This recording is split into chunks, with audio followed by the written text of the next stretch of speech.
About to say a lot more words here in a minute. And if you stick around, you'll hear a lot of maybe made-up words, but we don't know for sure.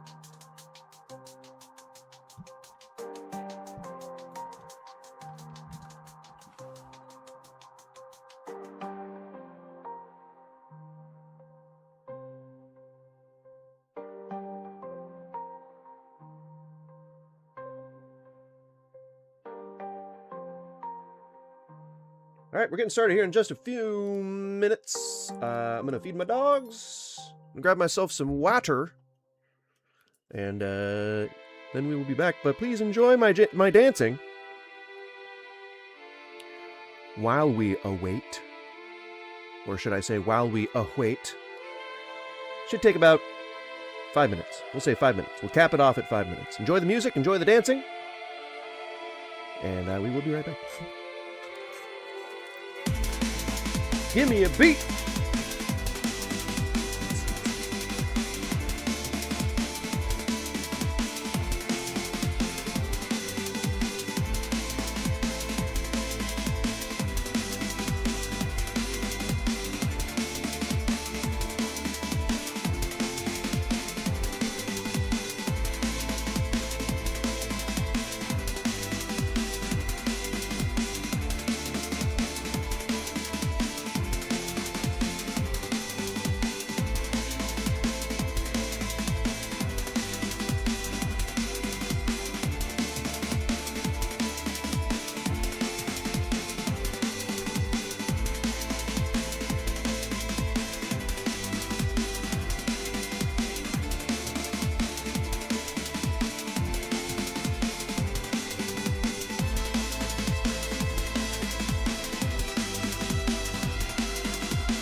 Up next.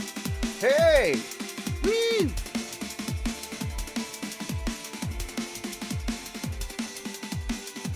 Just holding my other dog, making sure that she doesn't steal her sister's dinner. Lunch? It's early for dinner, I guess. Lunch. They only get 2 meals a day, though, so. Oh! We're getting there.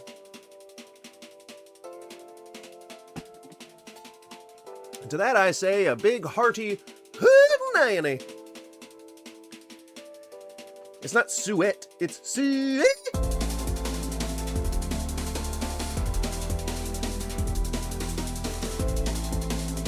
I don't think people are going to fall for my rage bait vertical stream title.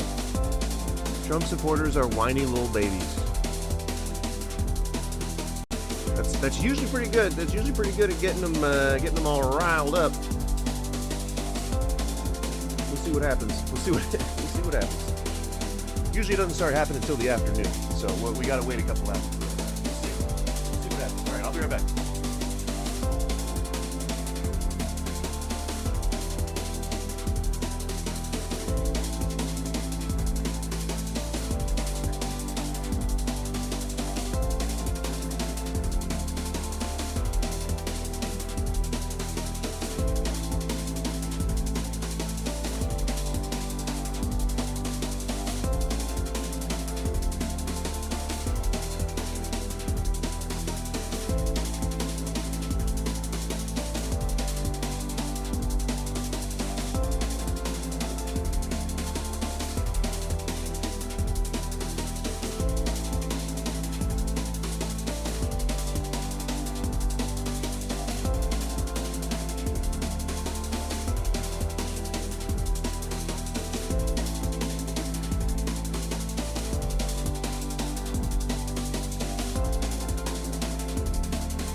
I just heard a metal squeak, like a squeaking metal sensation, and it really made my skin crawl. It was like nails on a chalkboard.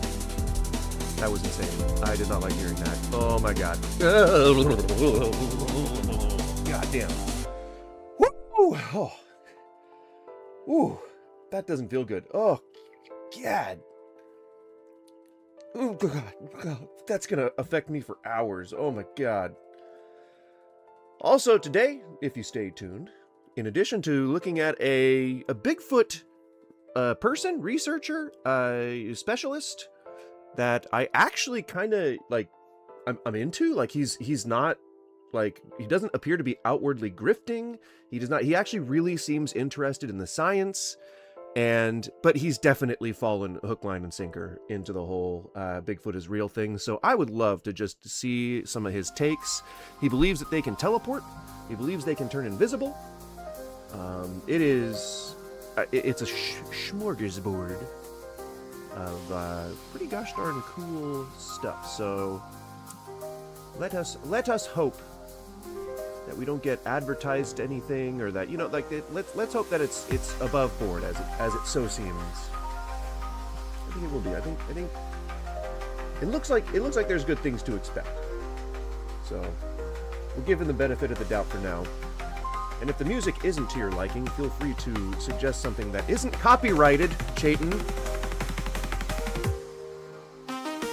We'll put that out there. That it cannot be copyrighted. Chayton. Okay. Alright, gonna go make sure that they are fully done and able to go outside and poop should they need to, all that kind of stuff. And then we'll begin. Gotta grab myself a nut bar.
Alright. Got my nut bar. Hey, premium DNA kit, it's eDNA that you need.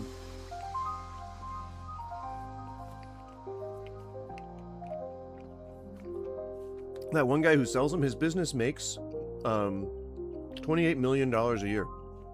$28 million a year. Or no, I think it's closer to 50. Can you imagine making that much money by grifting your viewers into funding your, like, vacations? Insane. Insane. But that's a guy we will cover in a video, as opposed to on stream. He deserves in-depth looking at.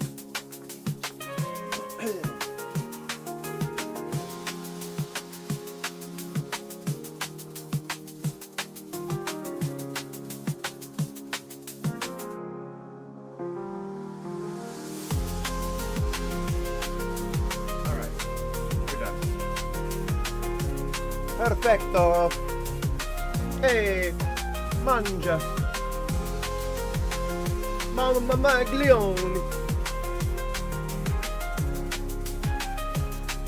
Alright. Getting my ear cups on. Gotta get my ear cups.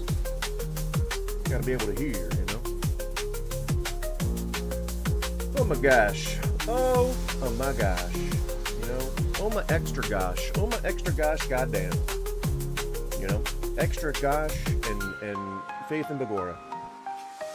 You know, if you're from the UK, what up? I don't know why I singled you out, but that's how we're doing it. What's up? who's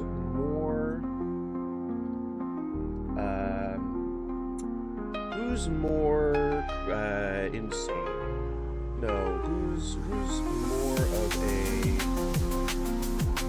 P asterisk or no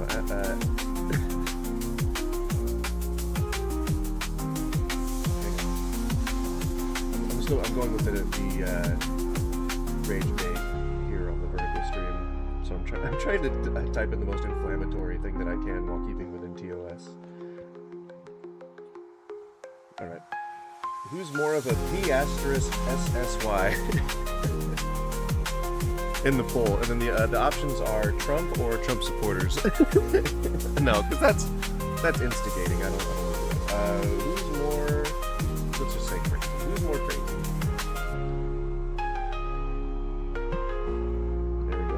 Crazy.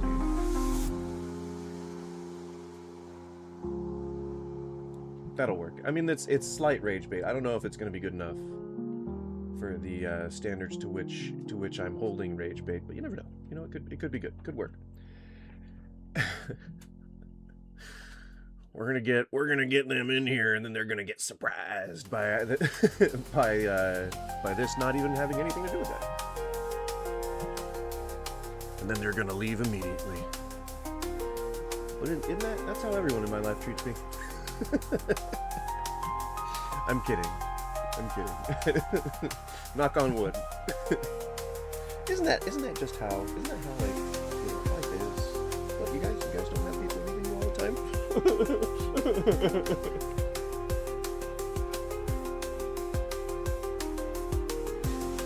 Right, I'm still eating my nut bar.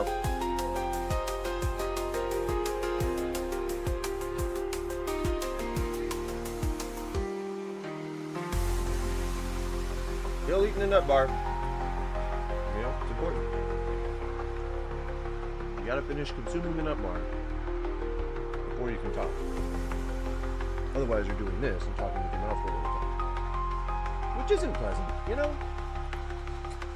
I don't consider it rude necessarily, but it's just like it's hard. It's hard to maintain a train of thought when you're chewing. You're still doing the retail thing, yeah. Just try not to get burnt out on it. But yeah, it's definitely still a thing. You should see, I can actually show off the store real quick. It's not, I mean, it's not especially impressive, but it's certainly bigger than it was before.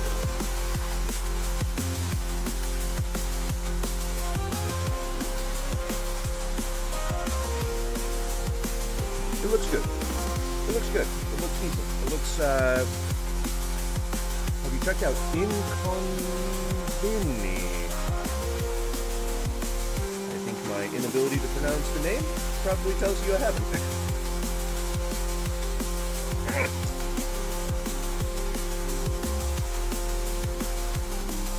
I kind of hate those things because it's like stuck on the inside,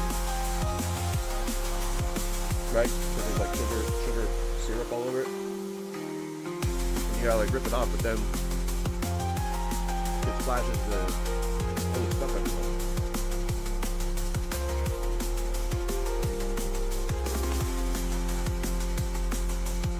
One store, many stories. Cozy slice of life game about running a small town convenience store.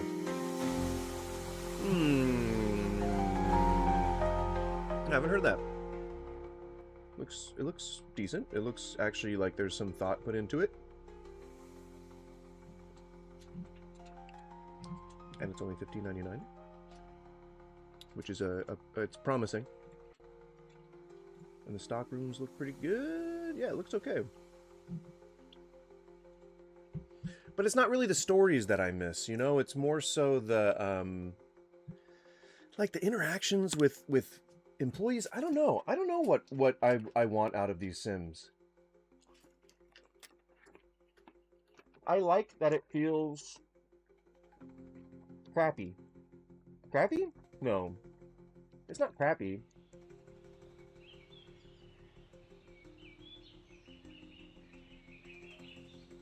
How do I explain this? What do I want? What do I want out of this? What do I want? Why am I talking with my mouth full? Totally rude. Sorry.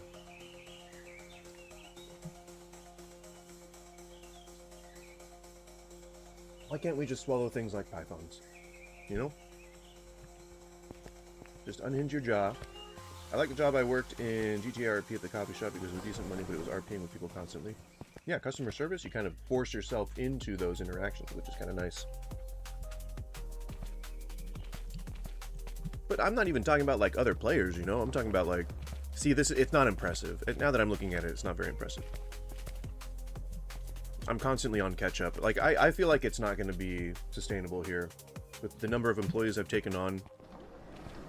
I mean, this stuff's always in stock, so that's kind of something I don't really have to worry about. I just paid off another debt.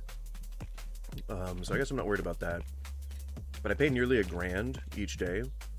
And I'm having trouble keeping the shelves full. So that's kind of a bad thing. That's a bit of a... We make like $22,000 a day. It's not, that ain't chump change.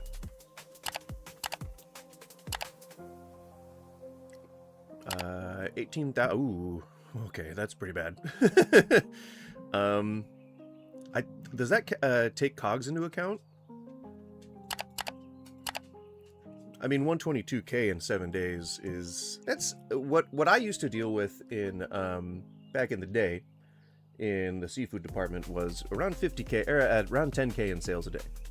And that was about, it was a small percentage of store sales. The whole store did about 250K a day. It's a lot of money. A lot of money.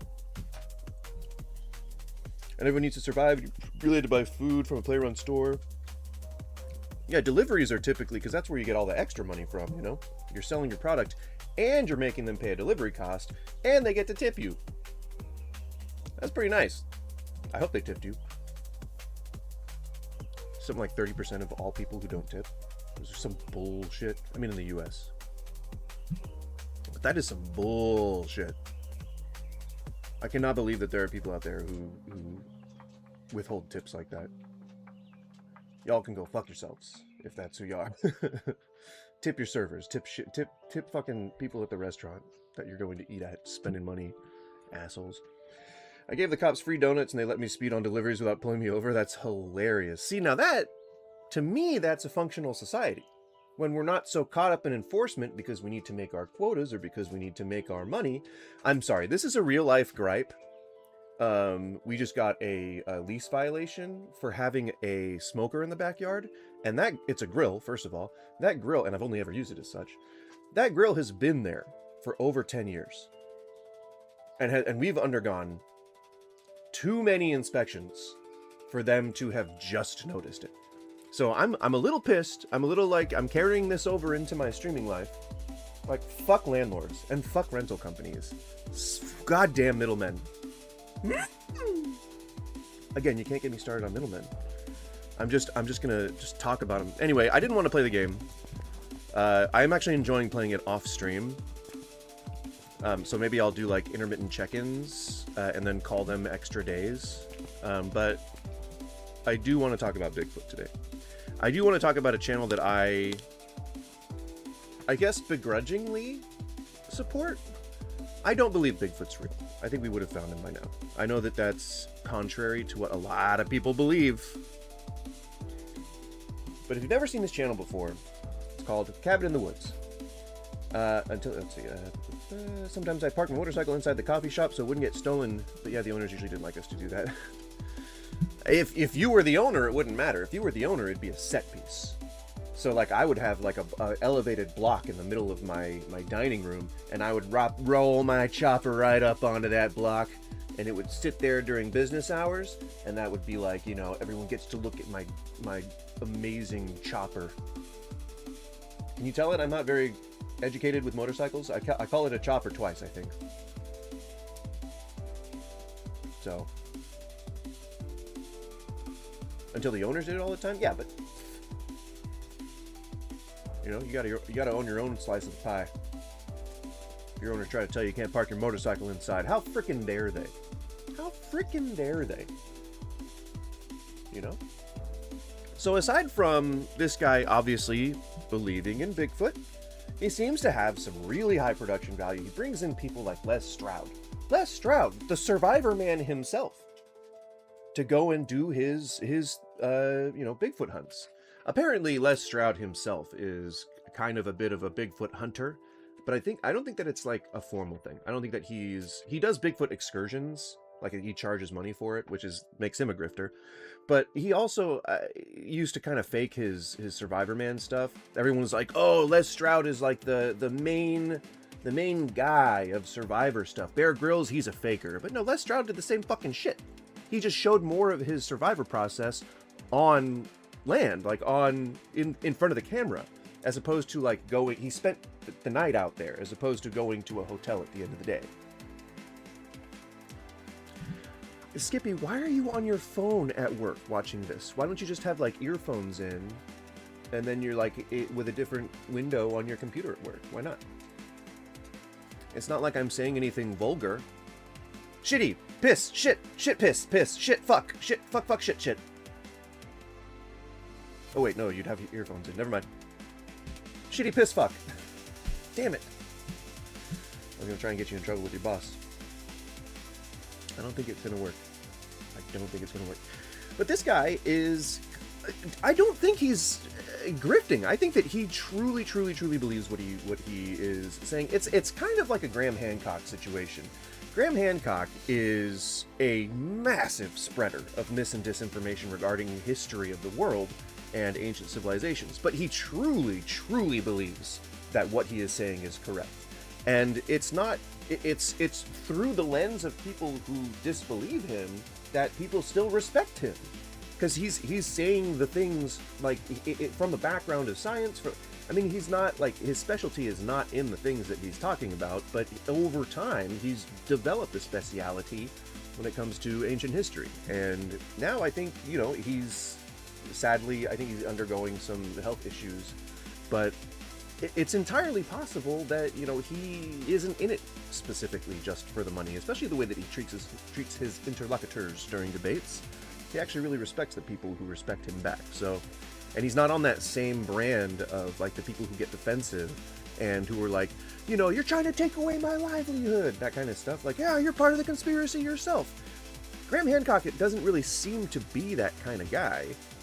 I may not have seen enough of his stuff to know whether or not he's like that, but he doesn't seem like that kind of guy. He's not overly defensive and pushy like the Weinsteins are, like Terrence Howard is, that kind of thing, because they have a financial interest in keeping the illusion alive. Whereas Graham Hancock is actually trying to find science. He may be pushing mis and disinformation, which is harmful to the scientific community, but it's not that is his goal. It's finding the truth that is his goal. Kind of cool. It's a little bit more commendable than the people who are simply doing it for a paycheck. This guy appears to be in that same vein. So as per usual, we're going to do the same shit that we do all the time. Same stuff, same shit, different stream. We're going to take a look at his oldest video on here. Double layer waterproofing for your boots. Should be pretty benign. Should be pretty okay. I don't think that we're going to have any kind of problems. And if we do encounter one, I will be sure to call it out. I doubt it. I think he's doing okay. I think he's an okay content creator.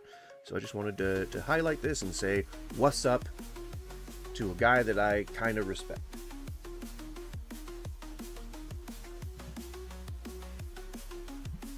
We are going to speed it up though. In this video, I'm going to show you how to care for your leather work boots in winter.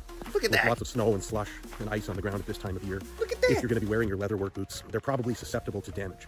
And it's a totally innocent video about how to take care of your work boots. Isn't this refreshing? Like, there's no buried lead here. There's no spoiler coming later. There's no nothing. This is just a wholesome video about taking care of your boots. It's so nice to see content like this from people who, like, potentially make money by lying to people. I'm not saying that this is what this guy turns into, but this is definitely that field of study. and taking a few steps to maintain them and preserve them at this time of year is always a good idea. Here's how. Good pun. So the first thing you Good want to pun. do You is did good clean there. the boots, and that starts with taking the laces out. Those are some pretty fucked up boots. I'm just gonna say, the only thing I'm gonna say about this is that I take a way better care of my work boots than he appears to, but I didn't maybe use them all the time. Not as often as I think construction workers or stuff.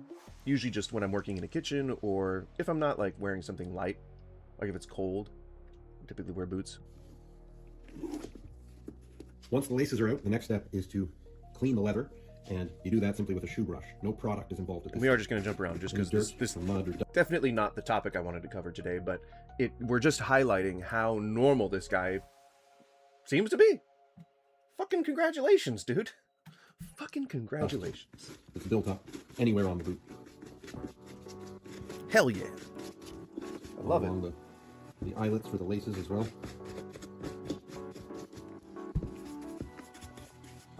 And we will eventually get to hunting to Bigfoot, I promise. Or hunting for Bigfoot, I promise. And we'll start with this boot.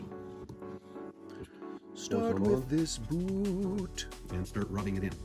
So, I mean, I can make it really concise for you. The best way to clean your work boots, or the best way to maintain work boots, is to rub some type of fat on them. It can be non-animal based, like mineral oil, corn oil, or anything, soy oil, anything like that.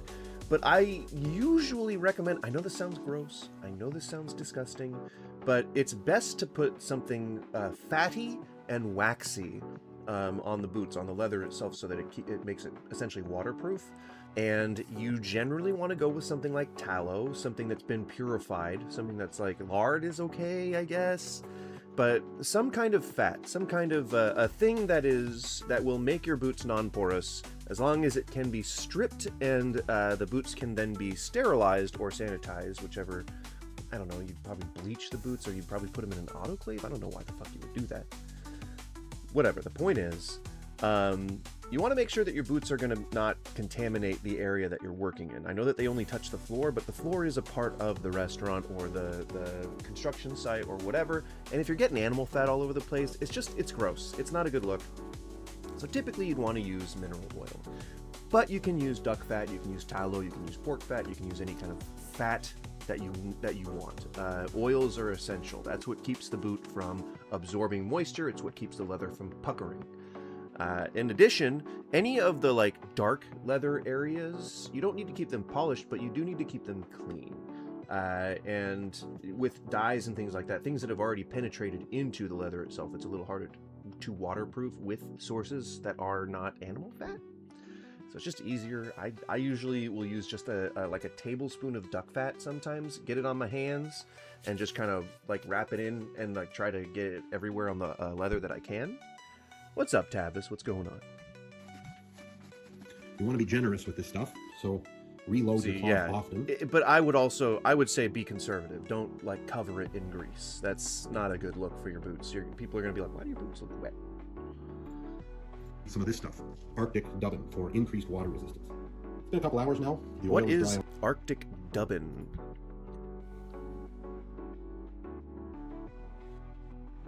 Arctic dubbin is a leather care mink oil. See, animal fats. I told you, animal fats are the way to go. Unfortunately, when it comes to taking care of your boots, it's just easier to use animal fats. That's the fats that are taken out when the leather is stripped and tanned and treated and all this kind of stuff. All those essential oils are taken out, which makes the leather, instead of being like a good insulator and good at wicking moisture, that makes it more absorbent. Which is why if you put if you put calf leather, if you put any kind of like calf skin in moisture, it just puckers. It's because it's reabsorbing all that moisture and it's untanning itself essentially. And because it's a younger animal, its skin is more elastic and pliable and soaks up when it hydrates itself. Steel-toed work boots suck ass, dude. Not only do they not really protect you, because if you get the thing is, when you hook a hard surface up with a soft surface, that hard surface can be manipulated easier than that soft surface can, and if anything heavy falls on your steel-toed boot, you're way more likely to shear your toes off than you are to protect your foot. So I don't get why a lot of workplaces, it's because they get contracts with shoe companies, and these industrial shoe companies will almost make it seem like workers are required to wear steel-toed boots when it's not really the law. It's not enforced. It's not an enforced law. It's like dogs in restaurants here in Portland. My motorcycle boots are pretty crazy, I guess. Yeah, motorcycle boots are great. Military boots are great. Anything that you're meant to walk in for a very long time just by inherent purpose, Military boots tend to be better because they come with like bells and whistles, like they're comfortable, and they're rated for either grease or water or sand, like instability in environments, but they usually are rated for all three. So you get dry non-slip, you get wet non-slip, and you get greasy non-slip qualities, which is pretty fucking cool. But they're weirdly expensive. Like $250 a pair. It's a lot. But that's the same as like Red Wings or Dansko's or shit like that. Like any of the most designer, like the biggest designer footwear brands are going to cost a lot. That's just how it is. It's what the, you know, it's not necessarily what the materials cost. But that's what the fucking shoes cost. That's what the shoes cost, unfortunately. So yeah, animal fat. Best thing to put on an animal product to allow it to live water. Who would have thought? So yeah, that's his earliest video. Motorcycle gear is expensive hell, believe me, dude. Like my wife's dad built. He's like 80, almost 90 now. But he used to build motorcycles from scratch. Like he would just start with chassis and just go from there. And so he's got all the like top of the line. Like you can pick up all kinds of like radio, and you can use it as a two-way radio. Like all the stuff on his helmet is just like super crazy advanced, like futuristic. I wish consumer level products were that advanced just by default, because then imagine how much more advanced the advanced products would be. Can you imagine? We'd be living in the future. The true future! The future we deserve, with flying cars and jetpacks and shoes that tie themselves. If only those guys didn't get assassinated after inventing the water-based car. Right? Can you imagine? Can you imagine? Alright, so now we're going to look at his most recent video, which appears to be the Survivor Man trip. So it's an hour and 30 minutes long. So what we'll do instead is we'll take a look. Okay. I was going to say we'll take a look at his most popular video, and that might turn out to be the best, because we want to get a good cross-section of sort of how far he's come, right? And David Politis. Oh my god. Yeah, okay. We'll go with that one. We'll go with the David Politis one. The future of 2015. Yeah, but like, you know, Let me move ask it you up. something. What if Bigfoot isn't just I'll take a hiding? non-criminal What if government it's in the built future. to That'd be stay nice. in ways that biology alone That'd be nice. can't explain. It looked like they were talking to one another, and he's looking at him, and the big one turns and walks into that portal. It was shimmering.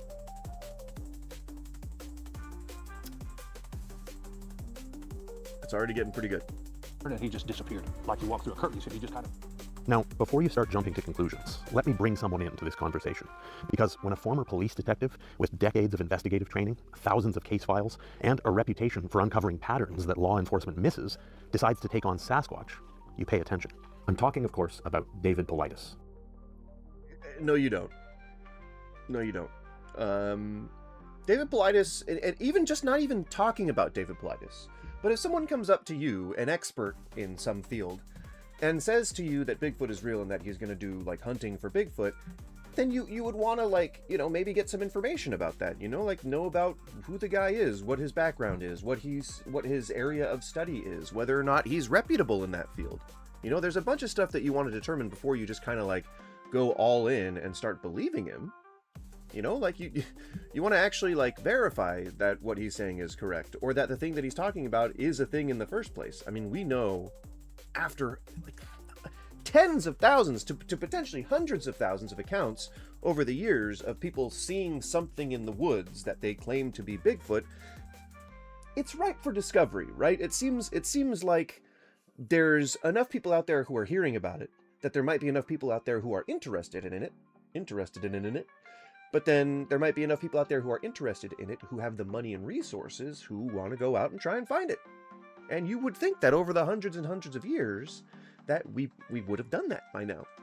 You know, it's sort of the idea of like our oceans, like how people say like, oh, well, only 30% of our oceans have been discovered. And that's kind of that's almost like a misconception by, it leads to a misconception by normal people.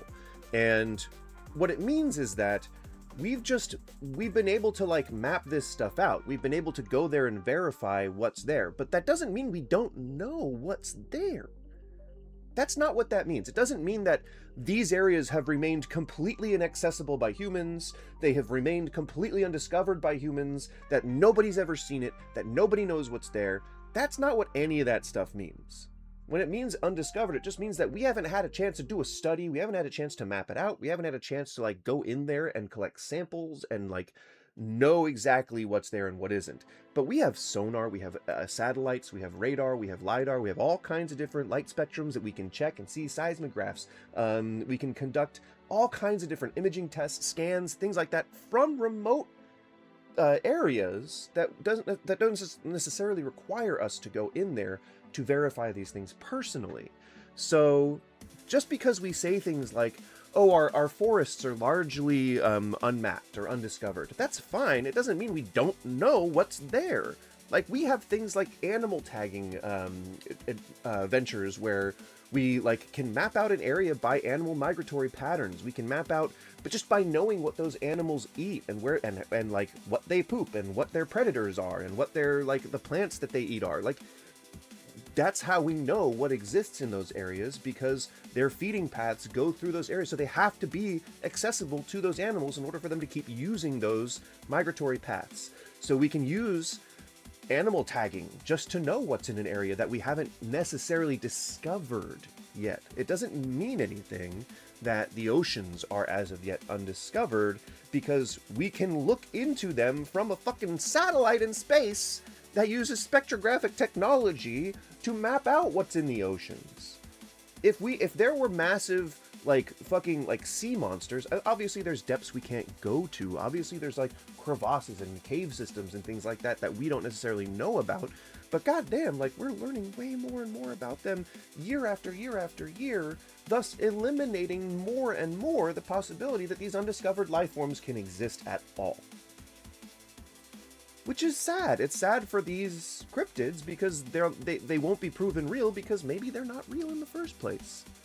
You know, and if they were, then there's so few of them that we're just, it could be entirely possible that they form, then they exist, and they die out without humans ever fucking knowing. As has happened with many different species over the course of human history. It's a shame. It's sad, you know, like, the thylacine is a really good example of that. Like, we didn't discover it until it was already grievously endangered. It was unsustainable. You know, what are you going to do? Born too early to explore the universe, born too late to explore the world, born just in time for a goose live stream. That is true. It's not weird to discover new species, but they're usually small animals, especially bugs. Yeah, not something that's like on the top of a food chain anywhere. But Bigfoot is specifically known hoax anyway, so it's pretty weird to chase that one down. In the first place, yes. But if, let's say that you're like growing up in an area where where everyone, your townspeople, the people who live there, they all just accept that Bigfoot's real. When you go out to search for it, you might not necessarily be coming from a place of empiricism. You might just be coming from a place of, me and my friends wanted to go and find the Bigfoot. But you might find shit that confirms your bias without knowing that it's confirming your bias. Or you may have your mind changed later on. But it's not so weird for someone who grew up doing that stuff to go out and do it professionally, but it is weird for someone who has no background doing that to then just jump in and be like, now I'm a Bigfoot hunter. But it's not, even his thing is that when someone does that, it's a call to pay attention to them, but he's not really taking into account the idea that people could just do it for selfish gain. So maybe he's gullible, maybe he's like ignorant to something, maybe he's ignorant to this sort of like the grifters of this field in society, or field of study, but I mean, he has guys like Les Stroud on his channel who is kind of a bit of a scammer, and we kind of know that. You know, Dave Paulides, he's a bit of a scammer too. You know, he sells his lectures, he sells his books. So, you know, he's in deep. He's in deep. The guy behind Missing 411. The guy who's interviewed more Sasquatch witnesses than most researchers will meet in their entire lives. Right, which should tell you something. Instead of done the most studies on Bigfoot, he's interviewed the most witnesses. To me, that's a red flag. To me, that says, like, okay, And what studies has he conducted? What peer-reviewed studies has he conducted on the existence of Bigfoot? Instead of just accepting that Bigfoot exists and then just moving on from there. That's the problem in the first place. That's the problem with Christianity. That's the problem with MAGA. That's the problem with corporatocracies. That's the problem with all this shit. It's the problem with meritocracy not being the prominent thing here. Is because we just assume that because a guy's in charge of a corporation, he must be smart. Because if a guy's in charge of the country, he must be smart, and he must be a great leader. The guy who follows the evidence the way a detective does. But what has he achieved? You know, but what does the president achieve? What does a corporatocracy, what have the leaders of a corporatocracy achieved? What have they achieved? What have they worked for? What have they accomplished as individuals? Politis? What was he, a fire and rescue guy for a while? And then he quit to make money. Or he was like a cop or some shit. And then he quit to make more money. Because this makes him more money. Eliminating lies, stripping away the noise, No, and focusing on what not can't be eliminating explained lies. any No, other way. sir. And now he's done something That is new, not what Politis is something known he for. reached out to me personally to share, and something that I'm about to share with all of you. With thousands of cases under his belt at this point, Dave's done what professional investigators do best: follow patterns and confront the one Was he question really just a in this private entire eye? subject that almost no Or one was else he like is an willing to eye? touch. Like The an face actual, in the middle of this orb. Bigfoot being multidimensional, coming through a portal. Anything is possible with Bigfoot. What the, no, see? You've moved beyond does he exist to can he teleport? Can Bigfoot teleport? Now, we already know that Bigfoot's real. Can he teleport? Can he teleport? And his eyewitness says anything's possible with Bigfoot. Oh, so he can become as large as a skyscraper, and he can become as small as a fire ant. That's why we've never seen him before, because he gets so small. He's like Ant-Man. Also, he can produce food just on a whim. That's why we've never seen him, because he can just make food. He can just like generate it out of the air. He's a matter manipulator, you know? He's like Adam Eve. He can just create manna from the heavens. You know? Entirely possible. Anything's possible with Bigfoot. Alright? Don't put it past him. Don't put it past Harry. He'll teleport behind you, and then he will snap your neck. All because you tried to let him go in the woods. Mostly to protect him, but also to protect your own insecurities. John fucking Lithgow. How fucking dare you? How dare you kick that innocent Sam Squatch out into the forest? Well, now he's a ninja, and now he's right behind you, snapping your frickin' neck. And then he's gonna go home, and then he's gonna lay with your wife. That's right, you son of a bitch. He's gonna lay with your wife, and then he's gonna be dad to your kids now. Do you hear that, John Lithgow? Now Sam Squatch is the dad to your kids, all because you tried to get rid of him to save your own hide. Well, now your hide's on his mantelpiece, below his mantelpiece. Because you're now a Bigfoot skin, we're a human skin rug on a Bigfoot floor. Alright? It got dangerous. It got risky. And John Lithgow, he reaped his own rewards. Alright? Alright? This isn't guesswork, folks. This is a detective applying real A lot methodology. of people have Bigfoot signs like lawn gnomes here. Oh. See, I told you, some people just implicitly believe, as an entire culture, that this shit is real. See? Bigfoot burgers? Alright, well, hell, get down, man. Are they smash burgers, or are they like fat burgers? If it's a fat burger, I'm not into it. I like a good smashy. I like them small, and I like them smashy. To a question that You could gotta be able to honestly pop 'em rewrite in. the entire Sasquatch conversation. Hum-a-mum. Now, if you followed my Hum-a-mum. channel for a while, Hum-a-mum, you're probably you know? already familiar with some of the things that I've seen. I gotta The be able to hulking have, like, figure a plate of watching me 12 from the of them, trees on and then Vancouver eat them Island. in one The time sitting. I banged on a tree with a stick in the middle of the woods during a rainstorm at night, no one else knew where I was, and something knocked back. Oh, totally not hard or easy to fake. Totally not easy to fake. You cannot fake this, guys. You cannot fake this. When someone taps on a tree and you hear a tapping in response, you cannot fake that. How freaking dare you? Don't even try to present like you can. Ooh, I dare you. I dare you to fake that. I dare you to explain how he might be able to potentially fake tapping in response to his tapping on a tree when he's very clearly alone in the woods. How dare you?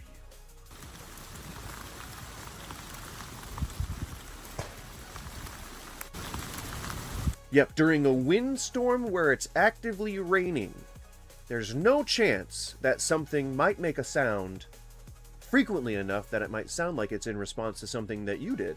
It's almost like, you know those guys on TikTok who pretend like they can control the wind? And you can see them like waiting for a wind gust, and then they're like, yeah. Yeah, it's like that. The bird sounds in the woods that didn't quite sound like actual birds. It's so thick here. Really hard to make any headway. Really hard to make any headway.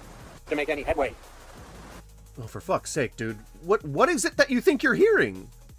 Is it in my other ear? What is happening? Headway. Like actual birds. It's so thick here. Really hard to make any headway. That's nothing. That could be the squeak of your freshly maintained boot on a wet route. It's clear that Really it's hard to make clearly any- like stormy. It's like green and moist where you are. That sounds like just a something scraping against something. It doesn't sound like some Bigfoot going, oh, oh, oh. What the fuck? Why would they do that? What's the point? It's not communication. It's not surprise. It's not pain. It's nothing like that. Where are you getting it? Where are you getting it from? Any headway. To make any headway. The bizarre ape-like grunt in the forest at night, accompanied by this momentary flash of reddish light. It's when they're teleporting away from you. Okay, guys, I'm getting out of here. But here's Yep, where things slowed get down really and interesting. enhanced. Dave Politis recently sent me an early copy of his Slowed new down. documentary film entitled American Sasquatch: And Man, enhanced. Myth, or Slowed Monster. down and Now, enhanced. I don't be of his. Hang but on, let me- I here's gotta- where things get really interesting. Wanna Dave hear it. Politis. Okay, guys, I'm getting. Okay, guys, I'm getting. Do you not know that animals make weird noises? I mean, and you're off camera. It could have just been you going.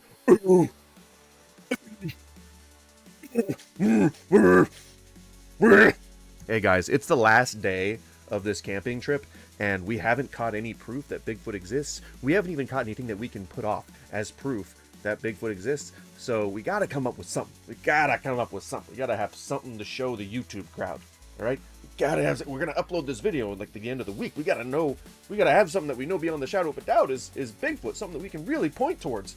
All right, I get it. Maybe we know they exist, so us making something up wouldn't necessarily be a grift. We're just trying to bring more attention to the Bigfoot mystery, right? So instead of like trying to actually find something real, why don't we just like let's put this in there to be like the hook, or to be like what pulls people in, or to be like, you know, maybe it can be a little bit more convincing. And then like maybe you make a noise, you know, maybe you make like some kind of noise behind the camera or something like that, and we can kind of say that it's like you know, it's a Yeti, it's a Bigfoot or something like that. Okay, how about that? How about you do that? Okay, yeah. How about this? Maybe I'll go. How about that? You think maybe? You know, is that a thing? I'll do that in a previous shot. Maybe we could do that. Maybe that works.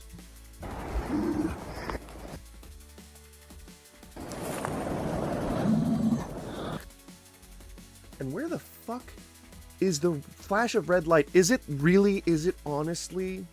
Please don't tell me this. Please, is it honestly that piece of fucking fuzz that flies in front of the camera for like less than a millisecond? Please tell me it's not that you're thinking about. Please, dear Lord. Dear Lord in heaven, please tell me that you're not trying to say that flash of light was that little piece of fuzz that was flying in front of the camera just after that growl. Please tell me that's not what you're... Please tell me that's not what you're saying, please. Oh, dear God. Nope, there's no other like, anything that can be considered a flash of red light other than just a bug or a piece of fuzz flying in front of the camera for like, less than a moment. Not even a full moment. Not even something that could be considered a moment. That was it. Did you see it? It's right here. You can see it for just maybe a frame. Maybe a frame. Right here. Right there, yeah, right there. That's what he's saying, is the flash of red light that accompanies a very real Bigfoot noise. Whoo! Would be cool if what they're calling Bigfoot is an ancient hominid. Well, yeah, that's the theory. Like a branch of Denisovian, and they don't teleport really, but do move along at a higher spatial axis, unavailable to our perception due to our limitations of our cognition. So they step sideways through that fourth dimensional direction. It's like G, is it G? G and J? What are the? I forget what the diagonal directions are.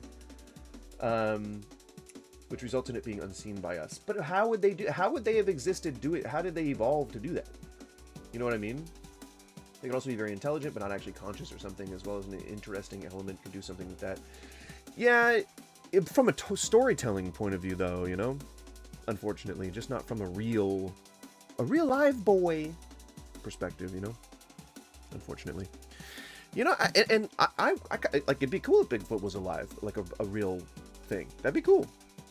I mean, I'd want my own Harry as my best friend, you know? He would be really fun. Like, he'd be a fun guy, dude. You know, he'd be like hang out. We'd smoke a joint together, you know? We'd hang out. We'd be like, fucking be chill brothers, you know? But, you know, takes like this don't really get me interested in it or convinced in any way. Okay, guys, I'm getting out of here. But here's where things get really interesting. Dave Politis recently sent me an early copy of his new documentary film.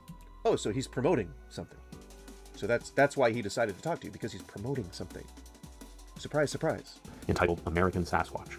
Oh, and it's specifically about Bigfoot? Weird. Magad would hunt it to extinction already if it was real. True. True, they'd want its head for their mantle place. The same way you evolved to look at this some object and can say there's 3 of them without counting, but you can't do that without 100. Yeah, the what is it? The bicameral mind idea, how God is speaking to us through our inner monologue, but you can throw a rock and hit a moving target without thinking about it. I don't know that I could throw a rock. I'm bad at arcs. I'm good at hit scans. If you make a video game sniper bullet with just infinite RPMs, I will be the best sniper in the game. I'll be doing 360 no scope somersault whatevers. yeah, arcs. It's not that I've never been able to get arcs right, but I haven't never really been good at like basketball, or like golf is okay, but like driving I suck at. You see what I mean? Like putting, because it's like bing. Putting I can do, but man, getting that arc right, that's difficult. And with driving, I just want to smash the ball as hard as possible. I want to like fucking destroy that thing. So if I'm on like a par 3 and I'm shooting for like a par 6, then I'm not playing the game right. I just want to whack it. I want to do the Happy Gilmore shit. Man, myth, or monster. See how far you can send that thing. I think that's a boy thing. I think that's a boy thing. You know, wanting to kapow, kapow, kapow, you know, smash stuff and watch stuff go pop and bang and stuff, you know? That's a boy thing. Somebody grew up as a little boy.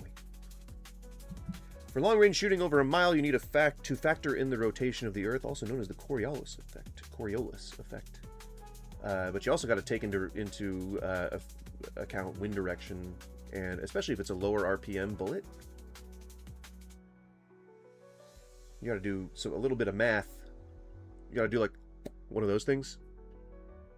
Well, it's blowing at southwest at about 3 miles an hour. I'm like that guy. I'm like the guy.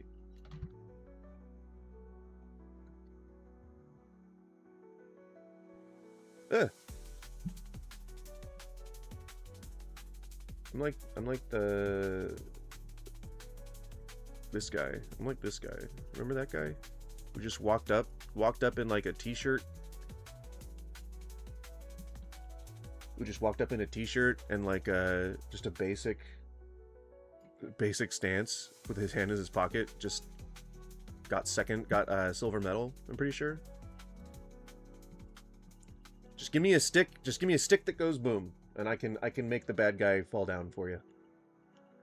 I don't play golf. Yeah, well, golf is for people who either are white trash or extremely rich, and you don't seem white trash to me. You don't seem extremely rich. You don't seem disgustingly rich. You seem well enough off. You seem like one of those people who would be like, if someone was to try and say like, "Oh man, you're rich," you'd be like, "I make enough." You know, like, I make enough. Like, you seem like someone who makes enough. But like in a good way, not like oh, you're corrupt kind of way. You corrupt government official, cynical. Oh, I can't believe how fucking corrupt you are. Ooh, you're taking advantage of people. Ooh, god damn it. Well, no, you're not. Wait, by my own logic, you can't be doing that because you're not rich. So, yeah, I can't. Yeah, I gotta apply my own logic to myself here. Jeez. To get emotional about things very often, but when I had a real job anyway. I mean, isn't any job a real job? Let's give people confidence, you know? Let's give people confidence about their current station in life. All jobs are real jobs. You contribute, you, a random viewer out there, you contribute to society in an important way. Unless you're a middleman, unless you're in sales, go fuck yourself if you're in sales. Also, if you're in like holdings or if you're in consulting or if you're someone who offers services for something that an owner could be doing yourself, go fuck yourself. Go fuck yourself. Big time. Hate middlemen. Not a big fan. Modern day when I snake watched this oil for the first salesman. time, I got chills. Because the witnesses they've interviewed, congressmen, tribal leaders, law enforcement officers, and plenty of regular folks, were Ah, yes, Tim Burchett. Tim Burchett. The guy we talked about yesterday, very briefly, who was like, I don't want trans people in women's bathrooms. I don't want men swimming with women. I don't want, what is it? I don't want gays in the military. I don't want those Epstein files released. I believe whatever Donald fucking Trump says. That's Burchett. That's Burchett. So, maybe credible on the alien stuff. The government certainly doesn't seem to want to give the details that he's asking for. Maybe either because it doesn't have them or because it's trying to cover them up. Regardless, he's not a good guy. He's not a good guy. I don't know that I would completely discredit somebody's account out of hand simply because he's a shitty person. He could be telling the truth. But if we're laying people's reputation on the line here, his reputation is notorious for him seemingly thinking that people are turning into cats and requesting litter boxes for their classrooms. That is genuinely something that he believes. So, should we believe him on Bigfoot? Should we believe him on UFOs? If we ought to, then he's eliminating the chances that people who disagree with him politically would believe him on this. So if it would be in his best interests to only say the things that he truly believes, right? Because then you wouldn't believe his, you would deny his credibility, right? So if he's a piece of shit, and even if he's telling the truth about UFOs, he's eliminating that section of people from believing him, which maybe he doesn't care. Maybe he doesn't care. That's fine. Maybe that's not on his mind. Maybe he just really wants the truth about Bigfoot to get out, and David Politis is the guy to do it. Look at this fucking goober. Why is your hair like that, dude? Was this not a production? Did you just sit in front of a green screen in your home, or did somebody actually have to... Did someone fix this? This is post-fixing. Is it just really hot and muggy where you are? It looks like you're about to die. for describing patterns that match exactly what I myself and many others I've spoken to have experienced. Then Dave said something to me that I'm going to share with you later. Oh, that was certainly a Bigfoot film. It couldn't have been anything else. There's no way I've spoken to have experienced. Yep, there's no way that could have been just somebody's little horror short. Sure, totally a real video of a Bigfoot where it sees the camera and then dodges out of sight at exactly the right moment. Totally. Totally. Then Dave said something to me that I'm going to share with you later It's a hippo. Could be. You never know. Because it's pitch dark, and you can't actually see what it is. in this video that genuinely made every hair on my arms stand up. Basically, a discovery in his documentary But what is reframed that? entirely what I saw a little over a year ago on Vancouver Island. And that's why this video is Vancouver Island? I've been there. What's it called was up there? Alive was up there. A hippo in the dark? Fuck that, dude. Fuck that. No way. No fucking way that I would that would be my trip over. I'd be done. I'd be like, nope, that's it. We're done. We're done. I'm gone. If I wasn't bitten in half.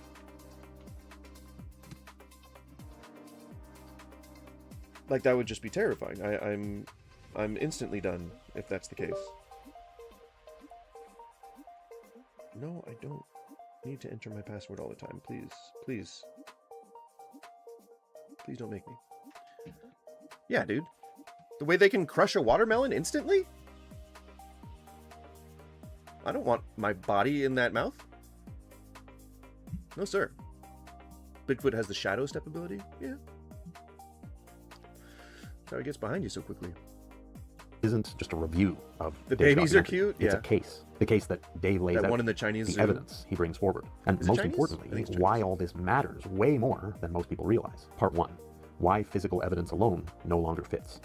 Before we even start getting into what Dave reveals in his documentary, we need to address something that most people never question. For decades now, Sasquatch has been treated like nothing more than a simple biology problem. Find the No. Or hoax. Or just completely, like, ineffective area of study. Bigfoot has definitely been treated as a non-thing by most of the scientific community instead of a biological problem. tracks, find the hair. People say that he can't exist not because of biology, because of many different reasons, like just because of, you know, our perception and how well documented existence or reality is, and how we know just like what lives in regional areas, and environmental factors, like things that it would need to survive. So not just biological, like survival, sustainability, social, like how have they resisted interacting with humans for so long? You know, like there's a lot of different problems. It's not just biological. Hair, find the DNA, find the body. And yes, there is physical evidence. Plenty of it. I've covered it many times on this very Is channel. there? Is it safe to say that the details in the footprints that we've been discussing absolutely confirm beyond the shadow of a doubt the existence of the Sasquatch species? Yes, it does. There was no doubt. What? So you posted two different clips from two different things? The shadow of a doubt the existence of the Sasquatch species. Yes. Or you're just cherry picking this guy? PhD, anthropologist, and anatomist. Dr. Jeff Meldrum. Dr. Jeff Meldrum.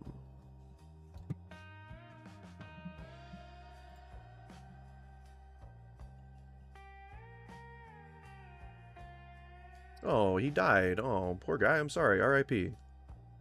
He's no longer with us. But let's see. He was a full professor of anatomy and anthropology in the Department of Biological Sciences at Idaho State University. He was also an adjunct professor in the Department of Physical and Occupational Therapy at the Department of Anthropology. He was an expert on foot morphology and locomotion in primates.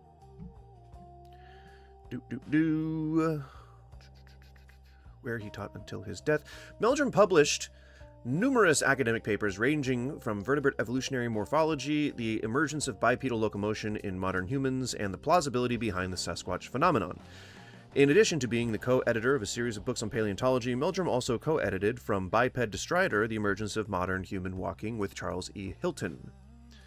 Meldrum, who was an active, he was a Mormon, and he died after brain cancer. That's fucked up, man. Some bullshit. Fuck cancer, dude. Fucking fuck cancer. Like, I'm sure we can all agree. Fuck cancer. Cryptozoology. Meldrum attracted media attention due to his interest in Bigfoot. Meldrum also believed that Bigfoot exists and that his research on the topic has been criticized by some as pseudoscientific. Meldrum authored Sasquatch, Legend Meets Science in 2006. The book was heavily criticized in a detailed review in the Skeptical Inquirer. Anthropologist David J. Dagling commented that the author was unable or unwilling to distinguish good research from bad, science from pseudoscience, and felt that the book failed to provide a thorough scientific analysis. Matt Cartmill reviewed the book in the American Journal of Physical Anthropology. Meldrum was present at a 2011 conference in Siberia regarding the Siberian snowman, which included investigating alleged footprints that had been spotted in a Kemerovo cave. He acknowledged that the results of the Russian field trip to the cave site were most likely fraudulent. He suggested, so he was a debunker too. In addition to believing that Bigfoot exists, he was actively debunking what he believed to be hoaxes, which is kind of cool.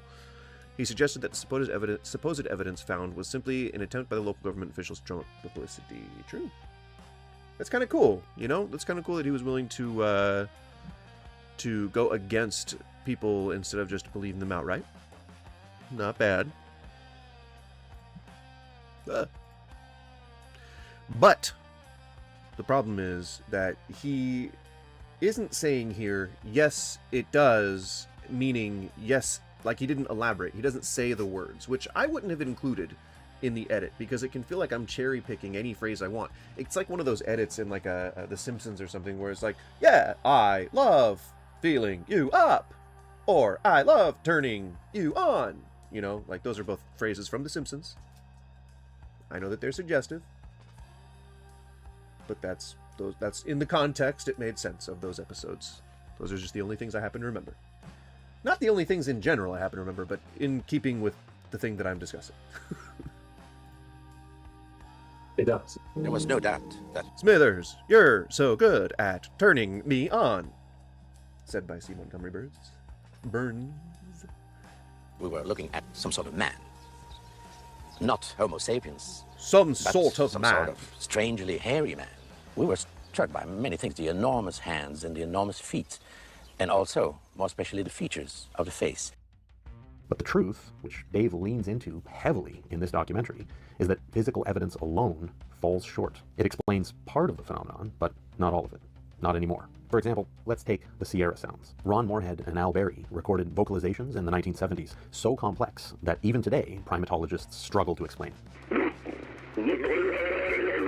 These aren't random noises, animal calls, or humans attempting to perpetrate a hoax. There's definite structure, syntax, and intention in those recordings. In fact, a U.S. Navy cryptolinguist, Scott Nelson, even examined the recordings exhaustively for years, and his conclusion is that there is definitely an intelligent language there. That alone breaks down the simple undiscovered ape hypothesis. But Right, totally not somebody with, an agenda or a pocketbook to fill.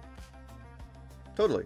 Everyone who responds to you about Bigfoot being real is totally speaking in good faith and is totally reputable. Come on, man. This guy's, biggest crime might be that he's just gullible. Which is, I mean, if you're spreading the misinformation, that's bad.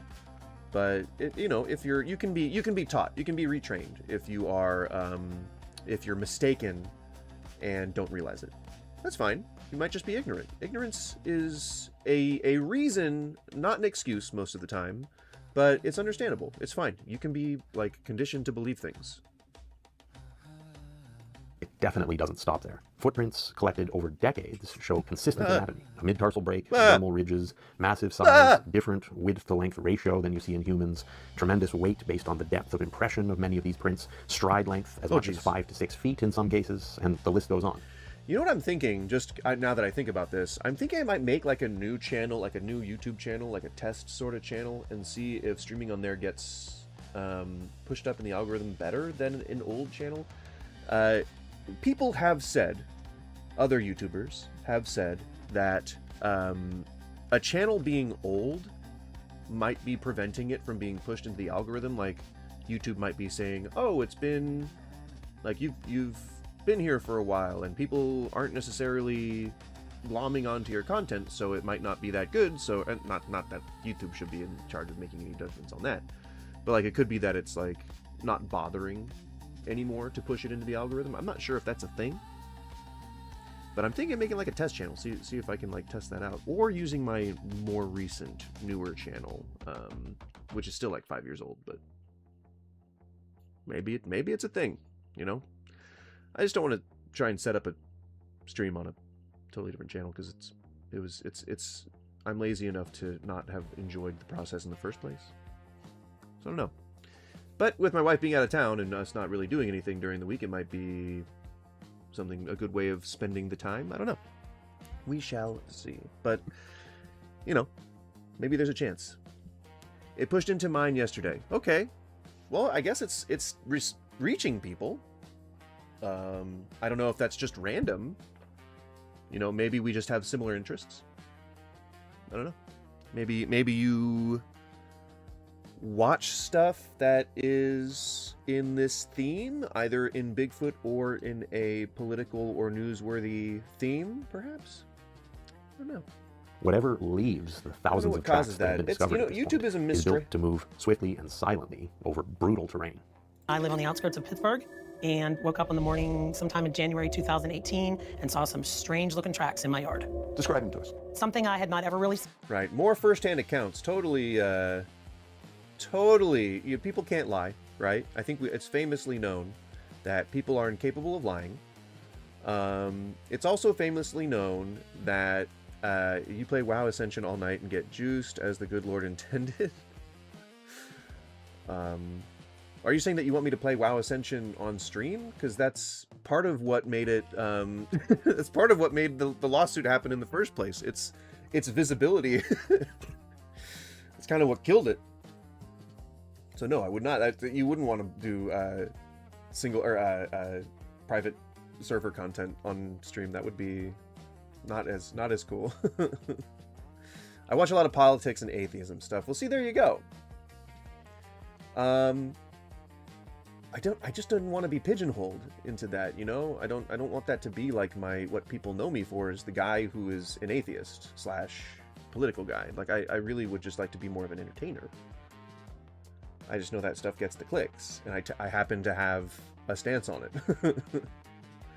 But like the channels that I see that grow the fastest are apolitical, a-religious, and it's usually because they're, you know, into religion, and because they tend to be political, just not in the way that they think people are going to support, which is bad. But I don't think that's the majority of them. Like this guy that I watch who does like drama channel stuff, he's definitely religious. He just never says that he's religious. Also, courtroom and police encounters, dude. I love that shit. Like interrogation footage, like that Jim Can't Swim stuff. But a lot of those guys are like cop strokers, bootlickers. It's almost like propaganda, and so I've kind of fallen out of love with that stuff. I don't know. It's weird. It's weird when you kind of like dive into it and you see like these guys always put police as the heroes, and like they always say that like they're really good at the read technique and like how they skillfully got someone to admit to a crime. But like that's not. It's because people get scared and because they don't want to like get caught and they don't want to like go to jail for a long time that they break down and admit stuff.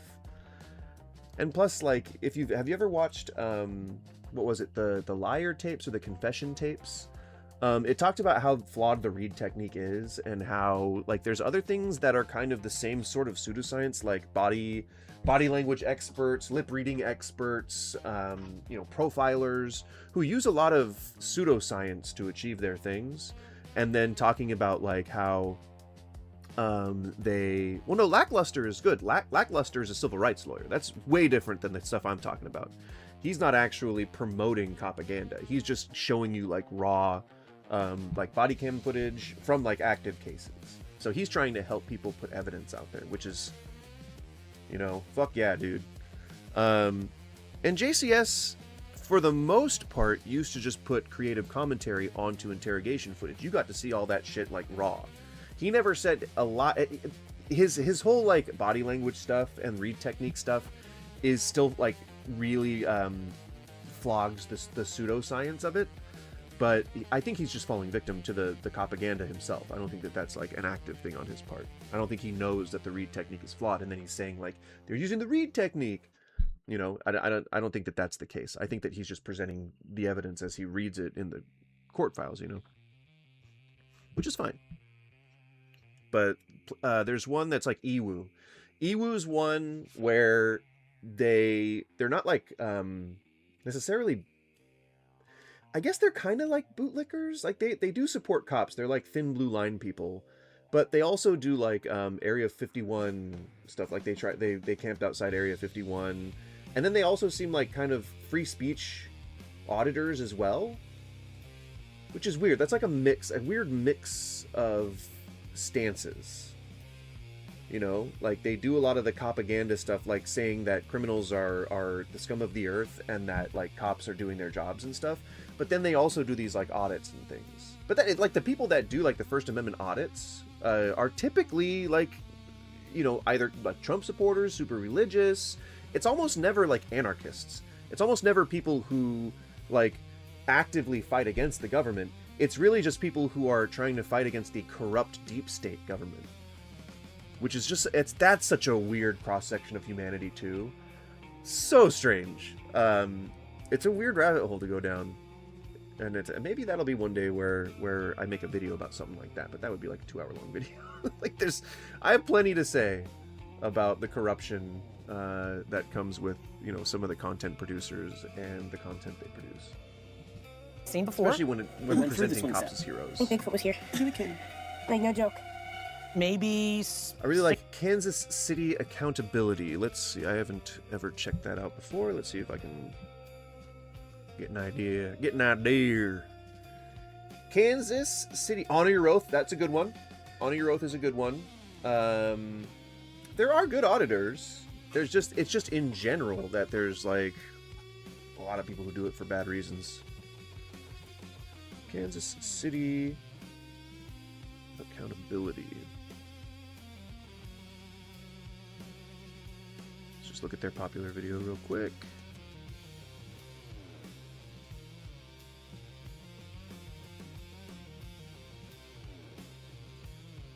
And I'll let you know if I delete laws. This dude's fucking casing these banks. So casing? We might want to call robbery if we get him in custody. Oh my god. Casing? Standing outside and watching a place, even filming it, is somehow casing? Like that's how they're presenting this in the beginning of the encounter, like when they've switched their body cam on, like when they've like received the call. Casing. Come on, man. This is an action movie to you now? Is that a thing? Is Delete Laws a channel that you're trying to get me to look at? No? No! Chili, what? Or is that just something that you were trying to... Oh my god, I can't fucking type. Delete Laws, it is a thing. Alright, so we'll look at this one and then we'll look at this guy. Oh no, this dude? No, fuck this guy. Dude, Skippy. Fuck you. No. Skippy, why?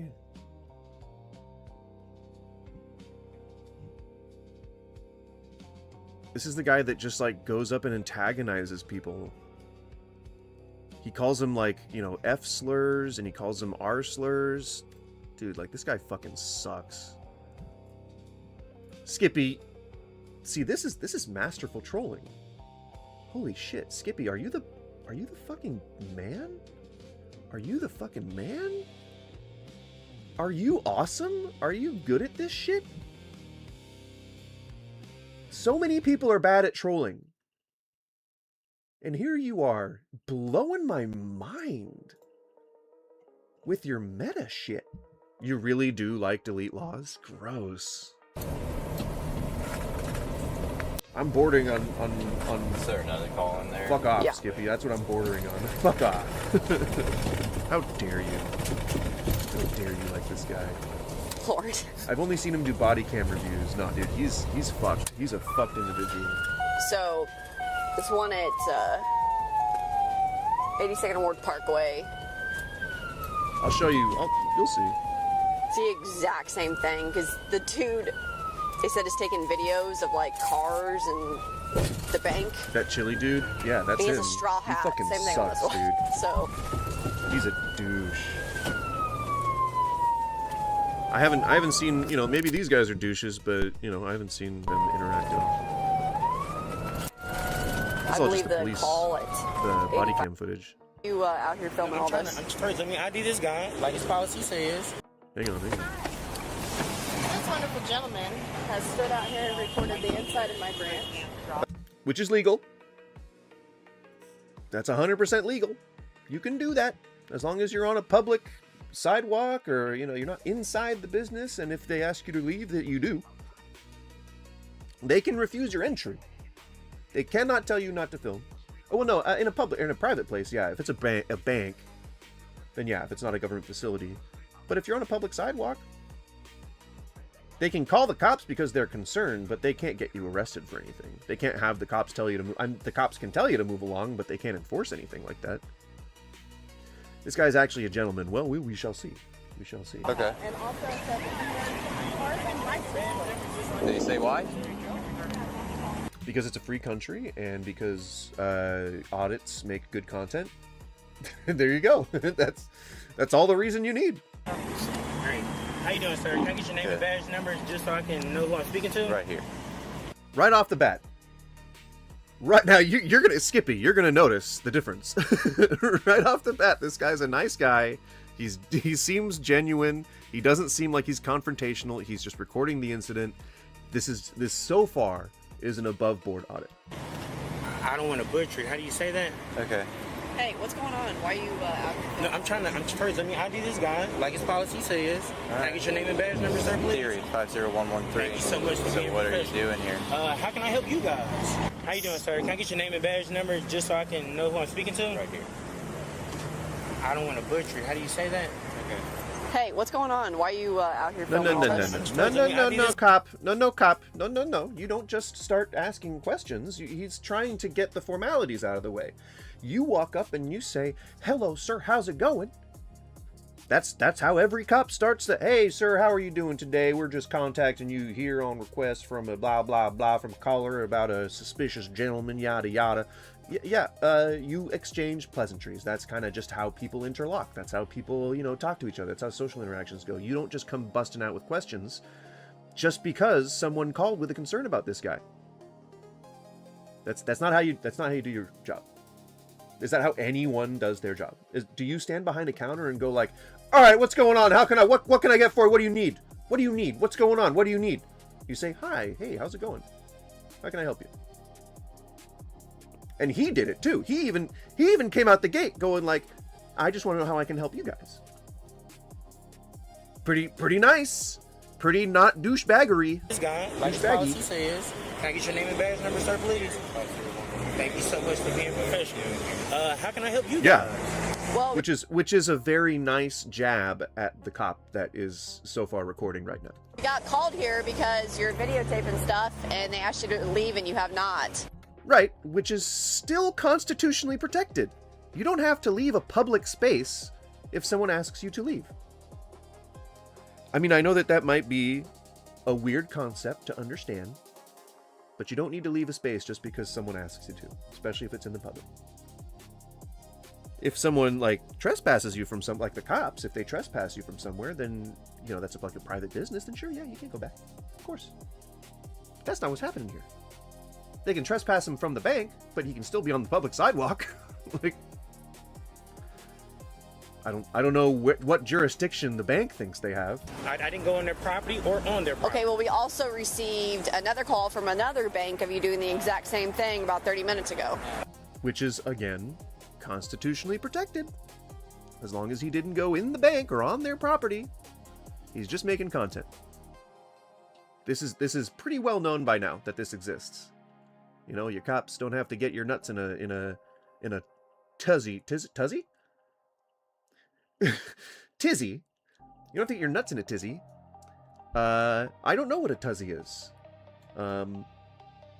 I can try and guess at the meaning of the word tuzzy, but I don't think that it means anything, really. It's just a nonsense word that I said in a moment of confusion. Okay, on the sidewalk. So what are you doing? I'm recording. Why? I let the guy know I'm an independent journalist gathering content for a story. And there you go. That's all you need. Imagine that you're doing a documentary, or that you're just taking pictures. Imagine that you're like a photographer, and you like taking pictures of facades of buildings. Imagine that you're like trying to get B-roll for something, like for a news agency. Even if you said, "Oh no, it's okay. I'm a news agency. I'm with a news agency. I don't have any of my gear or any like labels on or anything, just because we're really just catching some B footage."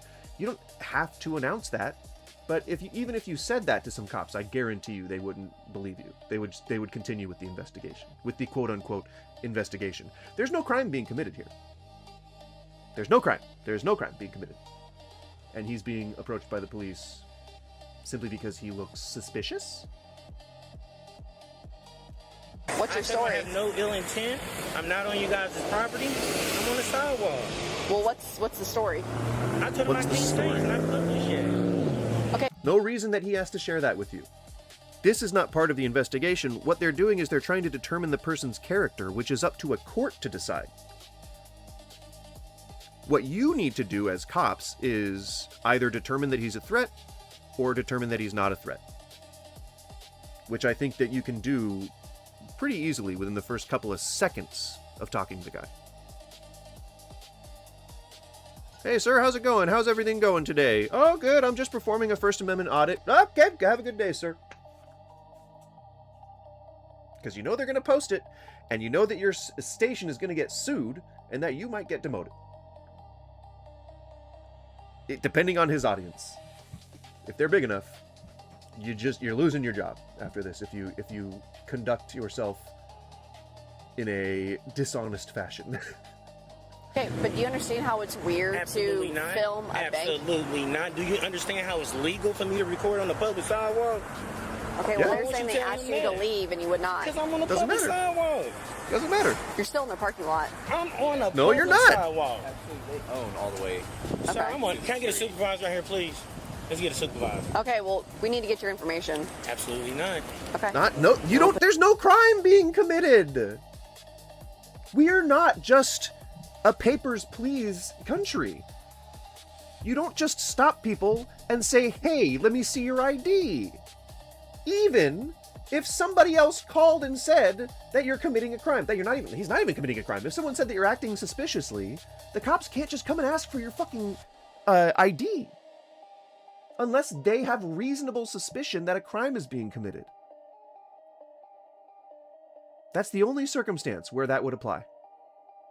So they have to assume right now, in this moment, which he's not in handcuffs, he's not being detained. Well, they're detaining him physically, but he's not officially under detainment yet. They have to let him know. But like, insane levels of entitlement from the police officer. All right, well, we need your information. No. You're accusing him of something that isn't even a crime. And he's asking for a supervisor, someone who understands that this isn't a crime. And you're saying, no, we need your information first. That's misconduct. That's not what your policy says. That's not what the law says. He's doing a constitutionally protected act. Put your hands. This is an illegal detainment. And she fucking cuffs him. And she fucking cuffs him. After interlocking with him, after hearing that he said that he's not a threat, after seeing that he doesn't seem to have any, like, numerous weapons that are meant for robbing a place.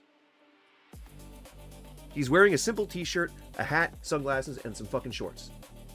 Is that the outfit of a man who's about to who's about to do a Heat-style heist? I'd argue probably not. It's not. You're not under arrest, you're just being detained. But he's in handcuffs. While they investigate what?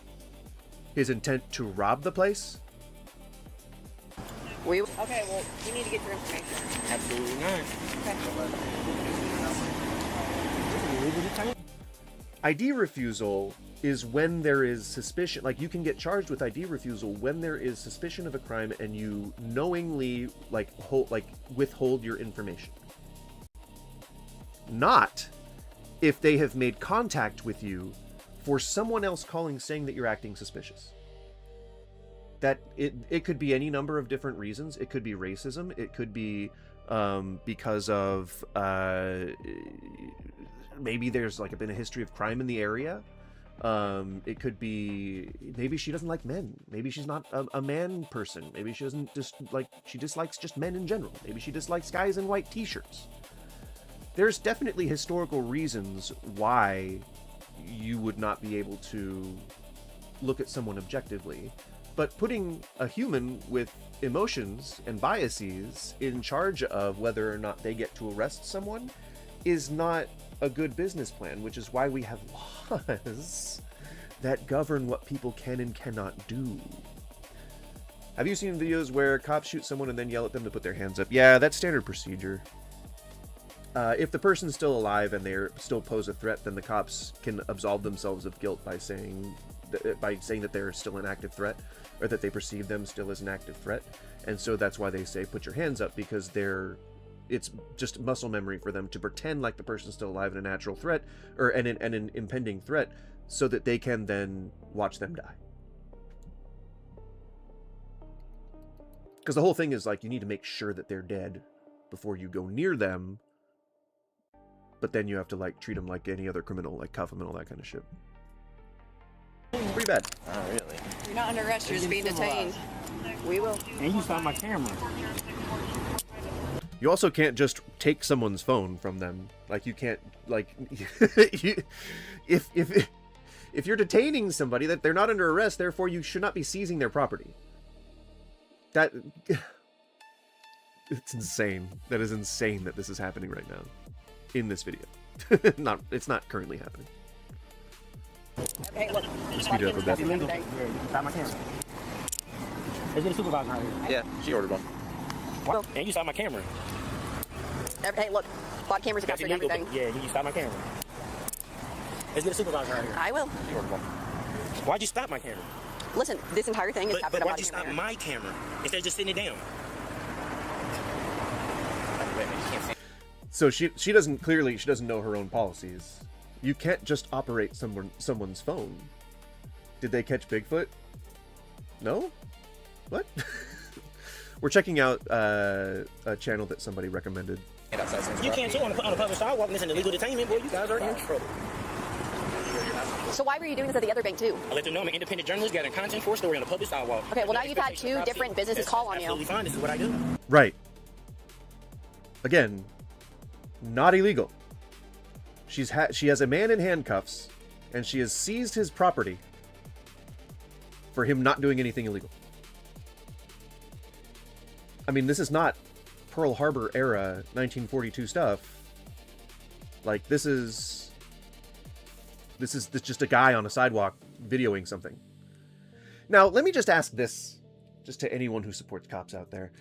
If he had just been taking video of people, not businesses, if he had just been like just videoing just things around, would the cops have even been called? A, B, would it have even mattered? Like he would have he's just taking random video. It's that he was taking video of a building. Why is that suspicious? Why is that scary to people? Did they catch Bigfoot? He's not Bigfoot. Did you guys ask him to leave? And can he be teleported? Can he teleport himself? Is he interdimensional? Can he fold reality? I don't think so. So clearly not Bigfoot. He was on the sidewalk. I tried, but unfortunately I can't do nothing. He's on the sidewalk. I just stood there right next to him. Right. So this guy, who, you usually bank security is like off-duty cops or like existing cops. It's usually people who are like handgun certified are usually the people who do security at banks just because of potential robbers and stuff.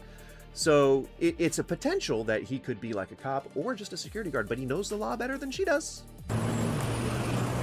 You can't, as a private building, or as a private property, private business, You cannot tell him that he has to move along if he's on a public sidewalk. Because of what, though? Because of what? What's the reason why you can't do that? I'll give you one answer. It's real easy.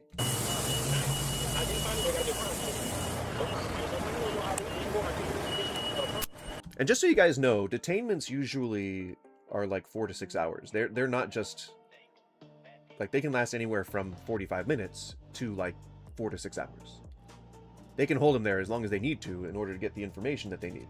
They can bring out a drug dog just to like have this like ceremony like with the drug dog. They could even make him falsely signal on him, like so that they can just arrest him. Cops are just mafia people.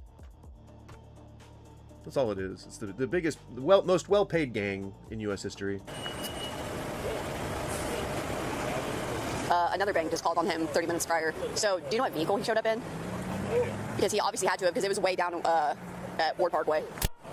He wouldn't be. He would be too smart to be parked in that parking lot. Why the fuck would you think that he's parked in that lot? Gosh. Oh boy. Yeah, gosh. Well, gorsh! He's obviously up to no good. He was at 2 banks today, holding up a phone. Casing! That's what she actually said. He was casing the joint. Hey, don't let him... Don't let him record? You're being detained right now. And I said this is all captured on body camera. Okay. No, but still, it's still constitutionally protected that he can record, even if he's being detained. Like, I can go to your house and record inside your house. I'll let you know. That's private property! That's inside!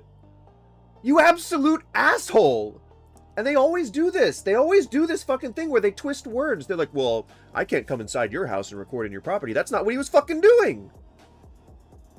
You can, however, stand outside on the sidewalk and record someone's house. It's creepy. It's certainly not what a normal person would do, but you're allowed to do that. As long as it's a public sidewalk, you can film. Doesn't matter if you catch someone's house in your fucking film, or if you're targeting somebody's house. They gotta prove that you have malicious intent, and you can't fucking do that with the goddamn freedom of speech. Congress shall not abridge. Fuck. Independent journalists gather content for a story on a public sidewalk. Okay, There's well, no now you've had expectation 2 of different privacy. business That's absolutely fine. This is what I do. We're gonna walk over to my I'm car. on. We're just gonna go to the front. Illegally. We was waiting on the supervisor. I wasn't running. No need to detain. That's okay. But we are gonna identify you. Absolutely not. To identify me, there got to be a crime committed. Okay. No crime. Minus no crime. You know, no ID. Reasonable, articulable suspicion of a crime. Yep. Yeah. Guys must be rookies. Come on, get Porter out here. Get what's your other guy's supervisor name? How you guys don't know this? Yeah.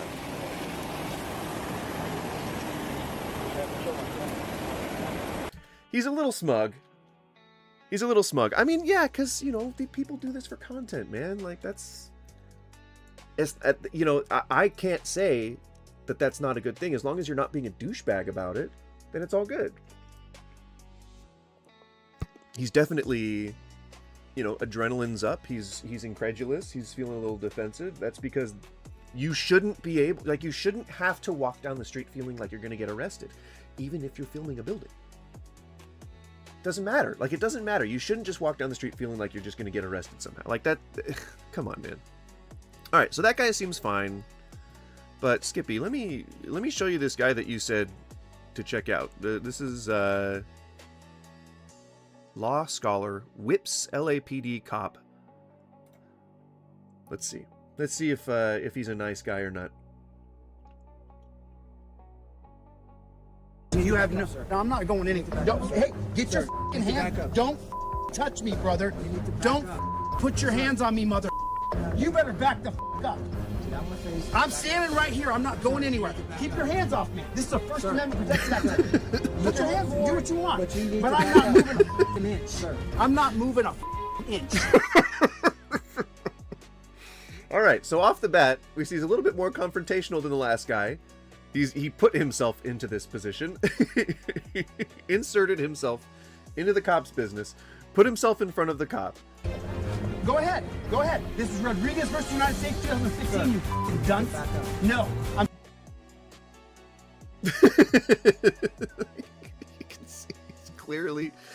He's clearly trying to instigate an incident. Like, there's a big difference between this guy and the last guy. Standing right here. What are you going to do about it? Do it. Do it. Then do it. Go ahead. Go ahead. And you'll lose your badge in 2 years. I sue lots of cops. Your stop is right here. Rodriguez I sue lots of cops. versus United States. Let me help educate Just back you. up to right there. And I'm you not go moving. forward. You don't have dominion over me, you pig. Get the away from me. I'm standing here filming. I'm doing my job. Rodriguez versus United States 2015. You are Look at the way he looks into the camera. Oh man. So Skippy, as you can see, there's a little bit of a difference here. Got a couple of coppers here. So he's again, and I've already seen a lot of this guy's content, so I know that he inserts himself into the cop's space, but that's what he's doing. You can see he's walking up to a cop car. He's not looking at an event that's happening. He's not like trying to record something that's going on where like you need to hold the police accountable for something. He's simply trying to find police and antagonize them. That's what he does for a living, is find police to antagonize. Coppers in the cop car. I see. Cop car's really old. We got another cop car right there. Looks like he's got all of his stuff here. Okay, so they've walked up. He's walked up onto somebody being arrested for something. Copper's got somebody in torture cuffs. He has a lot of buzzwords. Torture cuffed. As anyone who's ever been a stupid teenager in their life knows, handcuffs don't hurt unless you're like actively struggling against them. Like handcuffs is if you're sitting there, and I will admit to have been I will admit to having been handcuffed at one point in my life, and a couple of times. I did some petty vandalism when I was in high school, and I think I sped. No. A friend in the car was like smoking weed out the window, and I got detained for it because I was driving. It's some bullshit. I didn't even smoke weed at the time. Can you believe it? But yeah, handcuffs don't hurt. Maybe I just have like big wrists or something. Like I don't know. They don't necessarily hurt, man. Kind of pussy if you're. Torture cuffs here. This is what the copper car looks like here. Got a bunch of stuff in there. And so, okay, come on. So there's zones, right? I've been cuffed pretty damn tight before, where I had nerve damage for 3 weeks afterward. Okay, so there's an account of where it hurts. I never experienced that before. I can only go by my own personal account. I haven't interviewed people where they say that it hurts, but I'm willing to accept that. So there's zones, like, right, where the cops operate, and they're like tethered to these zones. So one of the zones is between them and the cop car. If you work your way in between them and the cop car, even if you're on like a public sidewalk and you station yourself there, they have every reason to believe that you have malicious intent, especially if and this is not a bootlicking moment. This is just me looking at their minds working right now. He's going to turn around. He's going to see you standing at the door of his cop car with his window open, with guns in there, with paperwork in there, people's like files, like paperwork that he has to file with people's secure information in there. Personal effects could be in there. Anything could be in there that could assist him in creating a crime. And so that cop's gonna be like, oh no, you gotta get the fuck away from my car. That you are instigating an incident. Looks like. See, this guy right here. You all right, man? Sucks. This is what happens when you fight City Hall. What can I say? I was being peeped on in the fitting room and accused of stealing. But I think it was a mistake. That would have to be one of the most rare occurrences of anything that has ever happened before. Like, typically, it's rare for a man his age to be peeped on. Not saying that it's impossible, but it's extremely unlikely. And were I out auditing arrests, I wouldn't necessarily just listen to whatever the criminal was saying. And I'm not saying that you don't necessarily have to take people at their words, but if he's standing there in handcuffs, chances are they might suspect him of doing something wrong. And if he's done something wrong, that's like, and then he like presents this story to you that he fought City Hall because he got peeped on in this shop and then they accused him of stealing, that sounds unhinged. It sounds disjointed enough to make me think that maybe I shouldn't really put much credence into what he's saying. You never know. You never know. And everybody's been, the guy was protecting his store. Security was doing the best they could. So he suspects you of stealing and peeps on you in the dressing room. If you walked in looking like this and you walk through the store, you don't have a bag or anything like that, like you don't have anything that indicates that you're like a shopping customer, which is fine. Again, I'm just speaking from a cop's point of view or speaking from like a security guard's point of view. Then you might be acting a little suspicious. And if you're like slowly walking through, like maybe you're not stealing. Maybe you're doing something more fucked up. Maybe you're like looking at someone with lustful intent, or you're like being a predator or something like that. Maybe you're doing something like that and it just looks like you're stealing because you're moving slowly, you're moving deliberately, and then you wander into a dressing room. Usually, typically men don't use dressing rooms very often. So that's already a little out of the ordinary. And that's not saying that men don't use dressing rooms. I do. But I'm just saying you don't see that very often. It's not common for men to use dressing rooms because there's some like machismo around it or something. Oh, I don't want to go into a dressing room. Women and children go into dressing rooms. There's no way I'm going to do that. And if I'm basically a bully straight out of high school going into the police force, I'm not going to believe much more than what I'm presented with as like a cultural stereotype. So I'm going to assume that you're not going to go into the dressing room if you're a dude. And so then if you do, then I might think it's suspicious. I might think that, because traditionally, shoplifters go into dressing rooms to put the article of clothing that they're stealing on, and then put whatever they brought in with them on over it. That's just a known tactic. And this guy might not have been doing that. He might have been like peeping at some girls or something, being like a predator. And I'm not saying maybe he was doing anything. Maybe he was just actually like wandering through shopping. Who knows? But like he could have been doing something else and then saw the security looking at him and retreated into the dressing room. And when the security guy looked over or looked under or whatever, he was like, "Oh, you're peeping on me?" to try and like assuage any guilt flying his way. You never know. And that's why I'm saying, like, if you're this auditor, you shouldn't just be listening to this guy. Certainly not like pushing forth his words so that you can confirm whatever his version of events is. Really? Oh, I left my pants in there. I had to get a pair of pants. I'm not in no shape to fight three people or get. And so then his narrative just starts falling apart. You left your pants in there? What are you fucking wearing, sir? Are you wearing the pants you stole? Now, if somebody's stealing clothes, I'm very unlikely to hate them for it. Yeah, it's a crime, but you're stealing something that you potentially need. Especially if he's like wearing it, like out of the store, that he plans to use those pants. Not just to store his legs in, but to be a source of warmth and comfort. Maybe the other pants that he left in there are like ratty and like soiled, or something. Maybe he had an accident, maybe he had an emergency, and they got him before he could actually pay for it. He was like embarrassed, so he grabs some like pants off the shelf and run to the dressing room, and he's got his old pants, he's gonna like throw them out, and then he'll like go to the register and like pay for them hastily. Maybe he's so embarrassed that he just has to run out of there, like he just can't pay for it. Or you gotta get to all of that over a simple theft. Yeah, right. A simple theft, but it's not a simple theft. You broke the law, dude. That's why they've got you cuffed. I don't support it. I think people should have all the clothes and money and supplies that they would ever need to survive. You shouldn't have to steal clothes in a rich society like ours. You should be able to just get anything that you need to survive. But that's why they got you cuffed, man. Because it was a theft. It did steal. You didn't say that you're not fighting City Hall with this one.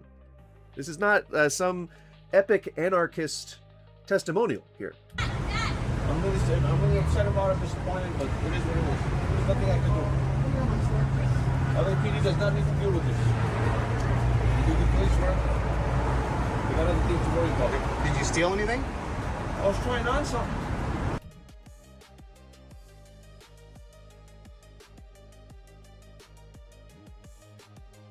Like, come on. Like, come on, man.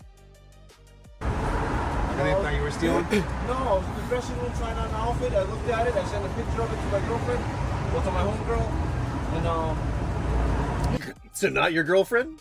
So your friend that you've just referred to as your girlfriend. you know, he said he's seen the alarm, and you know, these accusations. I don't know about the alarm. I don't know. Sometimes the stores forget to put them on. Sometimes I don't know what the case is about that. However. So they noticed you putting on the pants, and they noticed that you took off the security alert plastic thing. So you took off the tag that lets them know when someone steals the garment of clothes that you are now wearing a pair of pants when it's clear that you have come in with other pants, and presumably to show off that pair of pants, you've come out of the dressing room to take pictures in front of a mirror or something. So you're acting pretty suspiciously at this point. I would assume that you are stealing. Chances are he definitely stole. But that's fine. That's not why we're watching this. We're watching this for this guy's conduct. So we'll just fast forward to where he starts talking to the cops.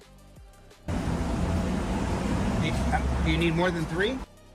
So I would ask. Let me put you in the torture record, cuffs. that's fine, but step back. Hey, why are you raising your hands? Now he says, if you want to record, that's fine, but step back, please. Reasonable, right? Don't like cops, but that is definitely within their rights to prevent anyone from getting in the middle of their zones. Like I said, they got zones. It's usually between cops. Those are zones you don't want to enter. Between a cop and their car, and between a cop and a criminal. Supposedly. Between a cop and a suspect. So whoever they're talking to, their base of operations, which is their car, and their partner. You don't want to get in between. You don't want to get in any of those zones, or else you are likely going to get accosted or handcuffed. Towards me. I'm just standing here. I'm on a public sidewalk. See, no. He went up in between. He went into the zone, which already put the cops on edge. He was talking to the suspect, which already puts the cops on edge. And then he's already antagonizing the cops, which puts the cops on edge. They still shouldn't misconduct themselves, but their adrenaline's up. They think this guy might be a threat because he's presenting himself as one. There. Okay. Let's put your ass back there. Let's see how you do. So I would ask. Let me put you in the torture cuffs. That's fine, but step back. Hey, why are you raising your hands towards me? Well, he is raising his hand, and that's because people motion with their hands.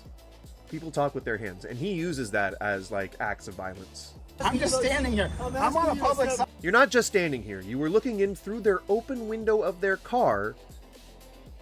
That to me would be concerning for me if I was a cop, because I have guns in the car. There's probably a shotgun in there, or an assault rifle of some sort.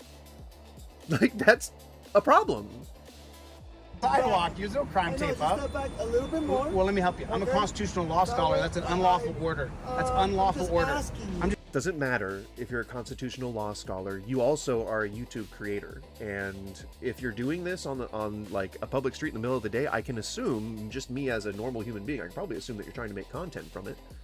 And so I'm gonna do my best not to engage. But if I do, I'm probably gonna be telling you lawful orders, and you're saying that they're not lawful doesn't mean shit. I'm just telling you. The difference between being a law scholar and just someone with a camera is that that's an unlawful order. I don't think that sounded as smart as he wanted it to. See, but I can tell you that.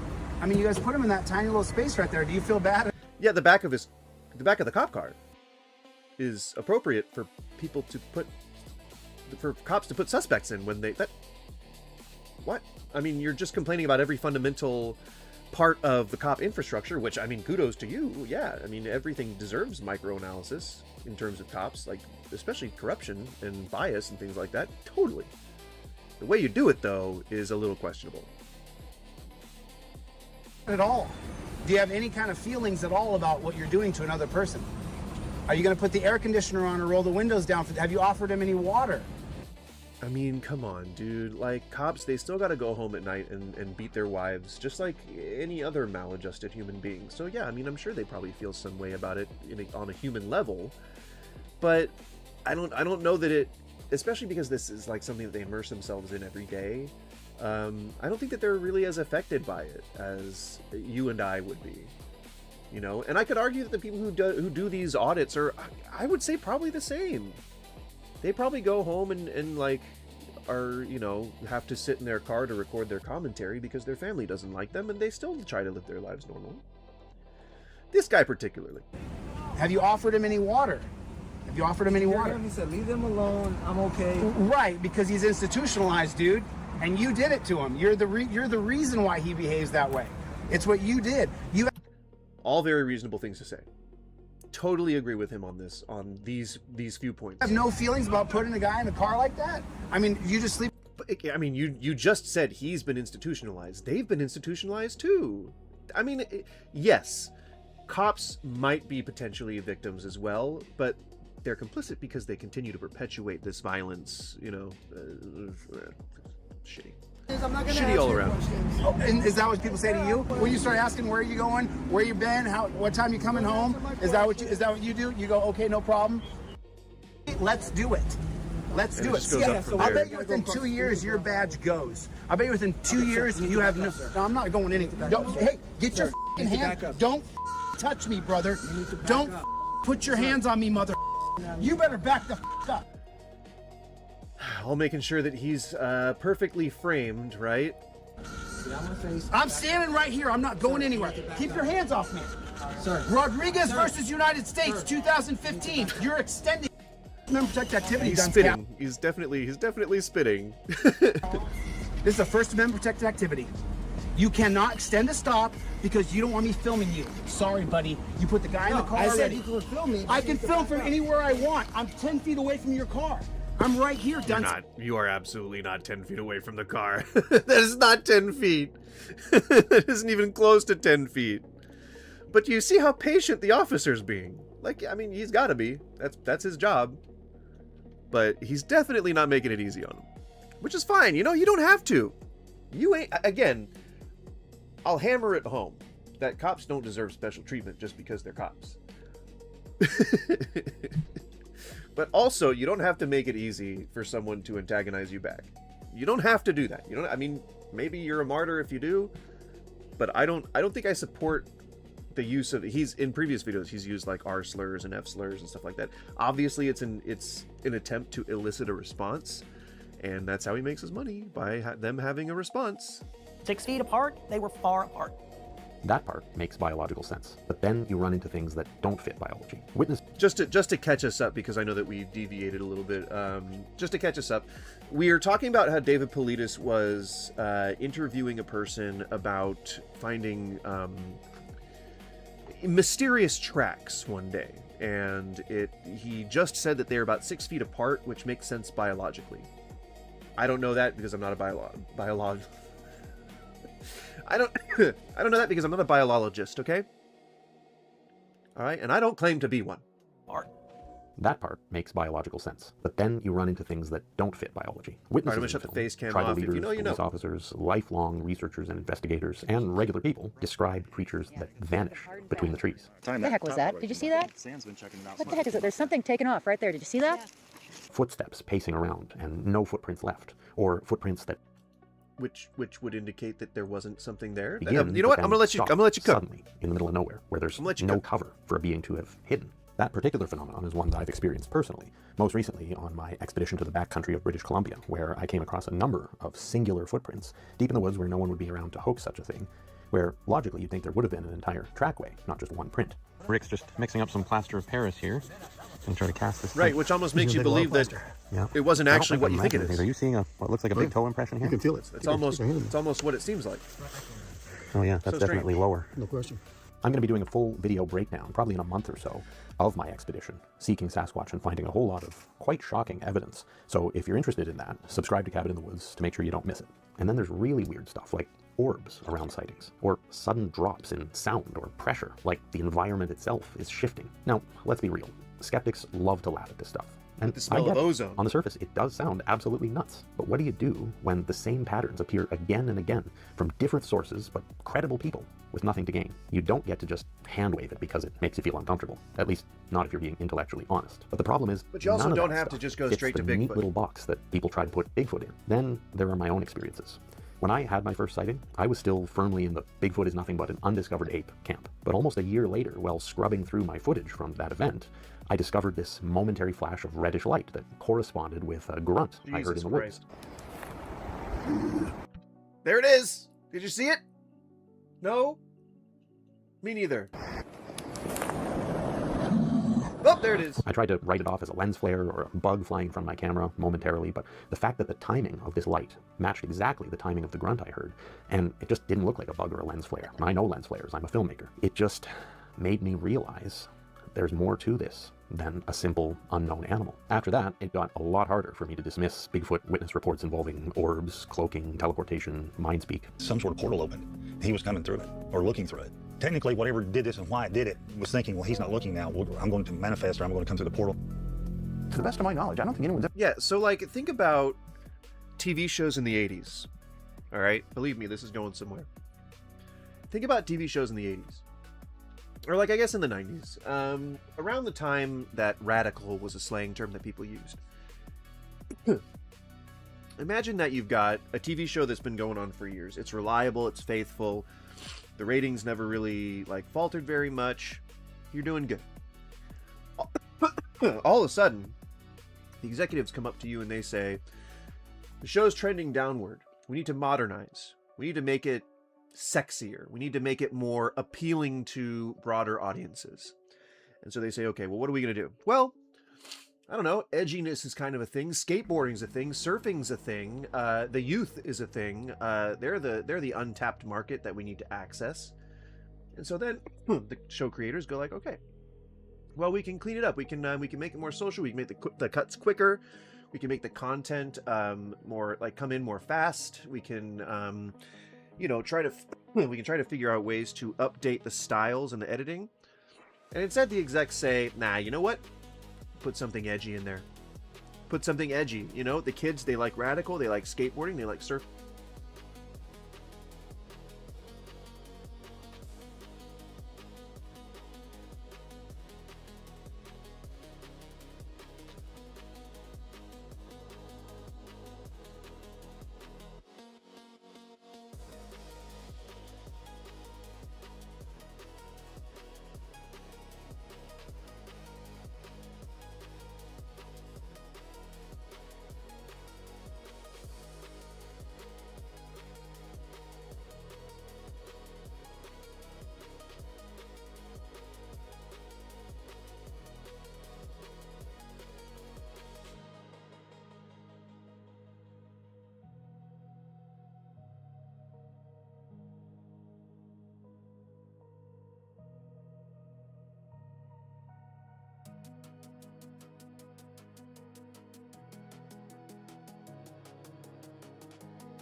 never caught anything like that. Yeah. Have you? I've never known anybody to catch a lot. All the weird stuff, basically, that many witnesses swear they experienced. So when you step back and look at the entire picture, my experiences, the experiences of the witnesses interviewed in Dave's documentary, plus the mountains of physical evidence that we do have, hair, DNA, audio vocalizations that have been determined not to be fake and not to be human or any known animal, footprints with morphology that couldn't have been recreated by a hoaxer, all that conventional Bigfoot evidence, plus the quote-unquote impossible behaviors, you're really only left with two possibilities. Either thousands of people, including hunters, police officers, indigenous trackers, scientists, doctors, lawyers, judges, and a whole lot of regular Joes and Janes, are all lying or crazy. Or Sasquatch is not only real, but displays both biological and non-biological behaviors, and we're only seeing half the truth. Dave's documentary, American Sasquatch Man, Myth, or Monster, is one of the first to seriously investigate the other half. And to understand why that matters, we need to talk about the people he chose to interview for the film, and what they're putting on the line to share these stories. Part 2, where the documentary goes next. Witnesses, evidence, and themes. So once this documentary moves past the physical evidence stage, of which there is a lot to talk about, Dave then does something that most Bigfoot films never even attempt. He stops talking about Bigfoot as an idea, and instead focuses on the people who have come forward, the ones who honestly have the most to lose by attaching their names to this subject. You know, when I was a kid, I'd go to the library a couple miles from my house, ride my bicycle over there, and spend the day looking at books, and they had something on Tim, UFOs, I don't want men in Bigfoot, girls' and, bathrooms. maybe Loch Ness Monster. Bullshit. For some reason, that just fascinated me. Do you think Bigfoot's out there? I do. I've talked to too many people. Of course. For me, this was one of the aspects that hit me hardest, because the witnesses Dave chose are not fame or attention seekers. They're also not anonymous silhouettes behind a curtain.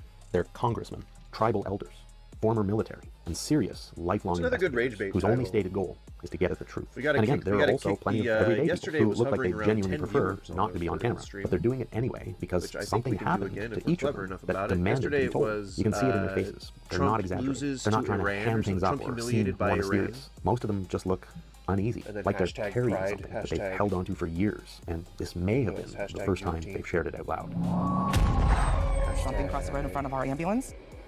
On 2 feet, like and then all the electronics in our ambulance went out. You know, different people from completely different backgrounds, different decades, different regions of the continent, but the patterns in their stories line up in a way that's impossible to ignore. Well, and it's worth noting too that in this film, Dave doesn't steer these people in any way. He doesn't push them. He doesn't try to reinterpret what they share through a specific lens or agenda. He just lets them talk, and that's when you start feeling the weight of what they're describing. But it doesn't stop there, because that's when the documentary starts pulling. Sorry, I don't mean to talk while he's talking. I'll let him talk while I come up with a title. But feel free to give any suggestions in chat if you'd like. Pulling all these threads together. It looks at the language-like vocalizations.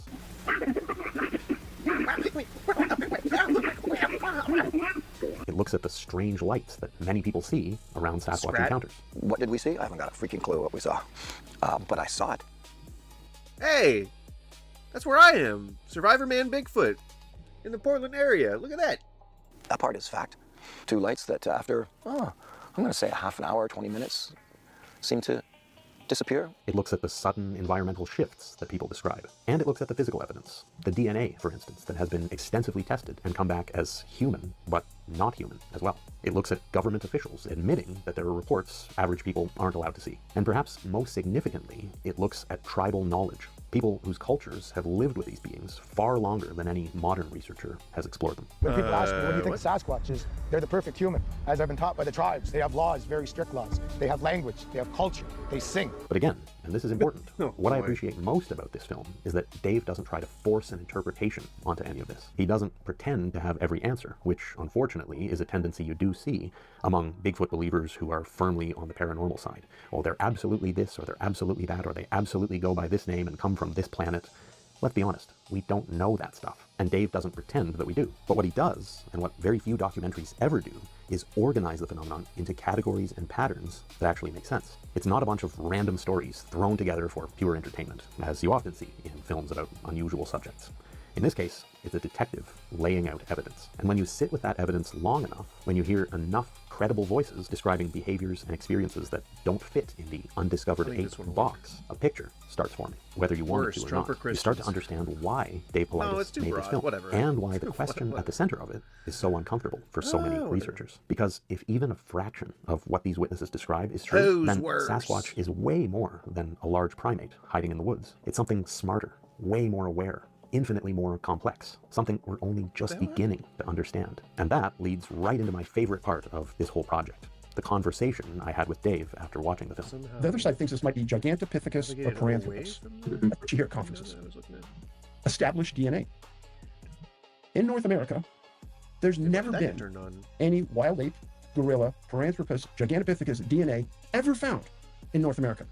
Like I shared earlier, he told me some things that genuinely shook me. And honestly, they redefined how I view my own encounters. Part 3, the one pattern that changes everything. When I sat down with Dave for our remote interview, I planned to ask him about all the usual Bigfoot stuff. The witnesses, the patterns, the physical evidence, everything. But there was also something he pulled forward in this documentary that I definitely wanted to hear him address directly. Now, it's worth noting that at this point, I had already come to the conclusion on my own that there's a truth most Bigfoot researchers avoid like the plague, and that is that the evidence for Sasquatch doesn't fit neatly into any one category. So I'm going over and over in my head trying to figure out what I saw for that split second, something big, tall, brown, streaking through a bunch of deadfall thick in the bush. Was it small enough to be a 200-plus-pound mountain lion? Not a chance. No, not a chance. It was way too high above it. Like mountain lions are low to the ground. Yes. What did he see in that vicinity? Not a mountain lion. Definitely not a mountain lion. I'm still, frankly, shaken up, to be honest, guys. It's not just flesh and blood. It's not just paranormal. It's definitely not just an undiscovered ape. It's also not only some benevolent forest spirit or even a government secret. In fact, it's none of the tidy, prepackaged explanations that people love to argue about online. None of them alone, that is. But maybe all of them at once. I'm talking about the messy middle, the place where the physical and the seemingly impossible overlap. That right there is the line that most researchers won't touch. But Dave does. The unusual things that have happened at the Vortex happened to our film crew when we were on site there filming an event. And when I asked him about it, about this pattern that keeps showing up in witness testimony, tribal accounts, historical records, and physical evidence, he didn't dodge it. He didn't downplay it. And he didn't give me some overblown melodramatic answer either. What he explained was methodical, like a detective laying out the pieces of a case one by one. The moment he said it, something clicked for me. Our world is not as simple as some would like to believe. The Native Americans have lived in the middle of nowhere sometimes for hundreds and hundreds of years. They didn't have technology like we have today for a majority of their lifespan. And they had to live within their means, sometimes having to deal with otherworldly things. Every tribe you talk to, ask them where they came from. They came from the stars. They all say that. That right there. That's the truth that reframes the entire film. And honestly, the entire Sasquatch subject, if you're willing to follow it through all the way. Which I, for one, definitely am. Because, again, what he's pointing to is the simple fact that this phenomenon behaves in ways that are entirely biological, until it doesn't. Now, you can ignore that, or laugh at it, or pretend it's fringe nonsense, as I'm sure many of you are in the comment section right now, but frankly, the patterns don't care what you think. They keep showing up anyway. I've been doing this 11 years, and I've had more encounters than I can count where something happened that was beyond the realm of jingle bells. Normal. So I would put it in the realm of paranormal. You see it clearly in the footprints with anatomy that no human being could fake, the hair samples that test as human but also something unknown, the voices captured on tape with complex language structure that audio experts say couldn't have been fabricated, the physical strength demonstrated in tree breaks and structures. That break is unbelievably impressive because of the diameter of that trunk. The amount of force that would be required to make that fail in bending the way it is. And what do you think about roughly 4 inches, I'd say? 3 Oh, 4? easy. It's easy 4 inches, yeah. But I know we've seen some that are 10 inches, so, I mean, there's no possibility that a human did it, that's for sure. And those elements then transition all the way up to the strange stuff, the floating lights, the disappearances, there's a million other things that could have environmental been. shifts, the vanishing tracks, that strange sense of being watched in the woods, followed by absolute silence. Like, the why does that behaviors just automatically defy mean all Bigfoot? known animal explanations. Dave's point in his film, the one he spelled out during our conversation, is really quite simple. You can't solve this mystery by limiting your thinking to the safest and most comfortable explanations when it doesn't fit the facts. You can only solve it by following the patterns, even when they go places you didn't expect, that make you very uncomfortable. And that is what Dave's documentary does so well. It refuses to look away from the uncomfortable evidence. I've been researching in this space long enough now to know that most Bigfoot media either completely ignores the paranormal side and focuses only on the physical, or goes all in on the paranormal and completely brushes away the physical and the scientific. Both are very problematic, but Dave Politis doesn't do either. Instead, he holds both patterns in place at the same time, the physical and the seemingly non-physical, and then asks the question that no one else wants to ask. What kind of creature produces both physical and non-physical evidence? That's the question that this documentary is built around. And once you see it, you can't unsee it. So, guys, if you followed everything to this point, then you can probably see by now where all this is going. Dave's documentary isn't about proving that Sasquatch exists. It assumes the obvious, that thousands of credible people aren't just lying or hallucinating the same exact things. The real question he's asking is much bigger. How can we make sense of something that seems both natural and supernatural? Most people... I mean, you determine whether it exists in the first place.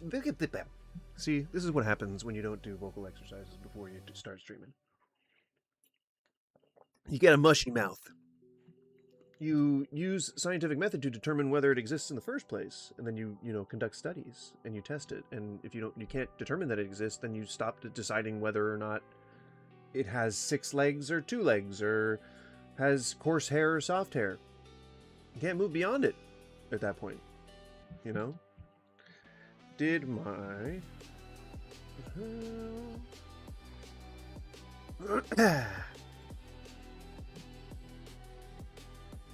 Hiya. And if the answer to the poll is yes, then you must subscribe. That is the rule. That is the rule. If the answer to the poll is yes, you must subscribe. You are obligated. You are required by law to subscribe to the channel if the answer to the poll is yes. Alright? I will sue you. Wait, is that... No, that's not... I will arrest you. Big time. I'll arrest you big time if you do not follow the law that I'm saying. Don't check up on it. Don't you fucking fact check me on that. I thought you said we weren't going to fact check during this debate. People want clean answers, neat, safe, well-defined categories, something that fits in a box. But the witnesses in this film, the tribal leaders, police officers, park rangers, and others, are describing things that don't. All the lack of evidence can conveniently be explained by the fact that Bigfoot can phase shift and teleport, and he can fold space-time with his malodorous stench. Fit in any box that we currently have. He's something stinky boy. In many ways at least as intelligent as ourselves. Something that chooses when it wants to be seen. Like a skunk ape. And when you hear enough of That's these why they call them accounts from skunk enough... apes. Oh my god! Are you actually shrooming right now? You don't think that that's either... That's some kind of like special fucking film effect. Are you just... Please tell me that you're using this as just B-roll footage, and this is not meant to actually illustrate the thing that you're saying, but what it is a thing that's meant to punctuate the supernatural stuff that you're saying right now. It's just meant to punctuate that. Please tell me that's the goal, and not that you're actually presenting this as real footage. Places over enough decades, you start to recognize. Oh, come on, man. This when was this? 6 months ago. Okay, so maybe the expose hadn't come out, but these guys admit to fucking hoaxing this. I think 6 months, like within or outside of 6 months ago. So anyone who was paying attention would have read that. This pattern. I think it's safe to assume. Sasquatch is not only real, but it isn't just surviving out there. It's controlling the encounters. It appears to know how to manipulate distance, sound, and even visibility. It knows how to watch without being... Because it is psychic, because it has telekinesis. I don't know if you guys knew this, but Bigfoot can move things with its mind. It can throw its voice like a ventriloquist, and it can teleport, and it can make portals. Okay? And all the other stuff that I said earlier. So that's why it stayed hidden for so long. Being watched. It knows how to approach without leaving the evidence you'd expect. I'm going to blow my nose, but I'm going to attempt to do so. It knows how to stay hidden and look like part of the environment. I know it's gross. Even when it's standing right in front of you. I learned that the hard way during my first sighting. Ah! Sinuses, please! Didn't look like a Bigfoot. It didn't look like a bear. It kind of looked like a large black hill, or just a dark mass of some sort, if you're looking at the end of a root ball from a fallen tree. Out with the bad, that's kind of how I thought it looked. But I was quite sure that it was the thing I had just seen move. What was this? What did you see move? Honestly, what happened? I barely understood anything about what I saw. And hold up. I was quite, if you're looking at the end of a root ball from a fallen tree. Right. In the same breath that you use to throw doubt on the actual truth of what it is, you say what it is. That's kind of how I thought it looked. Interesting. But I was quite sure that it was the thing I had just seen move. Yep, but you know, human recollection is notoriously unreliable. We tend to throw bias. Why do they show this footage? It's been debunked like 2 decades ago. How do you know, Skippy? How do you know they haven't found new evidence that rebunks it? How do you know? Huh? Who were you, Mr. Bigfoot? Didn't think so. Sit down! Sit down, Skippy! Ha! Ha! Ha! I'm using my glasses cloth like it's a whip, like I whipped you. Like I whipped you with my words.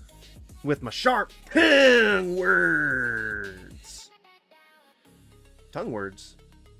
I guess you use your tongue to make words. I don't know. I didn't understand it then. Honestly, Did you see it move? Oh, is that because it didn't move? That's strange. I don't think I saw it move. I'm just saying. Super Saiyan.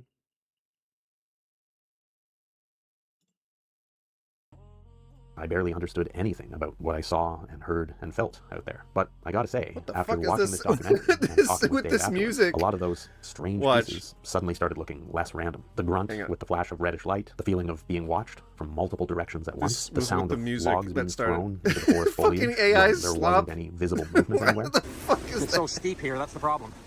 There's really nowhere, hardly anywhere to put my feet. God. Did you see? He's part of the conspiracy. He just gave it away. He's like, I don't know where to put my feet. Big feet. I don't know where to put my big feet. Bigfoot.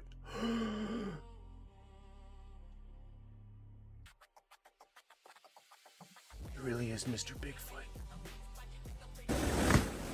Individually, those things seem and feel pretty bizarre. But that's why Dave's documentary is so important, because it forces you to ask the questions that most researchers hate. What if Bigfoot isn't just a creature we haven't classified yet? What if it's a creature several levels beyond our... No! Like, there's just nothing to indicate that we've discovered anything like Bigfoot.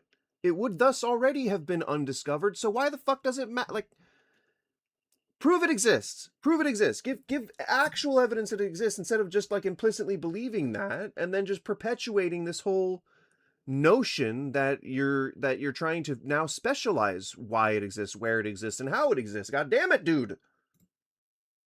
God damn it, dude. You son of a bushwhacking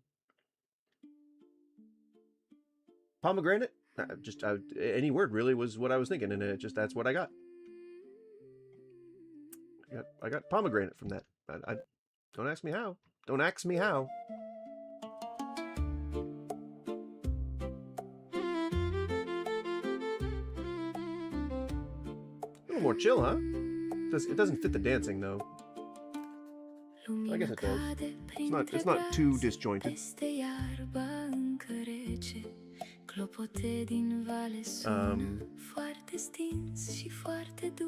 But I don't think this is royalty free.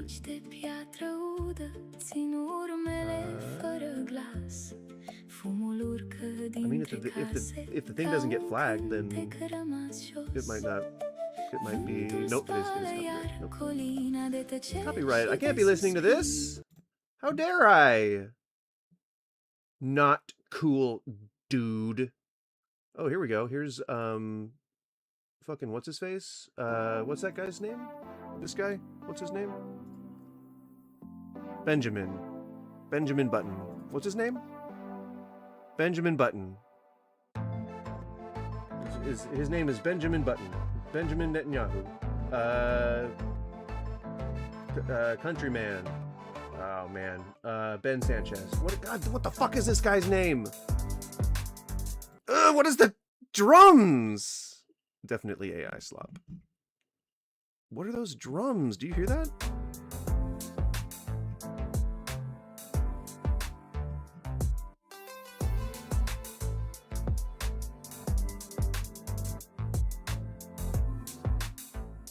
Ed Sheeran, thank you. God damn. What is this someone trying to sample packs?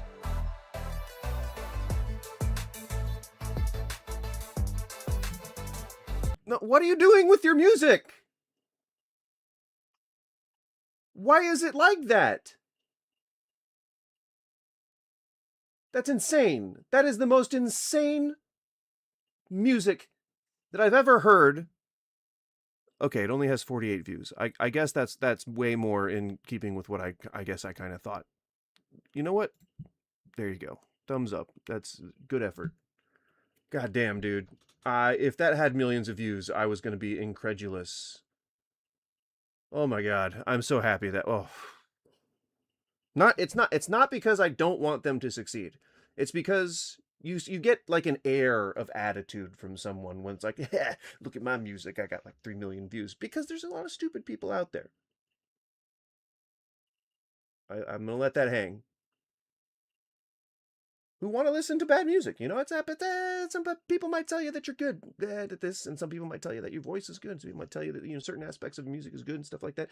They don't necessarily like know what good music is. It's like that trope where like people say, oh, you know, it's a non-Italian, you know, Italian grandmother, you know, she knows everything about Italian food. No, she's just a random fucking woman who's from Italy. Just because somebody's Italian doesn't mean they know what good food is or they know how to cook. Like that's dumb. It's a stupid thing to say or think.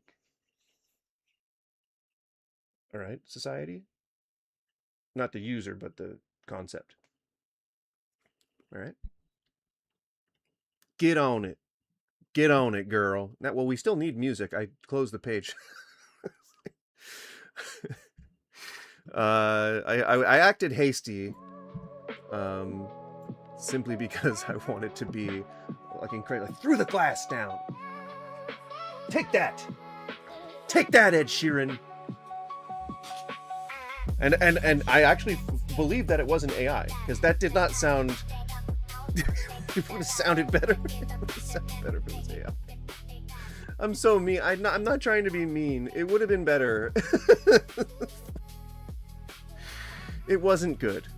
It's this is not good. Praz Canal. I'm sorry. I do appreciate official artist channel. Oh my god. I'm sorry. I'm gonna stop. I don't want to be mean. It's a good effort. It's a good effort. It's not bad. It's bad. It hurts my ear to hear it. Fuck. I'm sorry that's how I feel. There you go. I think that's way more accurate. Way easier on the ear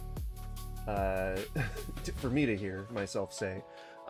I'm sorry that I feel that way about your music. I don't feel that it's very good. I don't like the out-of-time drums. I feel like that's one of the most basic foundations of music. So, and I don't think it's AI, so that's a plus. I don't think AI could have made something so bad, so that's a minus. I'm so sorry. Understanding of what countries are beyond us in ways we're not used to acknowledging. That's really what hit me so hard, both I'm trying to hold it in. And in my Shut up, conversation listen to with this him Bigfoot stuff. Because once you see the full scope of this phenomenon, or at least more of the scope of it than most people acknowledge, then you can't go back to pretending it's simple. Final thoughts. If the physical evidence for Sasquatch is shut up, fuck you, I can pretend whatever I want. Real, and it clearly is, and if the stranger behaviors and elements that people report are real, and they're reported far too consistently to dismiss, then again, we're dealing with something that can't be constrained in a biology textbook. And that right there is what struck me most. But that doesn't confirm that it's what you believe, you asshole. Solved the mystery. But unlike most, he refused to shrink from it. The two go hand in hand. I mean, you got Bigfoot, you got Orbs. And what was that? But unlike most, what the fuck was that footage that you just showed? Man, myth, or monster. Not that Dave solved the mystery, but unlike most, he refused to shrink from it. The two go hand in hand. No, where was it? Far too consistently to dismiss. Then again, we're dealing with something that can't be constrained in a biology textbook. And that... I mean, that looks like AI. Did you see how it, like, shifted? And I think that's probably a really good way to... I guess kind of excuse away the use of AI is to say that like where they're introducing all these like powers that it has to like teleport and phase shift and things like that. That could be a really good way to excuse like the glitches that happen when you see an AI thing, because you see it like kind of disappear in between getting up and actually standing. Why is it doing this? Why does the internet always want it? Not internet, but my browsers. My browsers. Nope, not that far. And that right there, nope. Then again, we're dealing with something that can't be constrained in a biology textbook. And that, see, it like pops up. It like just kind of phases up. Phase up. That's not. I mean, that tells me that that's probably AI. To dismiss, then again, we're dealing with something that can't be constrained in a biology textbook. Because the way that I'm thinking is, am I going to see that there's an anomaly where it's passing between these leaves and it's just obstructed because of the leaves, or because there's like light refraction, because something like light's reflecting off the bark or something like that, and it just globs, it just goes and just like goes into like what we would call like a standing position, I guess, right? Like, but it doesn't look natural. It doesn't look like it's real. We're dealing with something that can't be constrained in a biology textbook. And that right there is what struck me most after watching. And I know that when you're looking at something from behind, and like people, like let's say you're an older gentleman, you're gonna like, let's say you're sitting up like this, but your knees are out here, right? And you're like on a stump or something. When you're getting up, you're gonna go down and then lift your butt first. So that could be what that is. American Sasquatch man-made in a biology textbook. And that right there is what struck me most. It's too smooth. That can't be constrained in a biology textbook. You see that? It's just way too smooth behind that, like behind the brush.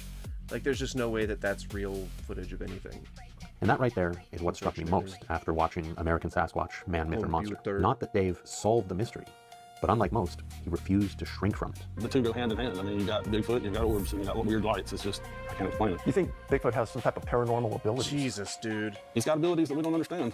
That's orbs having been famously debunked. I mean, how, like, refused to shrink from how it. can you not account for just debris and shit? Weird lights. It's just, I can't explain it. You think, like, it could have been anything.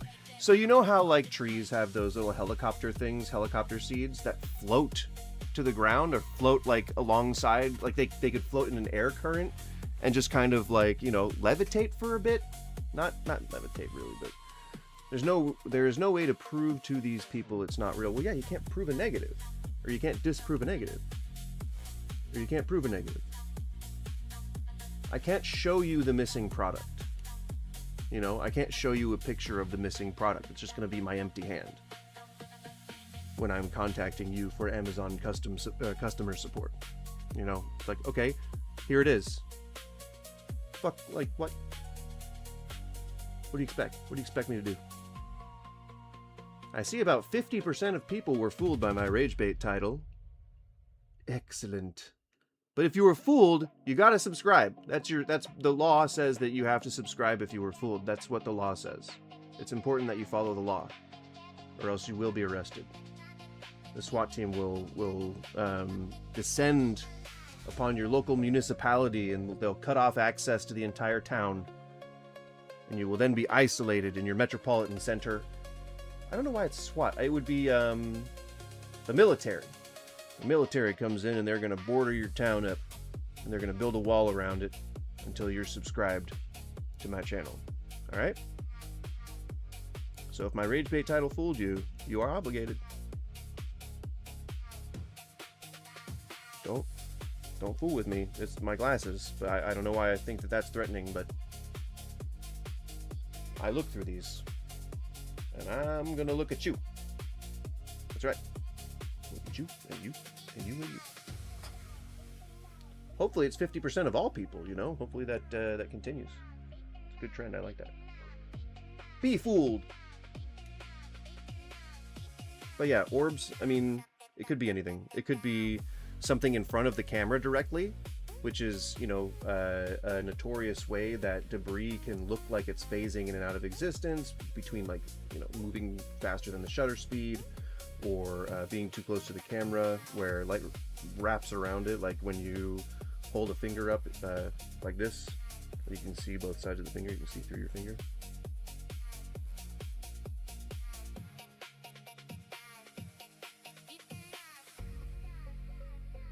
And like pickle jars. No, I will not elaborate. Just gonna have to live with the mystery. Bigfoot has some type of paranormal abilities. He's got Oh yeah, says some random That's why I'm fucking making this guy. video, looking at these uncomfortable topics, delving into this film, and recommending it to you. If you Says want to some gain random deeper dude. insight into this phenomenon, then you should definitely watch it. American Sasquatch, Man, Myth, or Monster. It's available on Amazon, or you can get it from Dave's website, missing411.com. He didn't try to make Sasquatch simpler Yeah, than it make is, sure you pay just to for it. please a The money certain goes directly to David fucking Pilates. of the Bigfoot crowd. Pilates. David Pilates. He didn't hide the uncomfortable parts. And he also didn't dismiss the physical or Right, non-physical. yeah, right. He didn't hide the uncomfortable parts because that's his fucking film. He has to make money somehow, right? Bigfoot actually Jesus? How do you know? How do you know he's Jesus? Do you see him walking along your dreams with you and leaving a set of footprints, but they're invisible, and it's just really big footprints? And then you like see the words from that poster where it's like, and then I looked up and there was no one next to me and I knew it was Jesus. But in this case, like, you know, it's Bigfoot. But he's Jesus. But it's Bigfoot, but he's the Son of God. Right? Bigfoot, but he's the Son of God. Or is he the Holy Ghost? Could Bigfoot be the Holy Ghost? The ghost of the host? With the most? Who doesn't like the boast? And he loves a good roast? And he goes from coast to coast? Or what? He sometimes thinks he's the most, but he never leaves his post.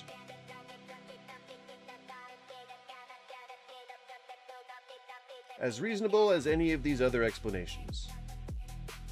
I guess. Well, then you gotta explain both existences. You gotta explain Bigfoot and Jesus. You can't combine them. Because why would people say they see Bigfoot exclusive to Jesus, right? I'm sure people have said they've seen Bigfoot and Jesus at the same time, but not in the same place. Jesus is just about as elusive as Bigfoot is. Not even speaking philosophically. I mean, like, in reality, you know, if you try to find the guy, he's pretty hard to track down.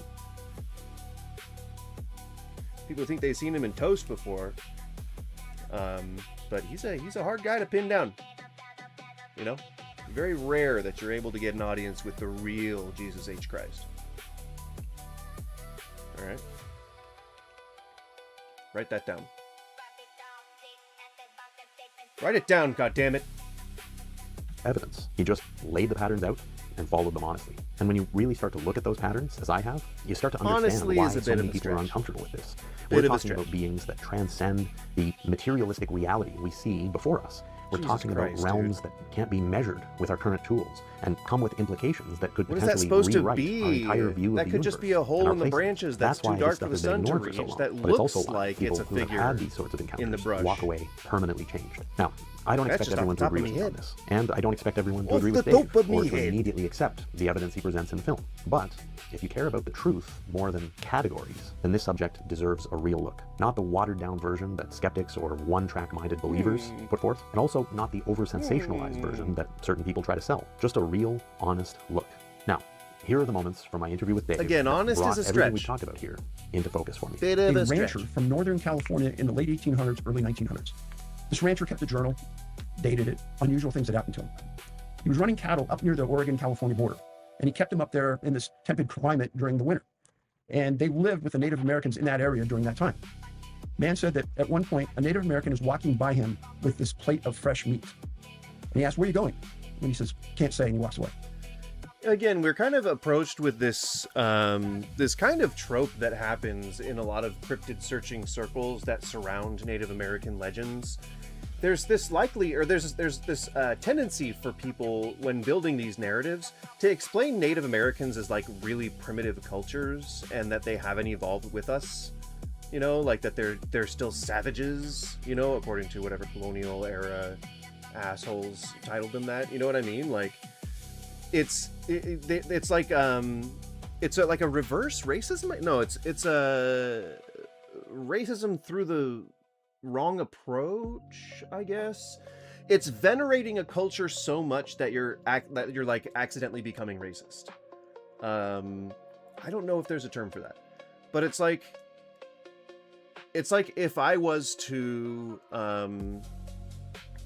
like go to if I was to go into a I don't know, like a church that has like community members who were predominantly from Mexico, and if I walked in there, you know, with it wearing like a poncho that's like, you know, authentic, you know, to whatever region, like let's say the Andes, like I'm wearing like a poncho, I'm wearing like a top hat and stuff like that. It's not disrespectful to the culture, but it's racist because you seem to hold them up on this like weird pedestal for some reason because you're afraid of looking racist if you were to act normal or something. Like, it's kind of like one of those sort of things. It's not like a bad thing necessarily.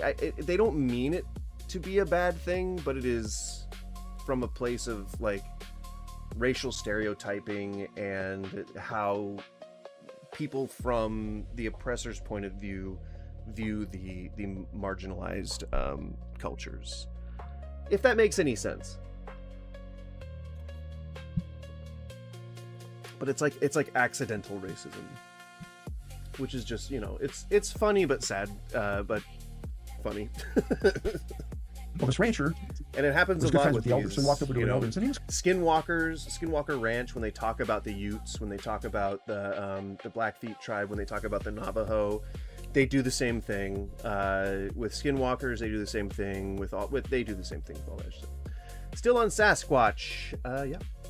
Well, we went to some channels that viewers were suggesting that had to do with like cop stuff, body cams and stuff like that. But that was a short-lived excursion, etc. what's going on? What's all the secrecy goes on? It's okay. A couple of days later, he sees the same thing going up towards these cliffs. Finally, the elder says, so what I was wanting to do as well was answers on Quora, but I felt like I was typing it out too slowly last time we did this. So I'm going to do these while I'm listening to what you guys are watching here on the screen. And what I'll do is I'll do the reacting to that, and then I will answer a question off screen, and then I'll bring it on screen, and we'll both read the question and answer together. I think that'll be easier to consume. Oh, pardon my burp. Did you look at any videos from the recent Sam Squanch sightings in Ohio from earlier this year? I did not. Sam Squanch. Can't say, and you watch.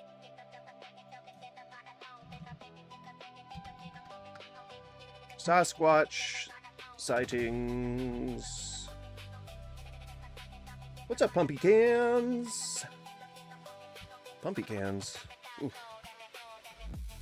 I gotta do better in coming up with nicknames on the fly.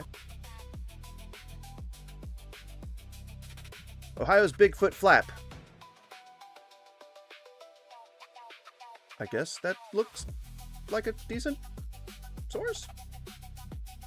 Perhaps. Maybe. Imagine standing in the stillness of the... Imagine being that monotone. Portage County, Trumbull County.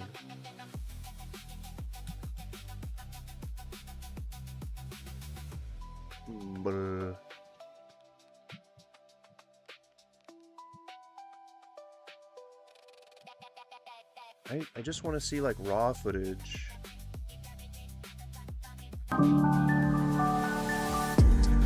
It's time for adventure. Fuck yeah. I'm ready for an adventure. Are you ready for an adventure? Can I get a fuck yeah?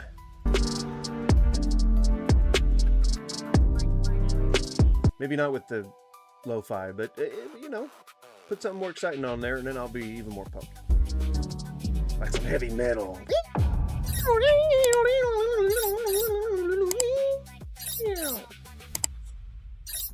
My nose itches now. It's one of those itches that like it feels like a stabbing pain. Maybe it's just a stabbing pain. What's up, guys? Welcome back. What's up? To the Unknown Outdoors. Thank you. This is Matt, aka Trapper. What's up, Matt?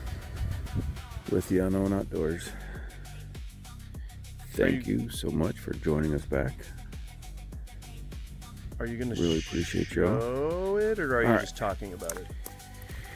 Of course, I don't know if you guys all heard the big hype going on about the Portage County, Ohio sightings, like in the last few days. So I had to get out. I think he's just catching people up on it.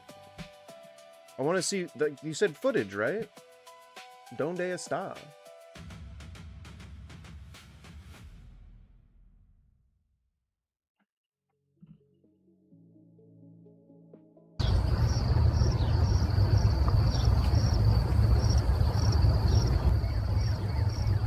Okay, so it's stabilized. Clearly. And it's just standing there.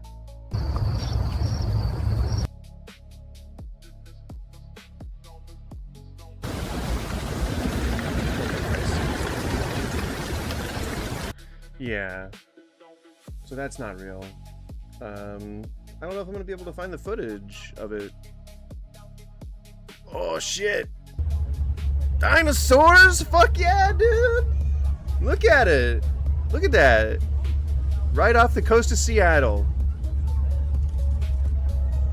I mean, that's like for real, for sure. Like, that's like super real, right? Look at it. Look how real that is. You see that? No, there is actual footage, but regular normal people were out and about and saw it, so there's no actual footage. Wait, so there's no footage? What? I'm confused. AI loft. Go fuck yourself.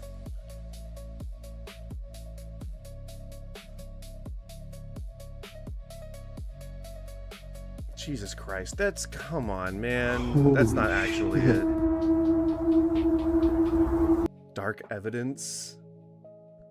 Life finds a way. Oh, shit. Oh no, it's a monster attacking a bear. Oh my god. Oh shit, this proves that something is real. What is this? Is that the sheep squatch? What type of animal is that? Or I mean, like, which mythical beast? What the fuck is that?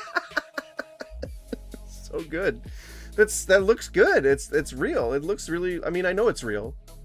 I know that it's legitimately real. So I'm not discounting its authenticity. But it also looks real. In keeping with it being real, it also looks real. So a lot of Bigfoot hunters that came to Ohio and did a lot of dreams about the sightings here had a lot of dreams, I assume, is what you meant. And the fact that the people who actually had sightings were not related, and none of them were interested in Bigfoot. Oh, okay. So they were trying to give what they consider an authentic account of what it is that they saw. Oh yeah, it's almost like the government's hiding this up, hiding this with all of the very real footage that we're seeing today regarding these things. It really feels like the government should be telling us the truth, okay? It's clear as day. It's clear as day here on the screen. You can't deny it's here. You can't deny it. Look at it. Look at that. That's a real live Wendigo. Wendigo, and when's he gonna get here? Woo! Thank you, Dark Evidence, for keeping the truth alive. Thank you, Dark Evidence. Holy shit. Totally not AI slop channel. Thank you, Dark Evidence. Thank you so much. Thank you so much. Oh, you caught footage of Krampus. Holy shit! It is rare. It is rare to see Krampus out and about during the non-Christmas season. But thank you again. Thank you for being vigilant. Vigilant, I mean. Thank you for being vigilant on the matter. You want to see? Yeah. Okay, we got somebody that lives up there, won't hurt you, doesn't look quite like us, has hair all over its body. Takes him up there. They feed him this meat. Very passive, polite. Bigfoot. They come back down, the rancher's stunned. Where'd it come from? The native says that a couple times a year, this flaming moon comes down from the sky, settles on the meadow right here, and 2, sometimes 3 of the crazy bears come out of the craft. He didn't say craft, come out of the moon and jump down on the land. And then they're our friends. And they went. See what I mean? So it's like you're reducing their level of civilization so that you can make the story sound more authentic, legitimate. I don't know. Because you think if you're talking about like a chief who comes to you in a a fucking Toyota 4Runner and says like, hey, it feels like there's like a fucking spaceship or something that comes down, because Native American people who grow up on reservations over those hundreds of years, they somehow incorporated our technology into their budding civilization. Isn't that strange how those quote-unquote savages, right, were able to evolve with mankind? Go fuck yourselves. See, like, I'm sorry, maybe I'm getting angry at the passive racism. Maybe I'm too angry at it. We'll just let them keep talking about Bigfoot. But it's like, fuck, like, oh man, why can't we just look at people like other fucking people? Why do we have to reduce them to being like aboriginals with no sense of technology like that, just to push a fucking story? God damn it! We went up to the cliffs and we feed them. And then after they get out, Krampus is celebrated in Slovenia winter season. Come out, have festivals they in wave Cleveland. Goodbye, they get back in and leave. It's a big Slovenia winter season festivals in Cleveland. It's pretty cool. I don't know. I don't even know what that would consist of, but it sounds cool. I'm sure there's a lot of feasting. The wording in there is perfect.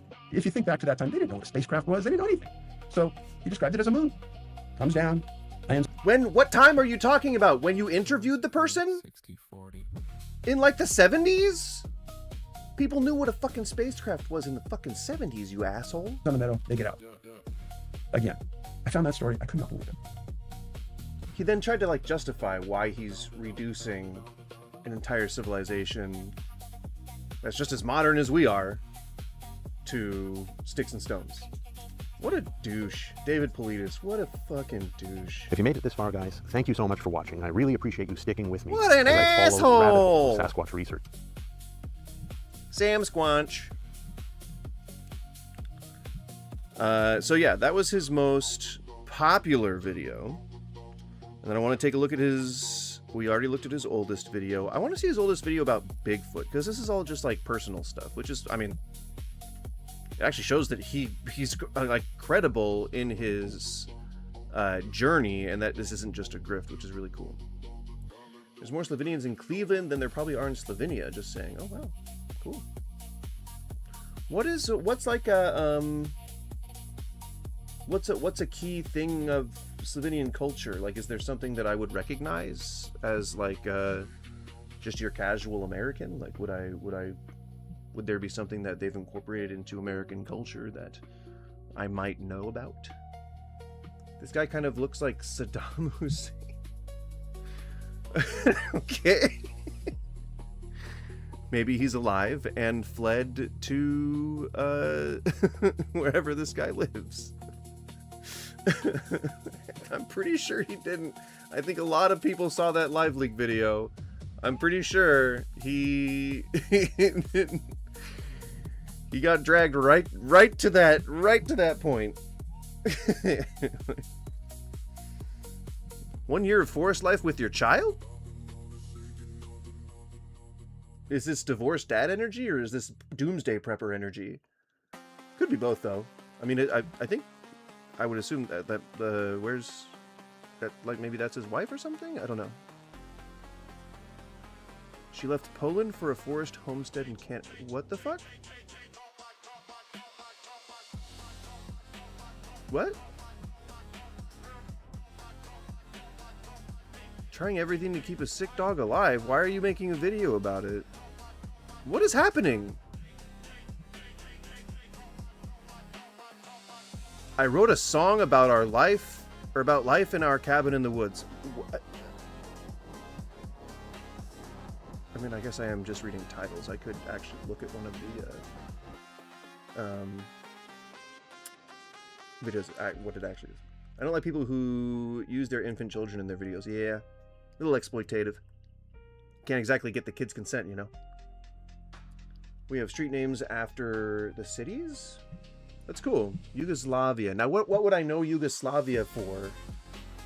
I know food is usually the thing that I can connect with cultures a little easier. So name like a dish or something. Melania Trump is from Slovenia. So shit country. So shithole country that produces assholes. Probably not. Probably culturally not that. But if I only have one point of reference to go on, then... Is that where Rakid comes from? No, that's like Turkish country. Growing up in this area, though, you definitely knew about homemade wine.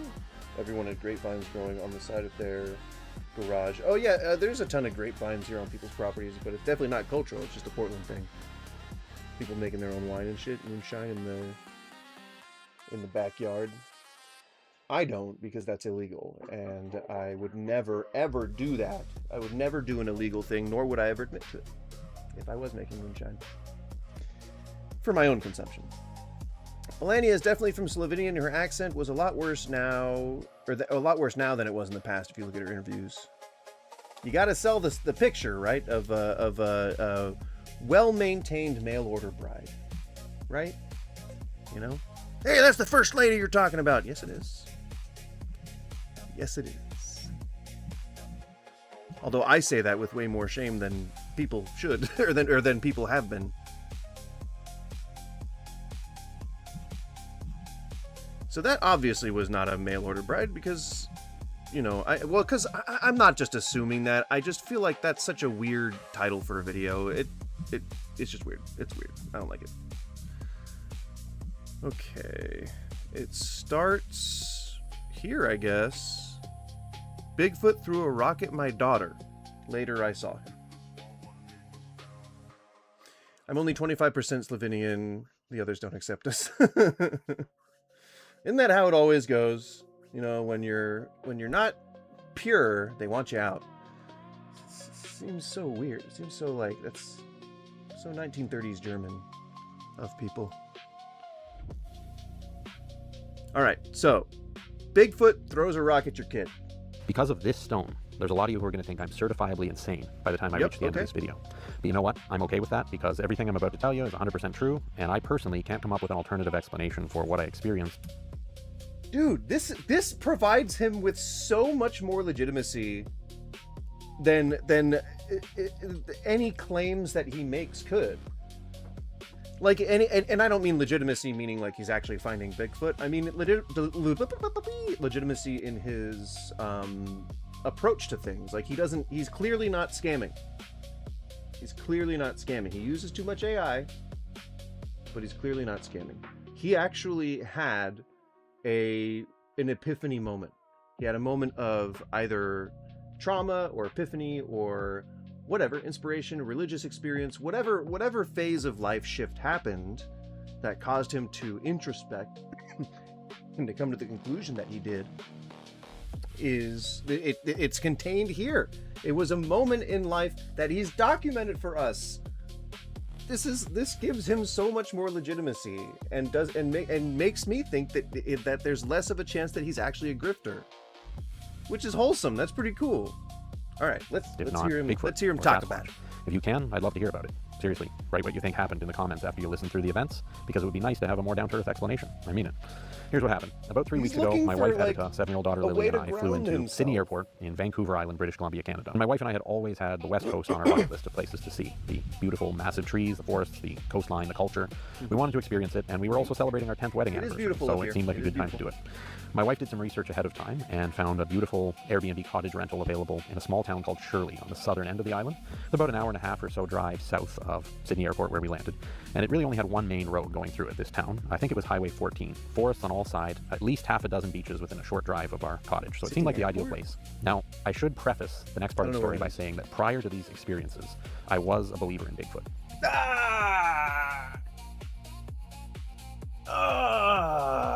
You ruined it. Damn it! You already believed in Bigfoot. Fuck!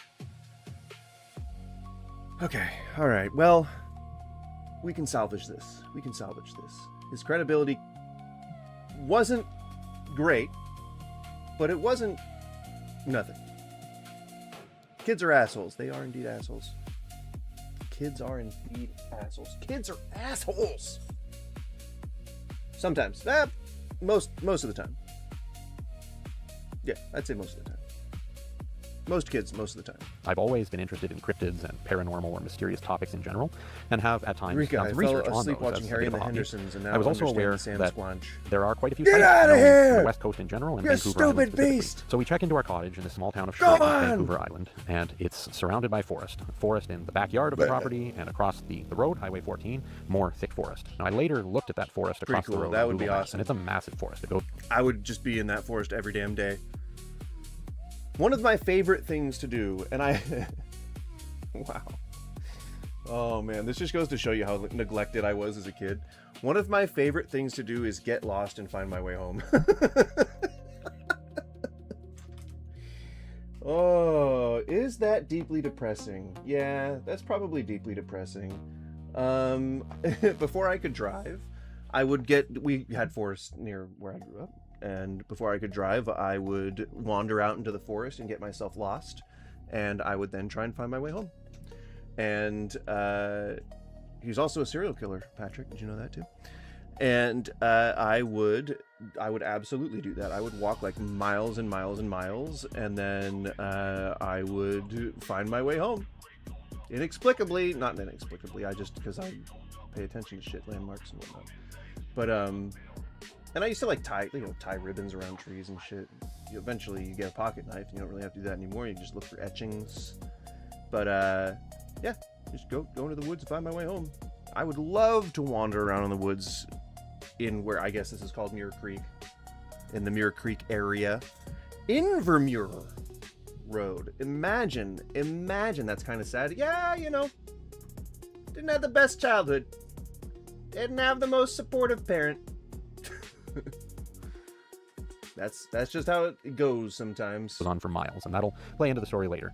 But our host had some chickens and some goats. He and his wife lived in a house on the same property, and between the rental cottage where we were staying and his house was a paddock. What the fuck? Did you see that goat? Oh my god. That goat was insane. On the same property, and between the rental cottage where we were staying and his house was a paddock of chickens and a paddock of goats. As part of the deal, he allowed his guests to collect as many eggs from his chickens as they wanted every day for their breakfast. Dude, blur your kids' faces, man. Like, they can't give you consent, so you shouldn't be putting them on fucking film. That immediately caught my attention because of my interest in the subject, so I asked him, have you ever had a... Imagine like growing up and like just having your face in shit that you just wouldn't necessarily, like, maybe it would be embarrassing, maybe it'd be like you get teased or something about, like, if it's embarrassing, I guess. It just sucks, man. I don't know. Sighting. Have you ever yourself heard or seen anything, or do you know someone who has? And he said no, that he personally had not had a sighting, but he did believe in Bigfoots or Sasquatches for the same reasons I did. There's just too many people who claim to have seen them around the world. He also shared that the large forest across the road, right, in a preponderance of the wealth of sightings that we've had over the hundreds and hundreds of years that we've been experiencing stuff like this, wouldn't you think that it would be more important to determine what that thing is? Like where that thing... Why am I holding I'm holding my wireless charger. Enjoy looking at it. It's very fun to look at. It costs like $6. Shut up. What? No one ever care that you, like, disappeared, either do they. Kids today could never do that, just saying, no, that's what neglect is. I could be gone all day and my mom would never have known that any differently. As long as I make it back before sundown, that was her only rule. I can go anywhere, do whatever I want, as long as I'm back before sundown. Or, when I was older, I would negotiate to being, you know, as long as I was back before 10, and then eventually she didn't really give a shit anymore. I was gone for days at a time. I think after I hit about 16, 17, I was gone for like days at a time. Like, I think I was gone for like a week at one point. She didn't care. No concern whatsoever for her baby boy. For her baby boy. From where we were staying was known in the local area. There's a road on the west side of Cleveland in the burbs called Gore Orphanage Road. What the fuck? In fact, he seemed a little bit uncomfortable sharing that. I kind of pressed him gently for more details, but he didn't seem to want to share any. But what he did share was almost as interesting. He said that in years past, he and his wife had lost... Just to catch you guys up, he talked to the guy who was hosting his Airbnb, and the guy said that he believed that Bigfoot existed, and he wouldn't share details about the sighting. Or his own experience with sightings. That was he was guarded about the details. You need to stop because the tears are coming down. I'm laughing a lot. A few goats. Good, I'm glad I could make someone laugh. One year he said he had seen a black bear. He actually caught the black bear in the act of mauling one of his goats. He had pushed over the 5-foot wire and post fence that was guarding his goats, and it was in the process of mauling one. There was a lot of blood and hair, and the fence was completely destroyed. So he scared the bear off, but obviously the poor goat was done for, sadly. Another time, a mountain lion had actually come in from the forest and leapt over the 5-foot fence, and was also in the process of killing a goat and trying to drag this goat. And they were only miniature goats, but still, it was fairly weighty. And he was trying to drag it over the 5-foot fence back to the woods. The mountain lion wasn't able to do this, so again, there was a lot of damage, and there was a lot of blood and hair, and it was just a nasty situation. But there was a third time that the guy mentioned where a goat had simply disappeared. Like, he had come to the paddock in the morning to feed the animals, the chickens and the goats, and there was just one less goat.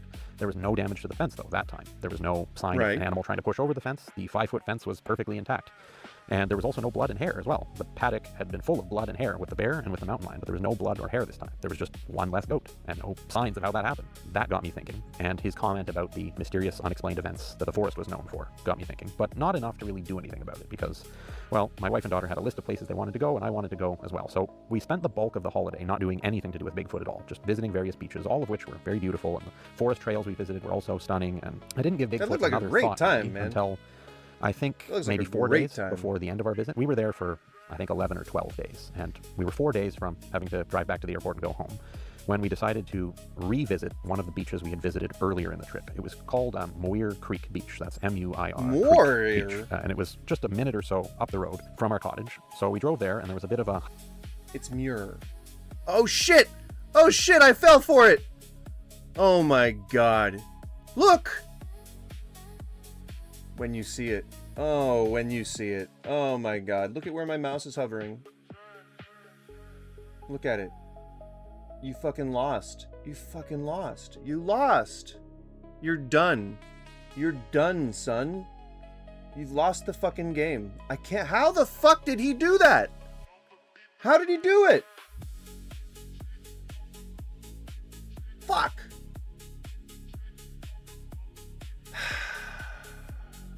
He did it, y'all. God damn it, motherfucker! Thank you for whatever that is. I don't have my alerts on. Oh, bits. It was thank you for cheering. That's also screw you. Thank you for God damn it. You jump started my I have to jumpstart my brain. Cause you done did me dirty. I thought I had turned those alerts off.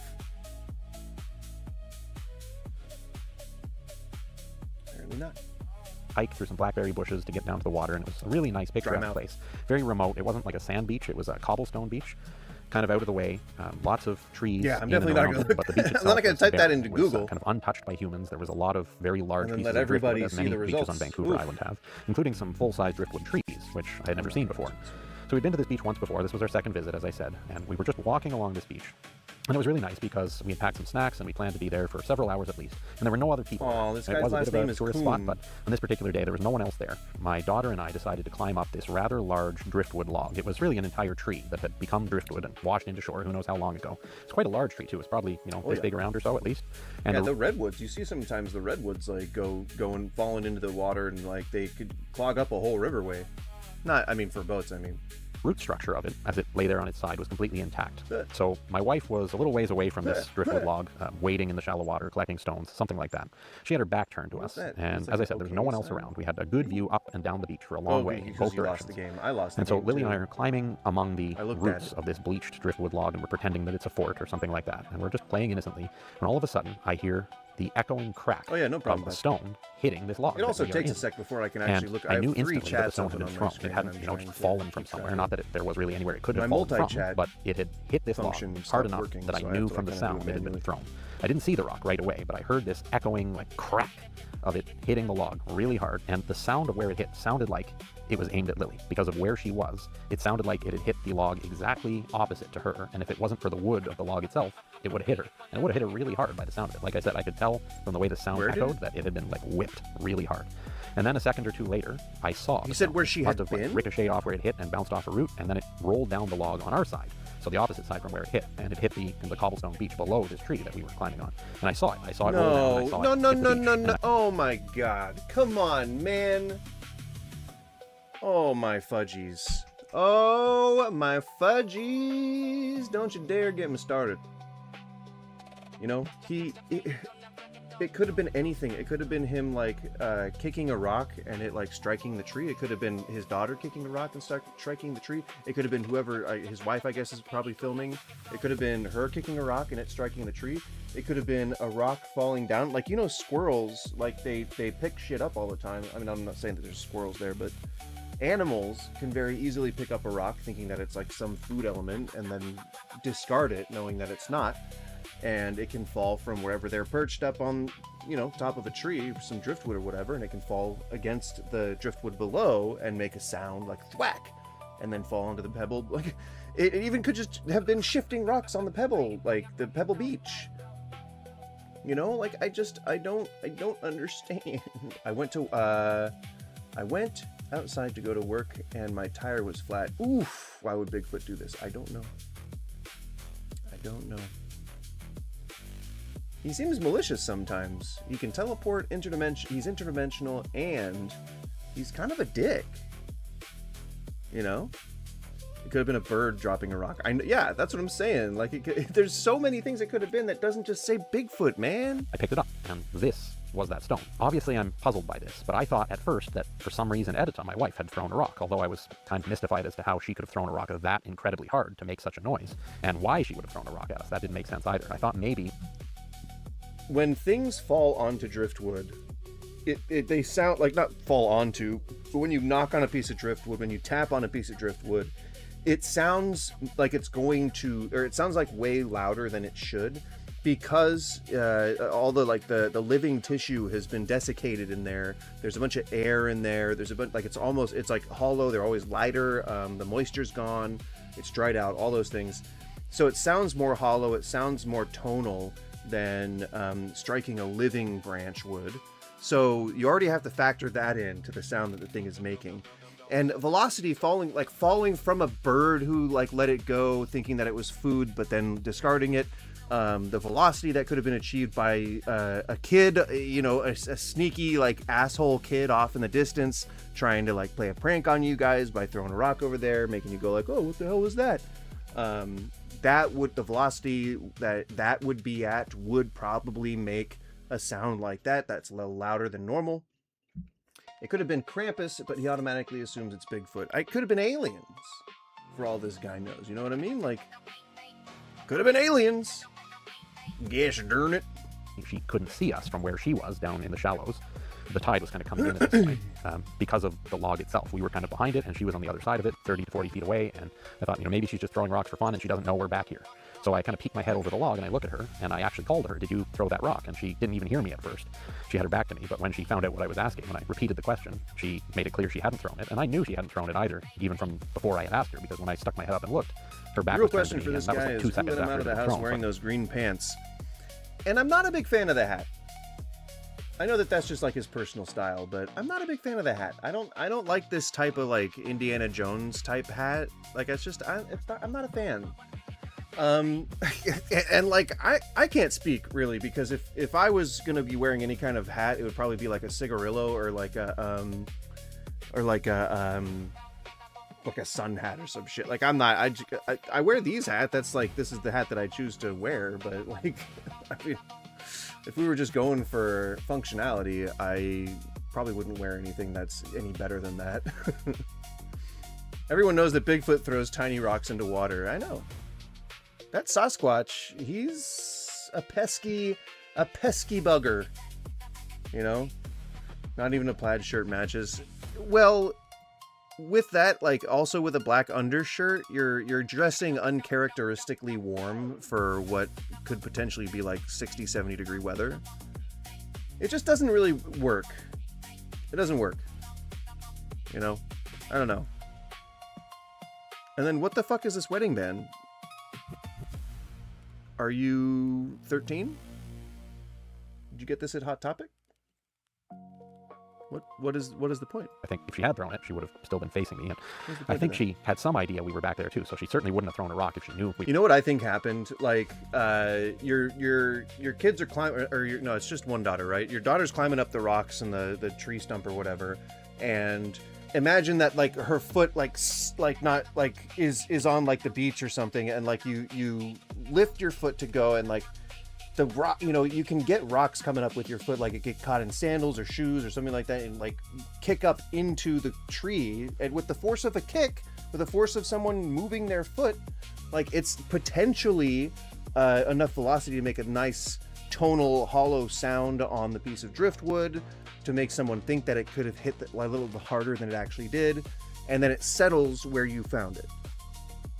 That's what I think happened. It's a very simple, like, just, you know, thwack against the tree branch, or the fallen tree or whatever, driftwood, and that's it. Just because he doesn't understand that, like, driftwood is going to sound more hollow and louder when something strikes it. I think it's just a simple misunderstanding. We're back there. And this started his whole journey into AI slop. Sorry, his logo here is PFP. Into AI slop, with all of the AI slop thumbnails. He's dressed like he's ready to rescue an artifact that belongs in a museum from the neck up. Yep. I didn't want to call it an Indiana Jones hat, because I don't want to give him that much credit. But it was clear to me she hadn't thrown it, 100%, which left me with the question, who had thrown it? There was no one at all on the beach that I could see, in a long way in either direction. And so I'm thinking the only place someone could be hiding who could have thrown that rock is up on this sheer sedimentary rock cliff that was more or less right behind us and behind this driftwood tree that went up, you know, maybe 30, 40 feet and capped off at the top with extremely thick trees and bushes and things. I thought someone could potentially... Yeah. So a steep surface with an abrupt cutoff, ridged by brush and bushes. Kind of feels like it'd be a perfect place for some like shitty, pesky kids to hide to play pranks on the, you know, tourists. Or from another tourism family, like it's a place where Airbnbs are, obviously. Like there's people stay there in some capacity for them to be able to even, like, you know, feel like it's necessary to, or feel like it's lucrative to rent out a room. There's so many people just everywhere, and it's so weird to assume that it's some as of yet undiscovered species, let alone an animal or another human being, when something really, really innocent like a rock falling happens. Not to mention the fact that you're on there's a cliff up above you, man. It could have even just been a rock tumbling from a hill, like someone, I don't know, a mile uphill, you know, kicked the rock, and it somehow found its way all the way down to that cliffside, and then it finally decided to pick that time to tumble over the cliff, striking the tree down below, and settling where you found it. That set off your entire hunt for Bigfoot. That is now somehow no animal, no human, no natural occurrence whatsoever. It's definitely Bigfoot. But wait, didn't he say that he saw it? I'm sure. Hiding up there, kind of up behind us on this cliff I'm sure over we'll our find heads, out. and have thrown a rock down at us. But that didn't seem to make sense either, because this cliff was extremely steep, and even when it kind of changed from a sheer rock face to the top where there was thick vegetation, that top of it was very steep. Wait a too. minute, you're saying Like a kids barn play roof, steep pranks? enough that I think any person Not would that have trouble Sasquatch staying up there exists? without rolling. There is some correlation between being a kid and doing stupid things. There is some correlation. I don't want to just you know, call children out like that, because they're supposed to be, you know, kids, you know, but kids can be assholes sometimes, okay? All right. I don't want to cast aspersions on anybody's kids who's viewing. I'm sure your kids are probably okay, but I probably wouldn't like them because kids are assholes. Rolling down. I'm Except joking. it would be hard to roll down with all the trees and shrubs. It was so thick up there that when I looked, I couldn't. Adults might even play see pranks maybe too. more than Nah. 5 feet through the thick Adults are foliage. above that. So I couldn't I see don't how think anyone could climb. I don't think I've ever met an adult human being who ever made a joke in their life. The hell are you trying to say? How dare you try to convince me of that? How dare you? I'm up there, and if they did, I couldn't see how anyone could stay up there because of the steepness of the place, and I couldn't see how any human being would have space to be up there because of the incredibly thick foliage. And yet, this rock had clearly been thrown at us. It had been whipped hard enough to make this. Yes, it does, Patrick. Only assholes play pranks, and it's only people who aren't adults, I guess? I don't know. That's dumb logic. Whatever, you get what I'm saying. Ringing, echoing sound. It's as it not a thumped joke, into the that's, I log guess... 2 feet from my daughter's It's head. run its course. So I thought, well, it's got to be a person. And I was mad at that point because I thought there was a human hiding up there somehow, despite the sometimes terrain, you just hiding up in this wanna- bluff bush area, throwing rocks at my Just kid. take a joke So I and decided I'm just going to take it start throwing as some far rocks as up there myself to try to scare, flush out whoever's hiding up there and give them a good telling off. So I did that. I grabbed some fist-sized rocks and started to whip them kind of in all directions up into this foliage where I thought maybe the rock had come from. But nothing happened at all. There wasn't any noise, there wasn't any sound other than the sound of my rocks crashing into the bushes. Which should tell you that you didn't encounter Bigfoot? Should that not? Wouldn't no result not lead you to a conclusion? Isn't that what? There. So I really had no explanation, but it was weird because a rock had been You're a thrown domestic at us, terrorist. and there was no one there to throw it.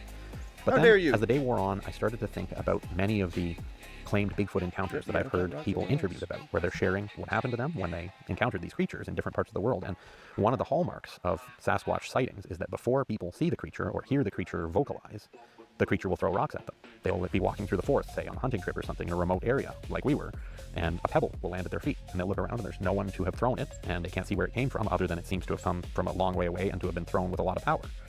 And then if they keep ignoring the pebble and don't know what to make of it, but they just keep walking, then another pebble will be thrown at them, and maybe this time it'll hit them or hit a tree next to them or something. I've heard lots of interviews where people claim to have seen a Bigfoot, and before they see it, they're talking about rocks being thrown at them. So, despite the fact that I thought hated it was a taking human at logic the when I was time, 18 years old at Bowling Green State University. I was so stupid I didn't understand anything. It's one of the reasons why I dropped out after 6 months, one semester. I could see that. I could see why that would be a harrowing experience. there wasn't really any way a human could have thrown it or even had a place to throw it from that I could see, and I saw hide nor hair of a human. And then, as the day continued, I started to think back to these interviews. Could a Bigfoot have been up there in that thick foliage, which would be perfect cover for one, and thrown a rock at us as a sign to, like, get out of my territory, like I've heard in so many of these interviews? I wasn't sure, but it kind of reignited my interest in the whole Bigfoot subject. That night, I decided I was going to do a little investigation. I was thinking about the rock throwing incident and the interviews I'd heard, and I was also thinking back to the conversation I'd had with our host on day 2, where he'd talked about the forest opposite to our cottage, which, by the way, as I said, was just about a minute's drive away from this beach where the stone happened, the stone throwing incident.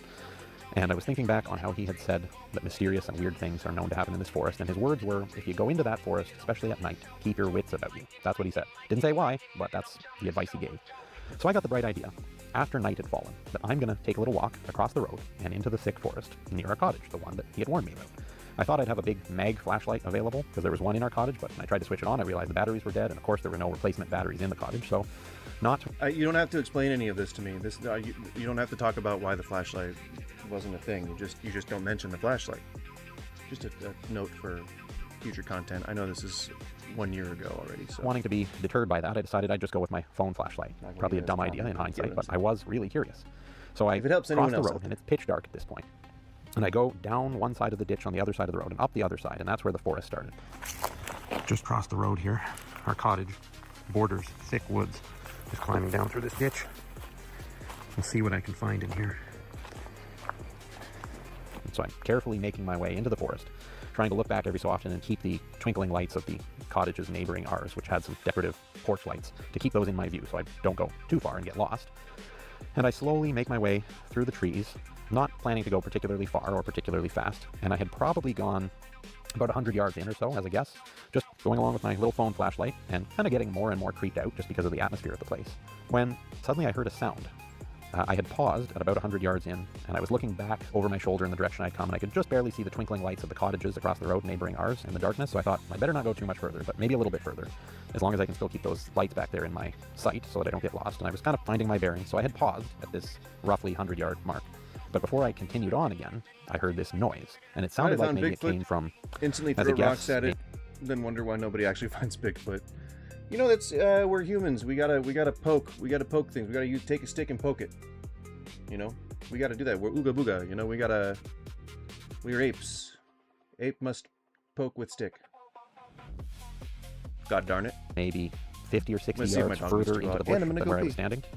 And maybe refresh my water? Best I can describe it like a large, heavy-set, barrel-chested man clearing his throat, combined with like the low growl that a dog does when it's warning you to stay away. So you picture like a great big man clearing his throat and a dog growl all rolled into one sound. It was kind of like that. And it wasn't terribly loud either. And I've heard reported Bigfoot encounters where they hear like a really loud noise in the woods. This wasn't particularly loud, but it was noticeable. It was quite noticeable because prior to this, the woods had been completely silent. No wind, no breezes, no night birds or anything like that. And I pause about 100 meters in to get my bearings, and I hear this sound further into the bush. And it scared me. And I'm immediately thinking, maybe that's what I came to find. Or maybe, more likely, it's a bear or something. I wasn't sure which, but I had the feeling I should probably get out of there because... well, it was obviously big, whatever it was, and it was gruff sounding, and it kind of sounded like a warning. I wasn't sure. So I'm just kind of thinking through what I'd heard and freaking out a little bit, and I had kind of made the decision to turn around and go back in the direction I came when I heard another sound. And it sounded like it was coming from the same spot where I'd heard this one. I would say, again, 50, 60 yards from where I was standing at this point, and I couldn't see that far, not even close with a phone flashlight. It was dark, it was thick, but I hear this second sound. And the second sound was very different than the first. It was the sound of what I would describe as a large tree being twisted. Like when you're walking by a tree and there's a strong wind, and even if it's a thick tree, you can hear like the trunk twisting and turning. It's like a kind of like a wood fiber sound. And if you're walking through a forest on a blustery day, you hear a lot of trees making that sound. That was the sound I heard. Except it wasn't a lot of trees, like in a forest in a windy day. It was one single tree. It sounded like one trunk twisting. And the weird part was there wasn't any wind that night. There wasn't a single breath of wind. And this was, I should mention, 20, 30 seconds after the throat-clearing growling sound. And again, it sounded like it came from the same spot. So I was understandably freaked out. Wasn't sure what it was. I was kind of thinking bear. In the back of my mind, I was also kind of thinking Bigfoot. But again, really had nothing to go on. But I was scared. Heart was thumping. Adrenaline was rushing. So I got out of there. Stumbled through the bush. Probably made as much noise as a bulldozer. I'm getting out of here. I feel silly losing my nerve so quickly. But I heard a grunt. A deep, loud grunt in the forest over there a couple minutes ago. And then the sound of a tree twisting. Like the wood fibers breaking. I'm not making this up. I'm serious. I heard those two things. It's a calm night. It wasn't just the wind twisting the tree. There's something out there. And it's time for me to make my exit here. Found my way back to the road and kind of ran across the road and back into the cottage. And I think I was only out of the cottage for 7 or 8 minutes, something like that. I had told my wife where I was going and what I was doing, and she thought I was crazy, but she, she was okay with it. So I went, and then I come back, and she's like, "You're back already?" Because it really wasn't that long. I told her what happened, and she kind of laughed at me. I'm not sure she believed me at first, but that's what happened. And it kind of took me a little while to get over that. It was fairly scary. And again, I thought, most likely, using the logical part of my brain, I thought it was probably a bear, growling, maybe it's pushing on a tree, making the twisting sound. So the next day comes, and it's a beautiful sunny day. And in the daylight, my courage rekindled a little bit. And along with it, my guys, curiosity. I don't know if you've done this recently, but...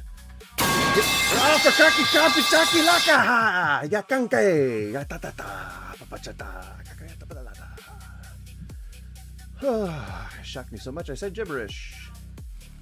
What was I saying? if you haven't already, please hit the share button. We don't know. Patrick recommended it because he said that it pushes you up in the algorithm, but we haven't been able to verify that yet. You don't even actually have to share it. I think you can just hit the share button and click cancel right after. See if it does anything. I'm about to sneeze. Yeah, I know why it's gonna make me sneeze.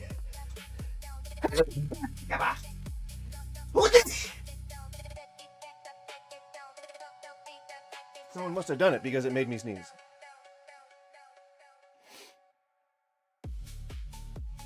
And we drop down to 1 viewer. Okay. Maybe that's what happens. And I decided to make another trip to that same spot in the forest with daylight on my side because I thought that maybe what I had heard could have been a Sasquatch. I know that thing's like or maybe it was a bear, accurate. but I realized that I'd probably regret it for the rest of my life if I didn't take another walk back there and try to figure it out. At least see if I can see some footprints or something like that. So I take a walk back there, across the road again and into the tree line, and it's early afternoon, about 1 to 2 o'clock, something like that. And I find my way to the spot where I think I had been the night before when I heard the sounds. And then I decide to continue on further to see if I can find the spot where, as best as I could recall, those sounds originated from, the throat-clearing growl. Yeah, but so far, you haven't actually seen anything, right? Did I miss that part? Because I know I was away. You heard something, right? Some footprints. He heard something. He saw some footprints. Heard some sounds. Throat clearing, tangled bush. Yards or so, the walking got easier. And I thought for a moment that I had broken into a man-made trail because it was that stark of a difference. Thick, tangly bush, and then suddenly this, like, open area. I actually started to look around on the ground for signs of, like, chainsaw work, like cut down bushes or trees or something, because I thought it's got to be a logging road or a man-made trail of some kind. Trails, you can make trails, like, that's like one of the first things you do in a strategy game, right? You build roads and trails and shit like that. Like, that's mankind's, one of our earliest things was, like, building roads and pathways and shit, that's a pretty ancient thing. That's a pretty ancient thing, all right? Wouldn't call that Sam Squanch. But maybe he's going somewhere else with it. But I didn't see any signs of chainsaw. I feel like I'm already seeing the forest down. through the trees here.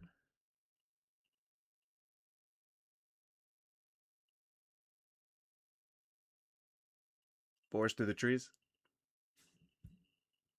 You get it?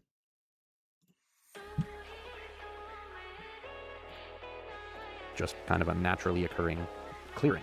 What's interesting right here, we're pretty close to the road still, but you can see there's almost like a natural trail right through here. And it twists around a bit. A fairly wide one too. Like I can easily walk through here, no problem. So as I'm examining the trail, I notice something in the middle of it. And it looks like a deep single impression right in the middle, like smack dab in the middle of this naturally occurring trail thing. So I get excited. I think, could it be a footprint? Maybe. It kind of looked like it was one from a distance. So I go up to it, and my heart kind of sinks because when I take a closer look, it doesn't really look like a footprint. And I'm thinking of footprints like the ones they took casts of, the Patterson-Gimlin film footprints, that have 5 distinct toes and basically look like a giant human foot.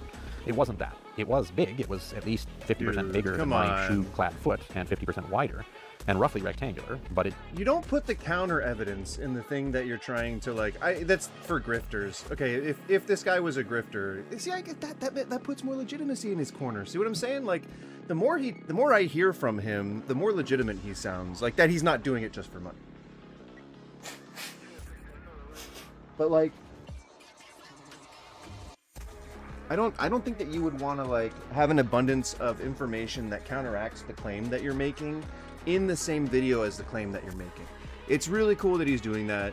It adds to his transparency. Like, that's cool. Cool. I like that. They didn't have distinct toe marks in it. I don't know if this is a footprint or just some naturally occurring depression. Dude. No. Like, would any footprint do that? That's just like a hole in the brush. What? In here, but it's deep. Whatever it is. Yeah. And it's fresh. What did it accidentally bury an animal that's that good at hiding, that's that good at navigating, somehow accidentally fell through this part of the brush? And you're thinking that that's a footprint? But then I wasn't sure it would have had distinct toe marks, even if something with toes had made the print, because the ground was all like leaf and needle covered. It wasn't, clean. You're right. bare. You don't know if Sam Squanch has toes. All right. You got to emphasize that you don't know if Sam Squanch has toes. All right. We don't know for sure. We can't be sure that Sam Squanch has toes. I would love for somebody to prove it someday. But for right now, we're gonna have to just understand the idea that we cannot determine yet that Sam Squanch has toes. All right? Keep that in mind. Keep that in mind, you guys. Keep that in mind and make sure that you don't let the government spy on your thoughts. All right? Or soil by any means. So I wasn't really sure what to make of it, but it was very deep. It was at least 2 to 3 inches pressed into the dirt, like through the foliage and detritus on the forest floor. So I knew that whatever made it had to be quite heavy. And I'm a big guy, but I tried stomping in that same area on the ground to see if I could make a footprint similarly deep. That's why you sleep at night. That's where I sleep at night. Where? Sorry, I black out when I say most things. And I couldn't. Like maybe half an inch into the ground is all that I could do, even jumping up and down at 260 pounds. So, was it a hole that something had dug, or was it a footprint? I wasn't sure. Oh wait, it's no longer a rage bait. I did have some needles and a bit of leaves in the bottom of it, so it didn't look like a fresh dug hole necessarily. It kind of looked like it could be a footprint, but I really wasn't sure. What's the new poll? So I kind of filed that under inconclusive and stood up again and started to walk a few more steps, again, in the direction I thought those 2 sounds the previous night had come from. And I figured I was getting close based on just my memory of where I had stood when I heard the sounds and how far I had come at this point. And very shortly after I saw the impression, I see something else. And it's what looks like a fallen balsam tree with all its needles still intact and still green. There's a fairly sizable, tall balsam tree that's still alive because it still has like foliage on it. You can see there, it's a healthy tree by the looks of things, but it's been completely snapped off and pushed over. Is? I was maybe 20. Why do you sleep in the forest? Don't you have a place of residence? 20 yards away, 25 yards away from this tree, and it was in the direction I was going, and it was lying across the forest floor. As a guess, I'd say 30, 40 feet high if it had been standing upright, and it still had all its fresh green needles on it. It looked like a living tree, apart from the fact that it was lying on the ground. And obviously my mind shoots back to the night before, to that second sound I heard, because the second sound sounded like a fairly large tree being damaged, being twisted or uprooted or something. And the tree looked like it was right where I heard those sounds last night. I mean, best as my recollection told me, that's where both the grunt growl thing and the wood fiber noise came from, was from right where this tree was, and the tree looked fresh. So I get excited about this, but I'm thinking trees do fall down all the time due to less cryptic reasons than Bigfoot. Like, it could have just had root rot. True. It could have been bug eaten, or maybe the soil was shallow there and it just kind of gave way, or maybe it was a strong wind. So I thought I'd better go up and take a closer look, examine the roots. It looked like maybe it had been fully uprooted, although from where I was standing I couldn't see the roots. There was like foliage and bushes blocking my view of the root structure. But I knew I had to get a closer look at that tree. Poke the trunk, see if the wood was Bigfoot wet, is real, punky, even though like I've never rotting seen them. trees I've are, read because books, sometimes rotting trees can still have green needles or leaves if you just on want them, it to but be they can fall true, down. it can be true. And I had just started to walk like... closer to the tree, to close the gap between the tree and myself, to make that examination, when I caught a flash of movement out of the corner of my eye. And it looked like something was moving beyond the tree, maybe 60 to 70 yards beyond the tree, in the same direction roughly, but a little to the right of where I was facing. So I kind of immediately jerked my head over in that direction and tried to train my eyes on what I had just seen move out of my peripheral vision. And this is where it gets kind of strange. So you said you saw something what move. I saw was a large black shape that I would estimate to be 8 to 9 feet tall. No, there's no footage of this. There's no. Heights and lengths and things from all the years I've spent building.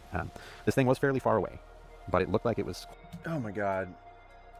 So because I've built things, I can tell exactly how big something is hundreds of yards away.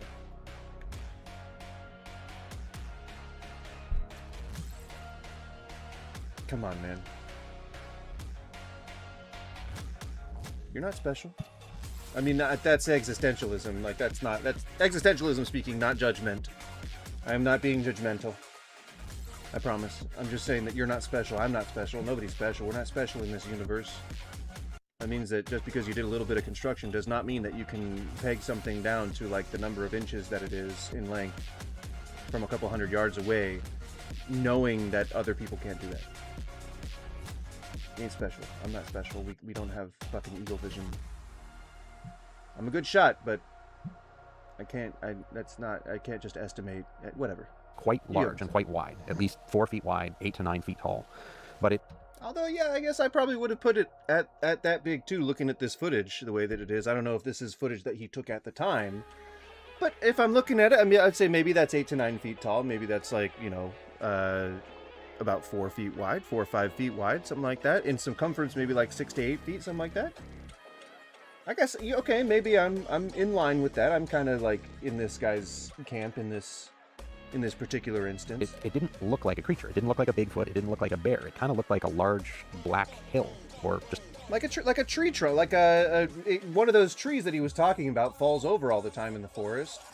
They often fall. They don't just fall at the base, like it's neat, like they're being cut, but with a chainsaw or anything like that. Like they crack wherever the structure is the weakest.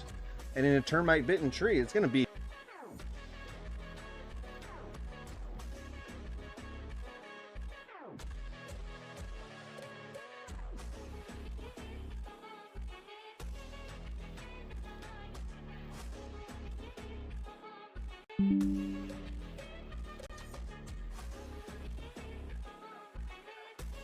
Mike should be back, yeah. 'Twas thy father.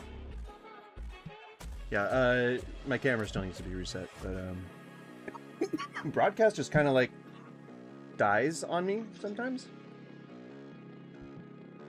And that's what I use for the fancy mic. You know, the fancy mic effects, the fancy condenser mic effect. Sorry for the coughing. I have asthmatia. And it's allergy season, so try to stop me. Try and stop me from coughing my lungs out. Just a dark mass of some sort. In fact, my initial impression when I trained my eyes on it, when I caught that flash of movement and looked in that direction, was that this dark shape was a root ball. You know, one of those masses of dirt. Yep, there it is. You did it. Or it's from when a tree, like a massive tree, like let's say one that's like 8 feet around, has fallen over and left like a jagged thing. Left a jagged remnant. He's immobile and just wanted to tell me that it's going to rain. Did you put him outside where he's going to get rained on? Just because he's immobile doesn't mean you need to put him outside in the rain. He's not an object, Patrick. And debris that an uprooted tree pulls up with it in its root structure. If you're looking at the I have end asthma of a too. root You know ball, what it's gonna helps? fall. Smoking cigarettes and weed. Help you get the weed part down now. You just got to get the cigarettes. Yeah, no. I used to smoke cigarettes. I would smoke about a pack a week, so I was never like a heavy smoker. But it made for a good excuse to go take a 10-minute break while you're working retail. It did indeed. Fallen tree.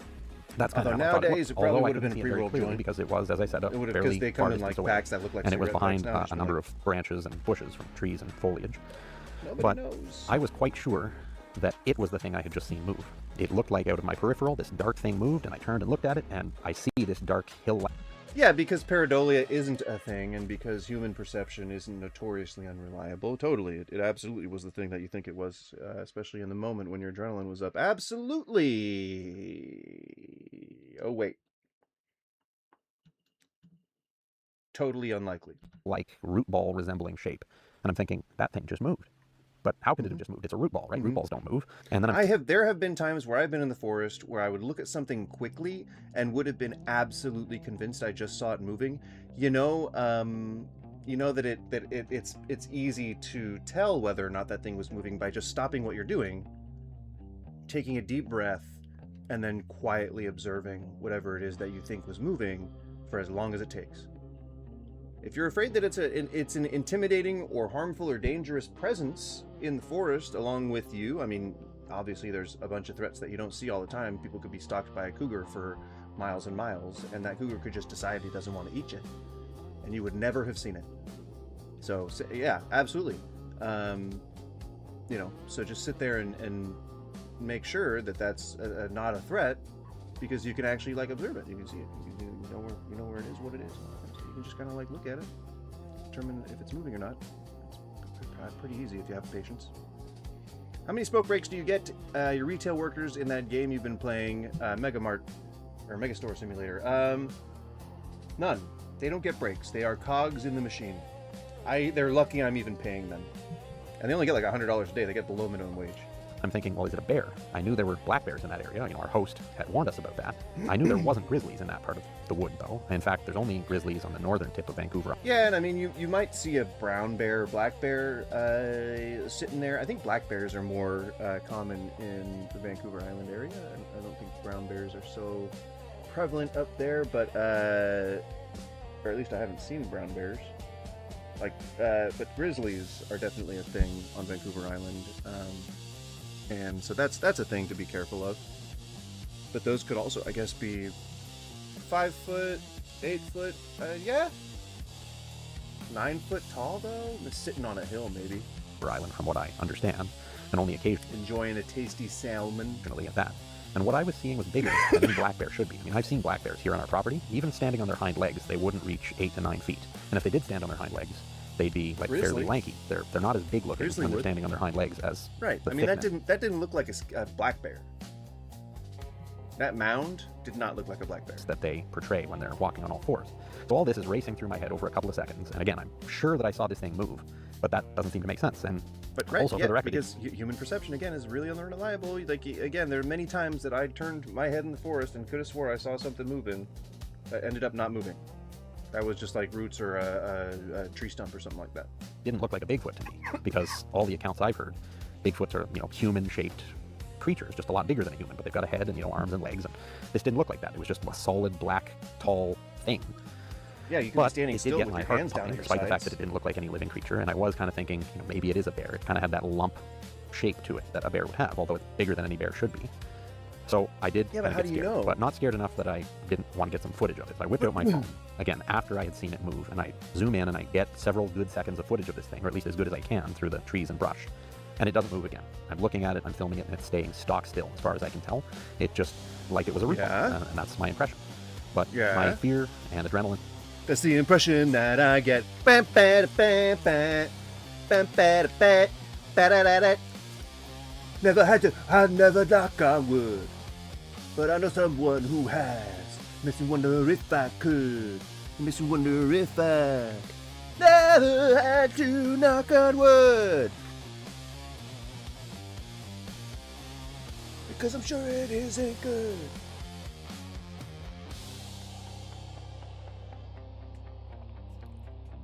Started to get the better of me, between the footprint-looking impression and this fallen tree that seems to have maybe fallen under mysterious circumstances, although I still wasn't sure about that. It could have had root rot. But then this black shape, this massive black shape at a distance beyond this fallen tree, which seems to have moved. It looked like it moved about a foot to the right from a more open area where it was when I saw it out of my peripheral vision to this more covered, branch-filled area where I could still see it. Your peripheral vision, which is super good in quality and totally not subject to accidentally seeing things that aren't there. Totally reliable. I know that song is That God, I wish I could say the name of it right now, but I'm so old I can't remember and my memory's bad. I'm gonna let you torture yourself over it. I'm gonna let you keep guessing. But not as well. So all this is kind of racing around in my head and thinking, it's something, because it moved. I'm pretty sure it moved, so I'm getting out of here. I fucking can't remember! Fast walked or jogged out of this bush and had quite a few scratches on my legs and arms. So you sat there, looking at something that you were sure was moving, didn't stay there long enough to determine whether or not it was a living thing, and you backed out because your adrenaline was up, and this was a thing you saw out of your peripheral, and then you left the forest. This could have been the most significant discovery in humankind, in human civilization. The most significant discovery of a previously undiscovered, entirely new species of early hominid that has somehow survived outside of human view for thousands and thousands of years, and no proof has ever been found to substantiate their existence. This could have been one of the single most important discoveries in all of humankind, and because you were a little fucking scared little baby boy, you decided to leave the goddamn forest before you could determine the thing that you saw of your peripheral that you were certain moved was a living thing or not. Interesting behavior. Interesting behavior for considering all those different factors together, but that they don't expect us to actually break those things down and put them all together. Like I said, I like this guy. I think that he's got a good heart, and I think that he's not purposefully grifting people, but it still is not true. It's still not a thing that's really happening. Still not a thing that's really that you could really be that certain of. Arms by the time I got out, and I was shaken. Like, I thought I had seen either a bear or something more mysterious than a bear, but I was quite sure I had seen something alive. You already believed in enough Bigfoot, that I so decided yeah, to call that my was dad already and on tell your him the mind, whole yes. thing. I told Edita about That's it, and I'm it's not called sure she bias. knew what to think. She believed me, but it's a weird story, so she didn't really have any conclusions. I called my dad back in Ontario to get it off my chest. Told him the whole thing. Told him the stone throwing incident.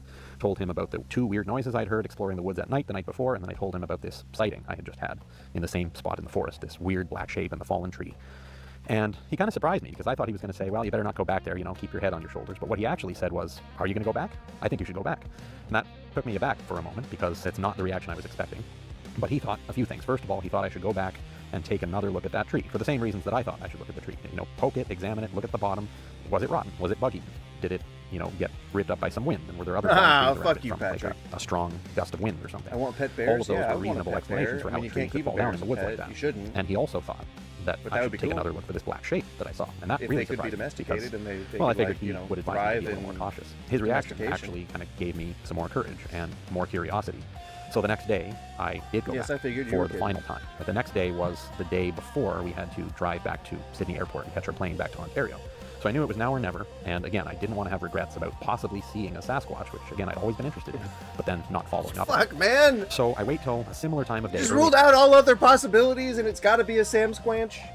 Come on. afternoon. I think it was between 2 and 2:30 the next day when I decided to make my final trip into this spot of the forest. I slowly walk Sam into the Squanch forest, came to my picnic and stole all of my burgers. retracing my steps, and I get to the spot where I had been standing the day before. So it was about 120, 130 yards into the tree line, still 20 or 30 yards from this fallen balsam, which I can see, and maybe 70-ish yards from where I had seen this black shape From that I'm the pretty sure fallen moved the day before. balsam. So obviously the first thing I do, I'm not even looking at the tree at first. The first thing I do is I'm scanning the trees and foliage ahead of me, Balsam. looking for this black shape. And I found the spot where it was, and it was gone. And I was sure of it too, because there was a couple of like cedar branches that moved in a certain way or were oriented in a certain way that had been covering the creature or the thing or the Yogi Bear and Boo Boo. root ball, whatever you want to call it. And I found those same branches with my eyes, and it wasn't there anymore. And I'm scanning everywhere around, and it's nowhere else either. And root balls don't move. Creatures move. So obviously I was immediately kind of spooked by that, because that confirmed in my mind that Yeah, but that doesn't mean anything. But you thought you saw it moving out of your peripheral view. You were certain that it was moving because you saw it in your peripheral view. That's unreliable. How the fuck are you just accepting that? You know this. I know that you know this. You're an observant human being. You know how to waterproof your boots. Good sir. If you're that prescient, I gotta assume you know. Alright? Pardon that bird. I had seen this thing move the day before. I contained had a sort lot of of convinced gases myself at during the most of evening, the time. the prior evening, that it hadn't moved after all, that my mind had just been playing tricks on me because I was expecting Humans to see are a mostly Bigfoot. just gas So I and just blood. saw, you know, a twig move or something, and I turned and I thought that it was this root ball that had moved, but really it was just a root ball. Only now I knew it wasn't a root ball because the thing was gone. I thought it was So a root ball. I'm thinking, what the heck was that? Was it a bear? Looked too big to be a bear, but whatever it was, it Thought was it alive, was a because root root balls don't just grow ball. legs and walk away. So I'm looking Root around, balls don't scanning just carefully, grow trying to legs see and if whatever it was walk is around. away. Is Grow it somewhere legs else? and Is it walk watching me away around? is But I what couldn't I see meant anything. to say. There were no more dark shapes around at all. So I decided I'm going to examine this tree. So I close the gap of 20 or 30 yards. I walk right up to this balsam tree and I take a close look at it. And I could tell right away that it was indeed a healthy tree. All the needles on it were fresh and green. I could see that the day before, but I got right up to them this time, and I actually got some footage of it. So here's that fallen balsam, and I've gotten close enough now to see there is a root ball, so maybe it fell down naturally, but the wood seems sound. And you can see this Come on, balsam man. still has lots of green, fresh needles on it. I could see... Hey, Raw One, what's up? No, we're watching a guy who hunts Bigfoot for a living. He spent way too much time on his first video, by the way. What? You don't want to learn about how to waterproof your work boots? What the fuck is wrong with you, Patrick? How have you never been curious about that? How do you maintain your work boots, huh, Patrick? Huh? How do you maintain them? How do you maintain them? If you've ever been presented with the idea of how to maintain your work boots, how did you go about it, sir? I can tell a healthy tree from a dead tree just by looking at it, so you know. And I'm not a treeologist. I mean, do you need a license to be able to tell whether a tree is dead or not? I don't need one. On it were fresh and green. I could see that the day before, but I got right up to them this time. I actually got some footage of it. So here's that fallen balls. I mean... And I've gotten close enough now to see. That tells me it's not a healthy tree. That looks like rot. So did he catch a Bigfoot? He thinks he does. Or he thinks he did. That looks like rot to me. Big time. Fungal infection.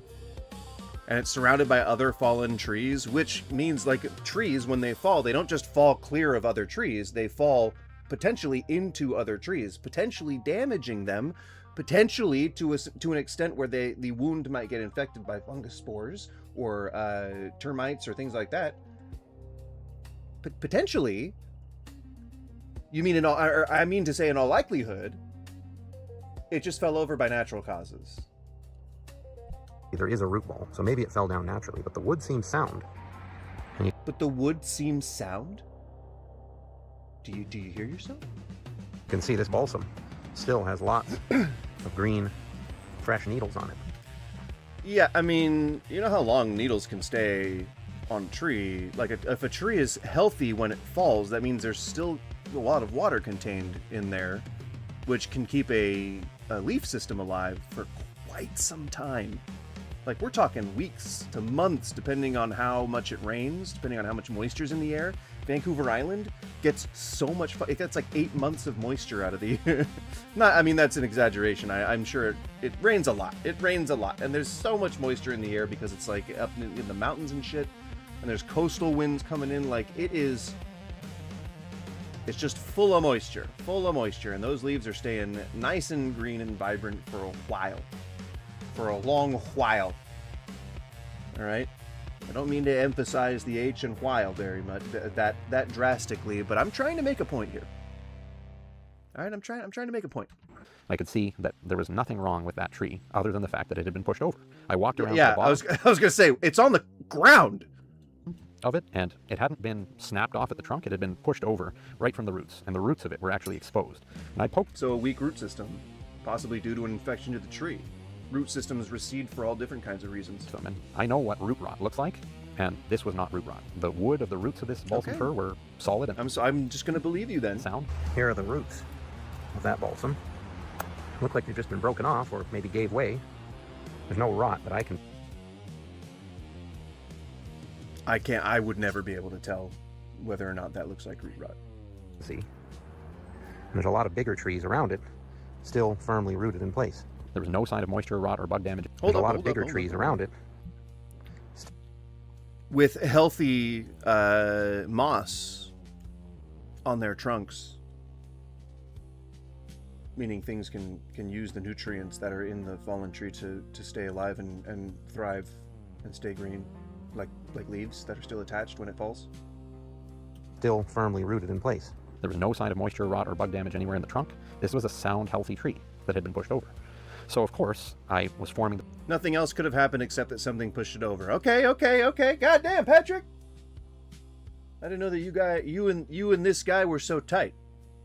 I didn't know that you guys were such good friends. Everything can be explained by Bigfoot, true? Alright, Skippy, you guys are all in the same camp here. Fine.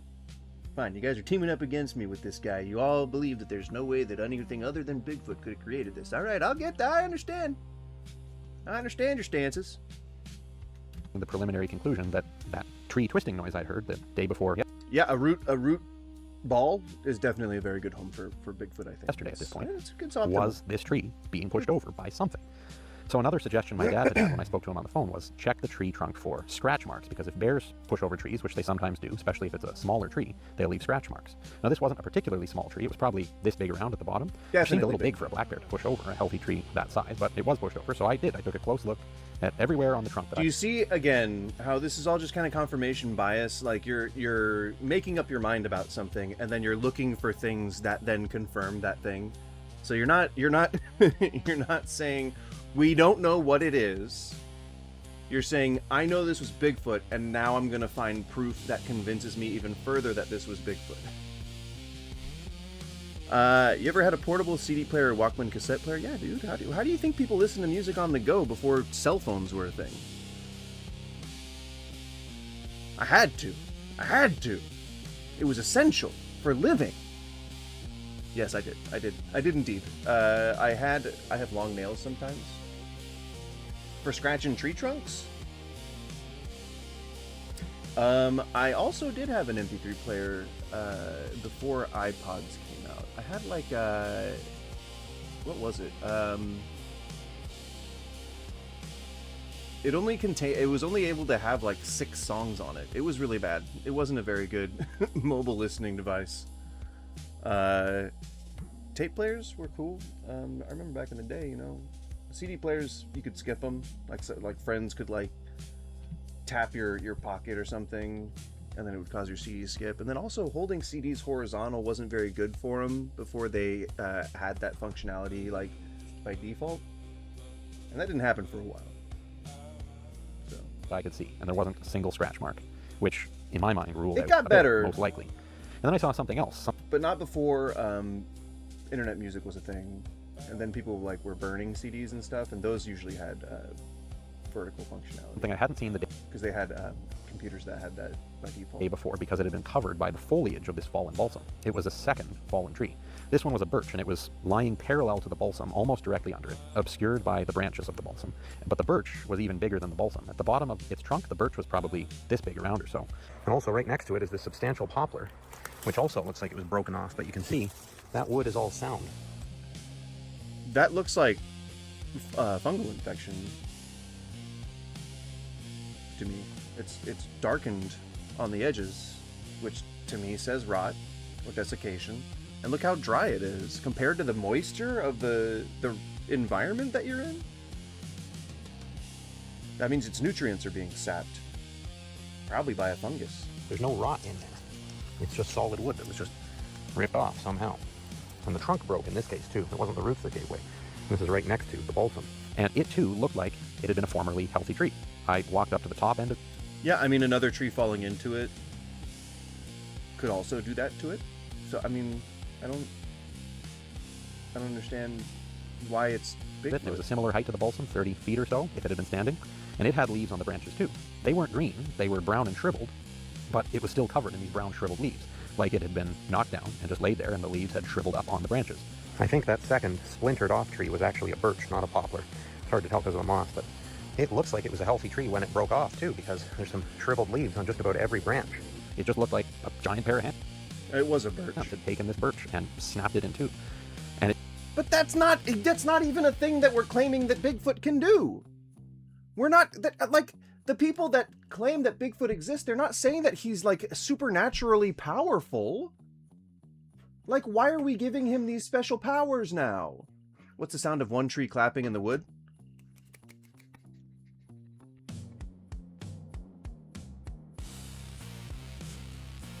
Don't ever ask me what the sound of one hand clapping is, because I'll actually show you. I wonder if there would have been extremely high winds. Nah. Nah. How fucking dare you? No, you're banned, Patrick. How fucking dare you? Why would you ever bring sense into this? Why would you ever try to make sense of this? You're banned! Get out of here! And it did obviously get me thinking about another one of the hallmarks of Bigfoot sightings, which is that apparently these creatures are known to push or break over. I'm gonna start talking nonsense. What are you guys? Follow me. I'm gonna start talking about nonsense. What are you guys? Follow me. I hope this is you starting to talk nonsense already, because I don't want to, because I know that you use voice dictation sometimes. I don't want you to be being chased by G-men. Stay safe, Patrick. For trees to mark their territory, to break them off, or uproot them. So I'm thinking, something knocked down these two trees. It doesn't look like it was the wind, because there's no other tree. But what's his theory that Bigfoot knocked out the tree? Yeah, that's his theory. He believes that this, a Bigfoot, he was on vacation with his family in Vancouver Island. A Bigfoot that he didn't see threw a rock at his daughter, and it landed on the beach, and so he kept the rock. He didn't see on any of this. He heard it land, and so he immediately assumed it was Bigfoot, and he went up to the ridge, and he's like, yep, no human could have done this. And then he was like, and I heard some sounds, and so I had to go like out into the forest, and I found a shape that definitely couldn't have been a human. And then I heard these sounds, and so then I went and found this tree that fell. It fell, definitely couldn't have been a human that made it fall. So all of that means it's Bigfoot. So far, that's where we're at. It wasn't a rock, it was a pebble. Yeah, it's like he's holding it in his hand. He's holding it in this hand right now. It's a very tiny rock. It's like it's about the size of my friend Pablo. I was trying to come up with a name for him. It's about as big as my friend Pablo here. And I can just hold him in my hand. And it's a magic trick. He's gone. Do you see that? He's gone. Ooh, special. Bet you didn't know I could do magic. Trees fallen in the area. Like, there were healthy, upright trees that were growing normally 3 or 4 feet away from where both of these had fallen. Wind doesn't typically just target 1 or 2 trees in an area, almost never. Healthy trees at that have no rot or no compromise in the strength. How do you fucking know? Are you a tree doctor? Those exist. Of the wood that I can see. So the next thing I start looking for is like a stump. If this birch was broken off, there should be a stump with the other corresponding shards of wood. You gotta and the look for a roots still in stump the ground, somewhere. since the roots weren't attached to the Yep, tree yep, anymore. yep. So I Gotta look start for a making stump. small Stumps circles work. around these 2 trees, and there's no stump. Oh I shit, you end up couldn't find making a stump. circles Holy about shit! 50 feet Holy out in the shit, open. you guys! Holy shit, it's Bigfoot! It's Bigfoot! We finally hit Bigfoot territory! We're in Bigfoot country, ladies and gentlemen! He couldn't find a stump. That confirms it. It confirms it. I don't know what else... I don't know what else we need to hear. All directions from the trees, and I can't see any birch stump that's been broken off, or any birch stump of any No kind, birch for that stump. matter, which No led me to the only birch conclusion that seems stump. reasonable. There's no that birch something stump. broke this birch off and dragged it to where it was. That's because it. if it had fallen That's it. from Pack where it it up. was growing, there'd be a stump, and there wasn't one. Pack it up, So ladies and putting all this gentlemen. together got me thinking that, yeah, There maybe was I no did see a birch Bigfoot. stump. It was looking more and more like that, because there was this dark shape that was there the previous day and was gone this day. And then there was these 2 fallen trees that had obviously fallen down under mysterious circumstances. And the fact that I'd heard the sound of wood twisting when there wasn't a single breath of wind, even a breeze, on that first night of exploration I did, it sounded like it had been the balsam fir, being pushed over, being uprooted or something. So going back to the final exploration of the woods, I see these trees, I see the black shape isn't there. And They eat stumps? Maybe, Patrick. Maybe they're just collecting them. How do you know?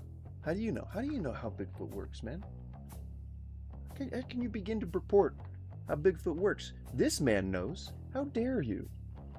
How dare you? I'm convinced that something bizarre has gone on, that I have encountered something unexplainable. So I go back to the cottage. No. I tell my wife. No, not unexplainable. Not by any stretch of the imagination. Fully explainable. 100% explainable in at least a couple different ways. Each of the beats of your story have been explainable, sir. I don't know your name. I'm going to call you... What does he look like? A Jason? A Gordon? A Gordon? A Richard? Reginald? Steve O'Brook. Don't tell anyone, but I'm 50% Sam Squanch. As am I. All about it, and I call my dad again, and I tell him, and he thinks it's a pretty remarkable story too. And there's one more detail that kind of... As another man who probably believes in Bigfoot. Sealed it for me as to what I saw. We got home several days later and started to tell this story to various family members and friends, because it's a good story, it's an interesting story, and it's all the truth. And I'm kind of... Right, and when you started getting all of the praise and adulation and the reverence and the special treatment that you never got when you were growing up, and realized that making people like you is mentally fulfilling, then you decided that, hey, I think maybe this is a misconception or a misunderstanding of natural phenomenon that I might continue to push because it makes me feel good inside. And why don't I push that all the way back into my subconscious so that I don't actually think about it? Perhaps. Also curious about what some of my trusted people think of this story. Maybe they have another explanation besides Bigfoot.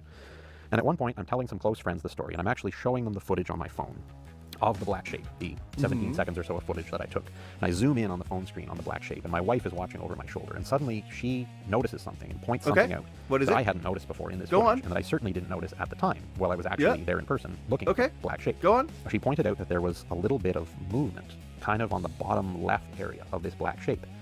And I looked closely and I zoomed in even further, and the footage was kind of blurry, but she was right. It looked like something was kind of hanging and swinging back and forth a little bit towards the bottom and the left-hand side of whatever it was I saw. And the more I looked at it, the more she looked at it, the more it looked like some kind of hand dangling from a large, dark arm from this object. And we ended up getting... Oh, no. That could be anything. Oh, you honey of a man. Oh, you poor guy. Oh, in the South we would say, oh, bless your heart. I once saw a large owl in a tree once. Totally looked like Bigfoot. Those harpy eagles? Dude, those things look fucking freaky in the dark.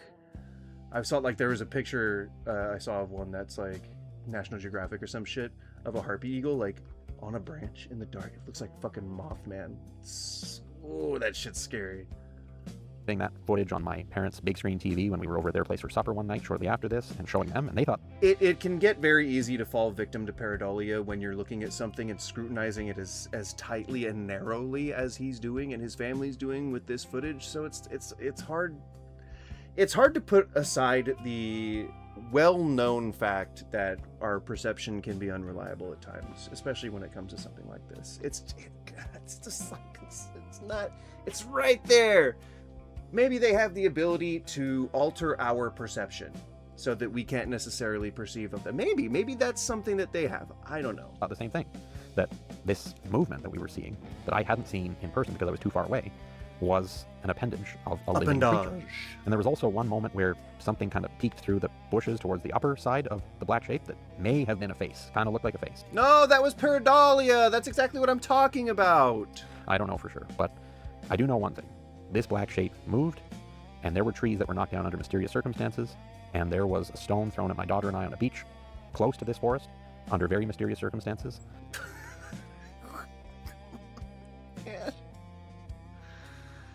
Can I ask how many views does this have? Oh, no, you don't want to ask that.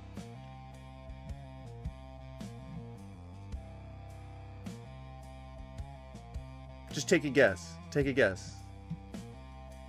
See if you can get it. I'll tell you, it's more than 10,000.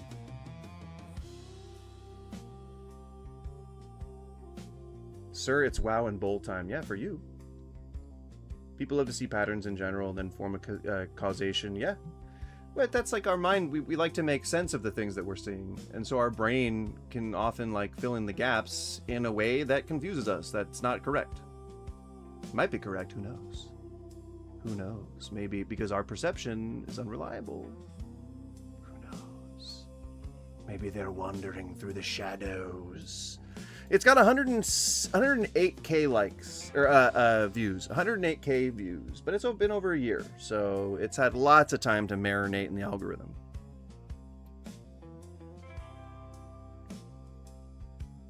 All right, so we looked at his oldest Bigfoot video, and now I want to look at one of his latest. That's what we haven't quite gotten to yet. So, oh Jesus, one of these is real, either Titanoboa or that's a giant. That's like a fanged snake.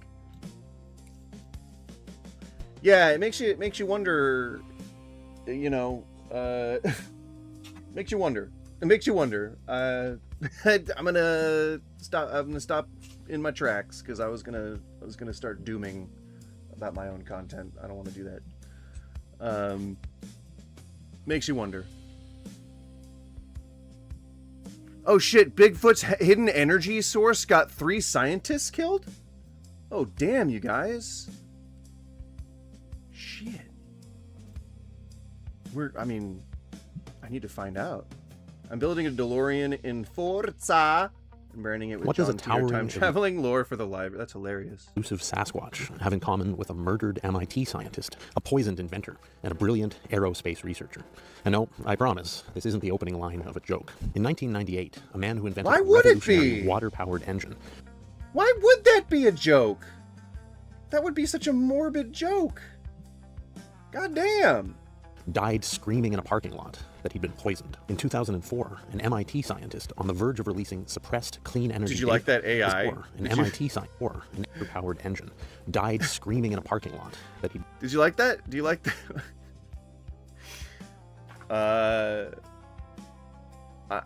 I'm gonna posit a guess that this isn't from that exact incident, and I think it's in bad taste to do something like this.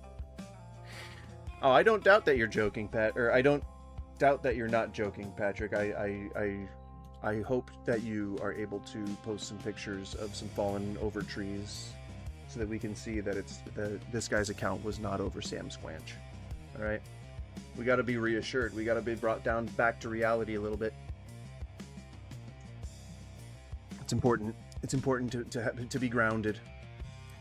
Mysteries content is often consumed and can be good, but hunting Bigfoot and that money hole in Canada together with Skinwalker Ranch are just low effort. Yeah. You know, but you got to get that bag.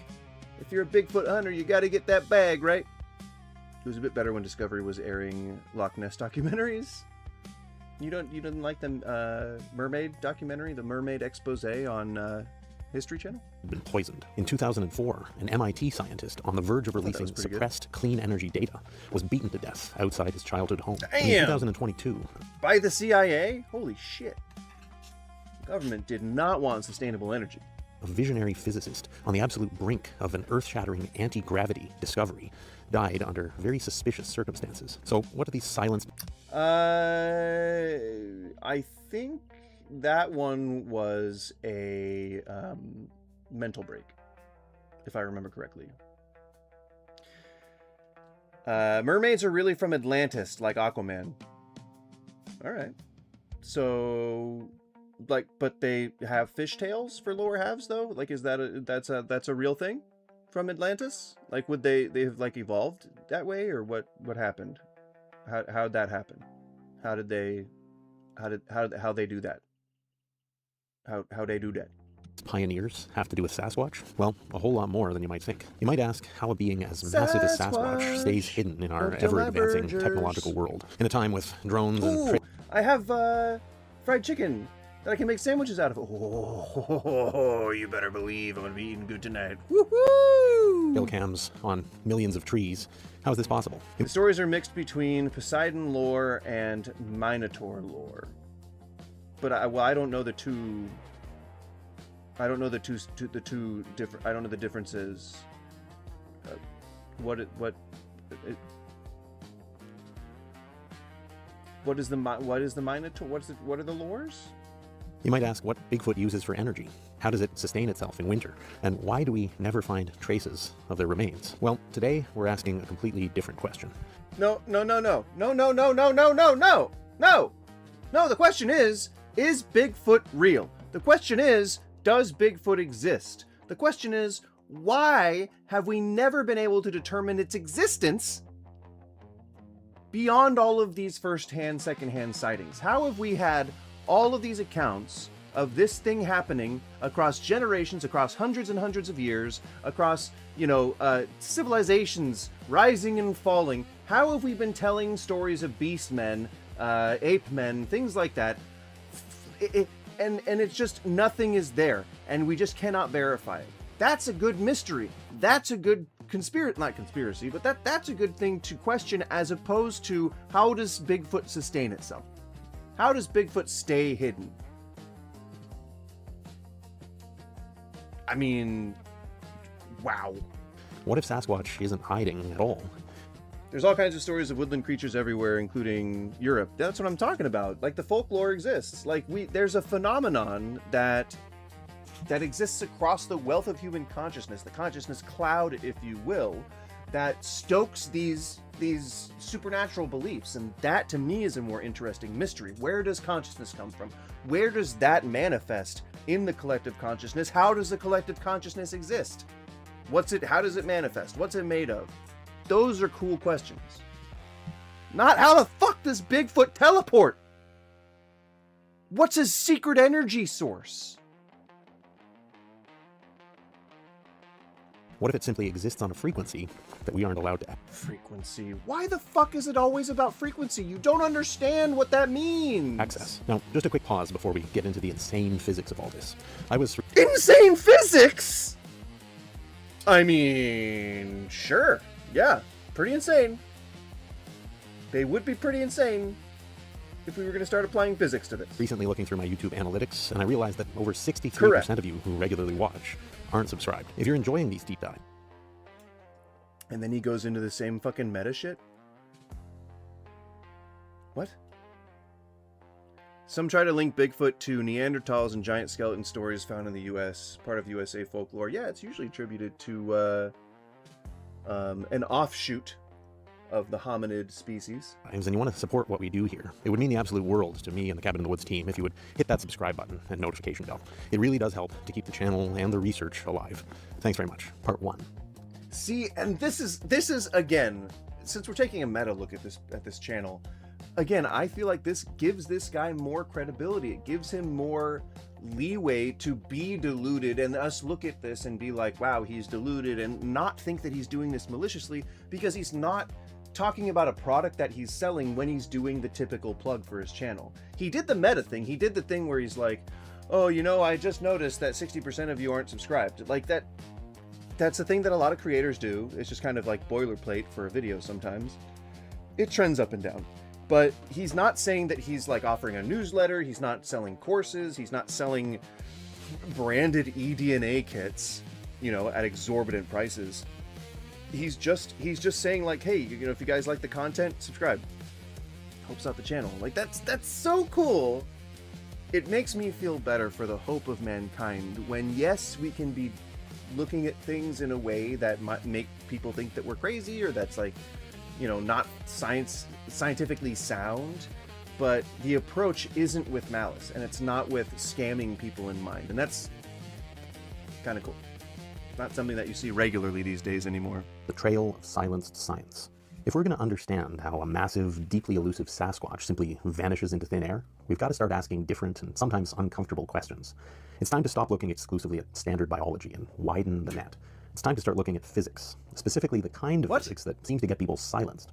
We're told that physics has rigid rules. You can't create energy from nothing. You can't bypass thermodynamics. No, you're saying that their very existence violates the laws of physics, and that's why these people, the researchers, were offed. That's what we're saying. No, that's not how that works, my friend. But history is littered with brilliant minds who proved otherwise and paid the ultimate price for it. Now that sounds melodramatic.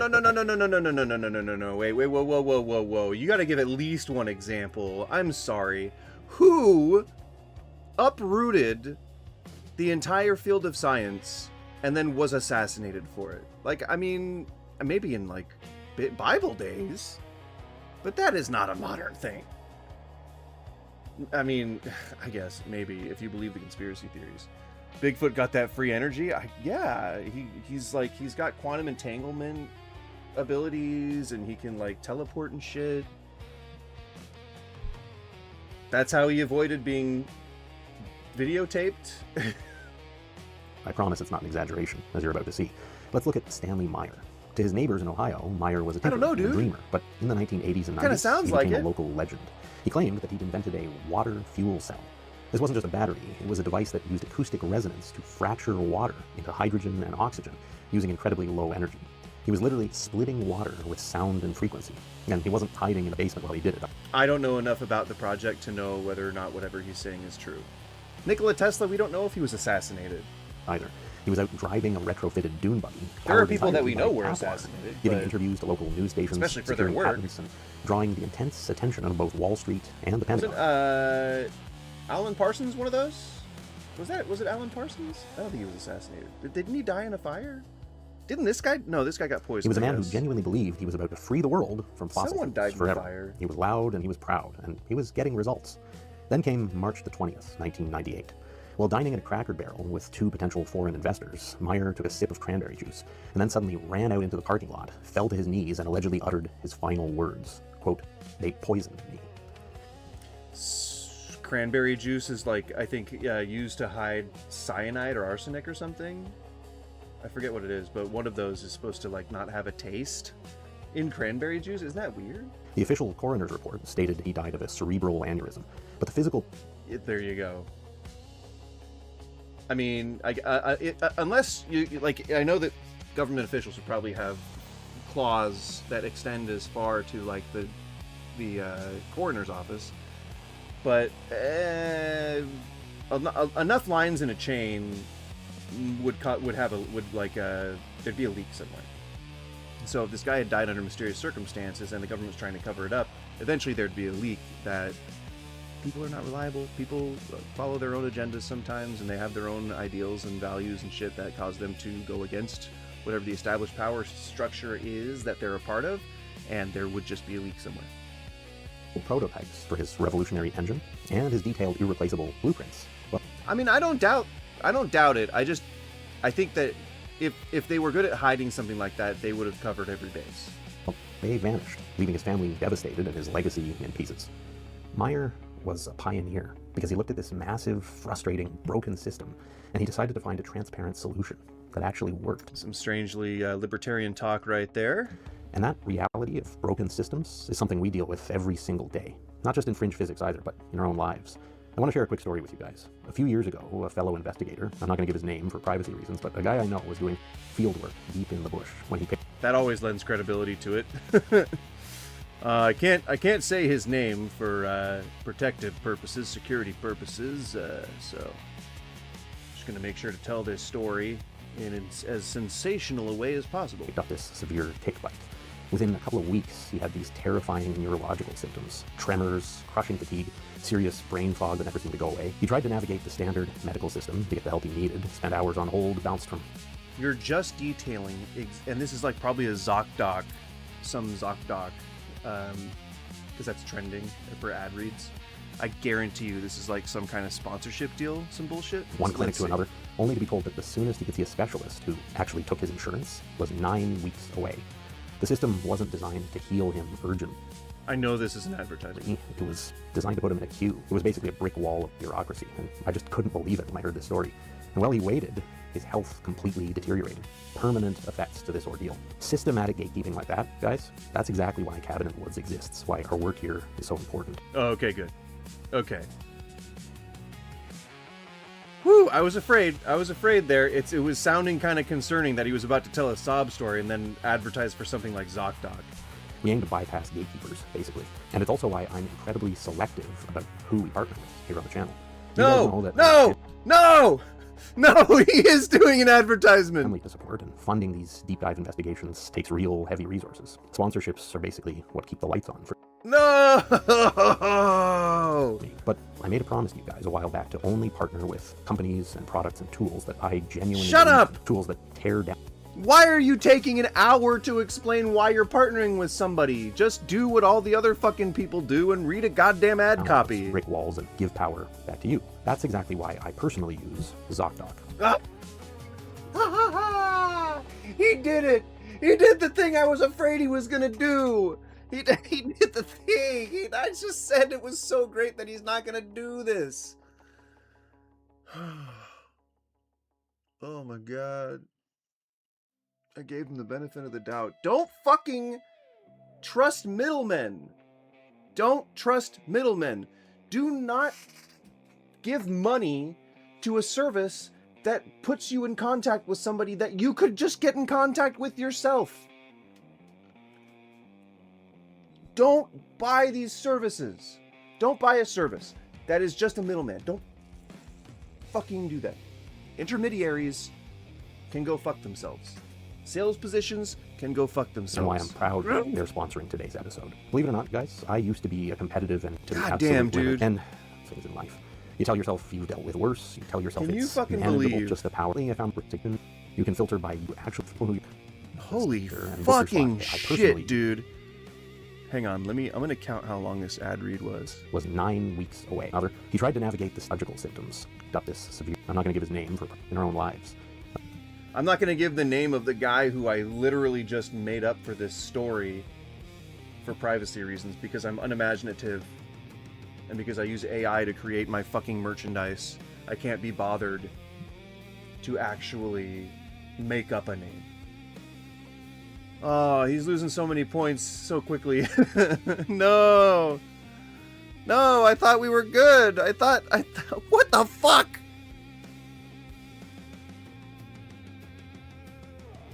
Six minutes. This ad read goes on for 6 minutes. How much do you think that you get paid for the, like, you get paid a certain amount? They usually have tiers for, like, however, whatever, like the prices and things like that for sponsorships. And you can choose, okay, I'll do a 2-minute ad for $300, or I'll do a, you know, it's maybe like $100 a minute. I don't know. I don't know what the scales are. Everywhere is different. But like, how much are they fucking paying you if you're doing a 6-minute ad read in a 42-minute video? You're doing 6 fucking minutes for ZocDoc?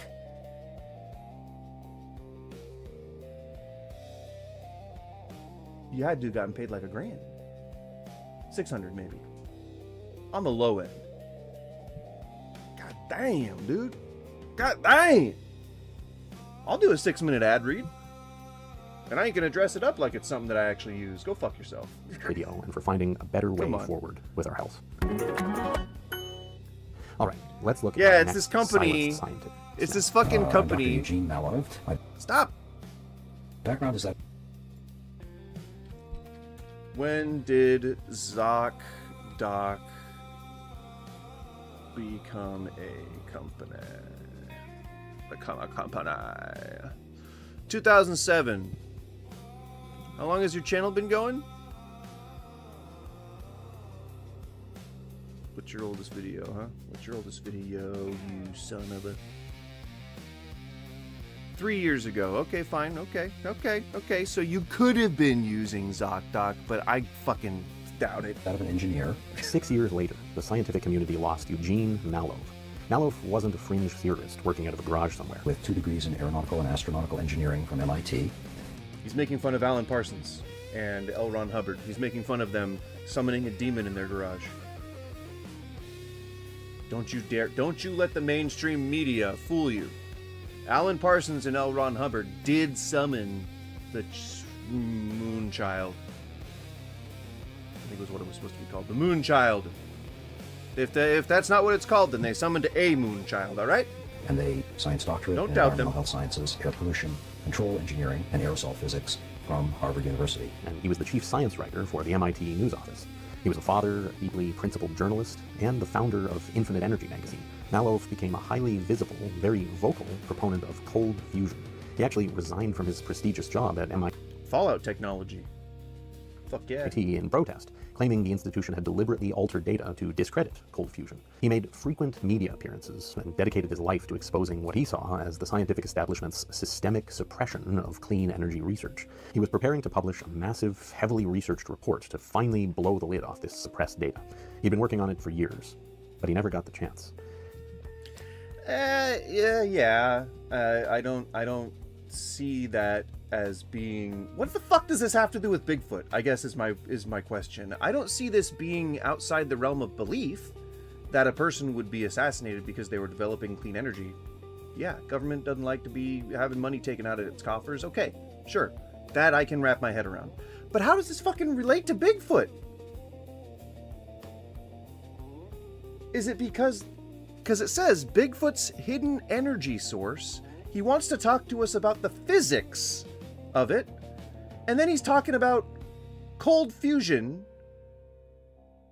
and using like water like for energy. What the fuck does this have to do with fucking Bigfoot, good sir? In May 2004, Malov was found brutally beaten to death outside his childhood home. It escalates The official from Bigfoot story, to free a energy real tragic, fast. random Yeah, but robbery and where gone does it wrong. come back? Or consider the devastating story of Amy Eskridge, born in Huntsville, Alabama, literally known as the Rocket City because of its deep ties to NASA and defense contractors. Eskridge was a brilliant interdisciplinarian and the president of the Institution for Exotic Science.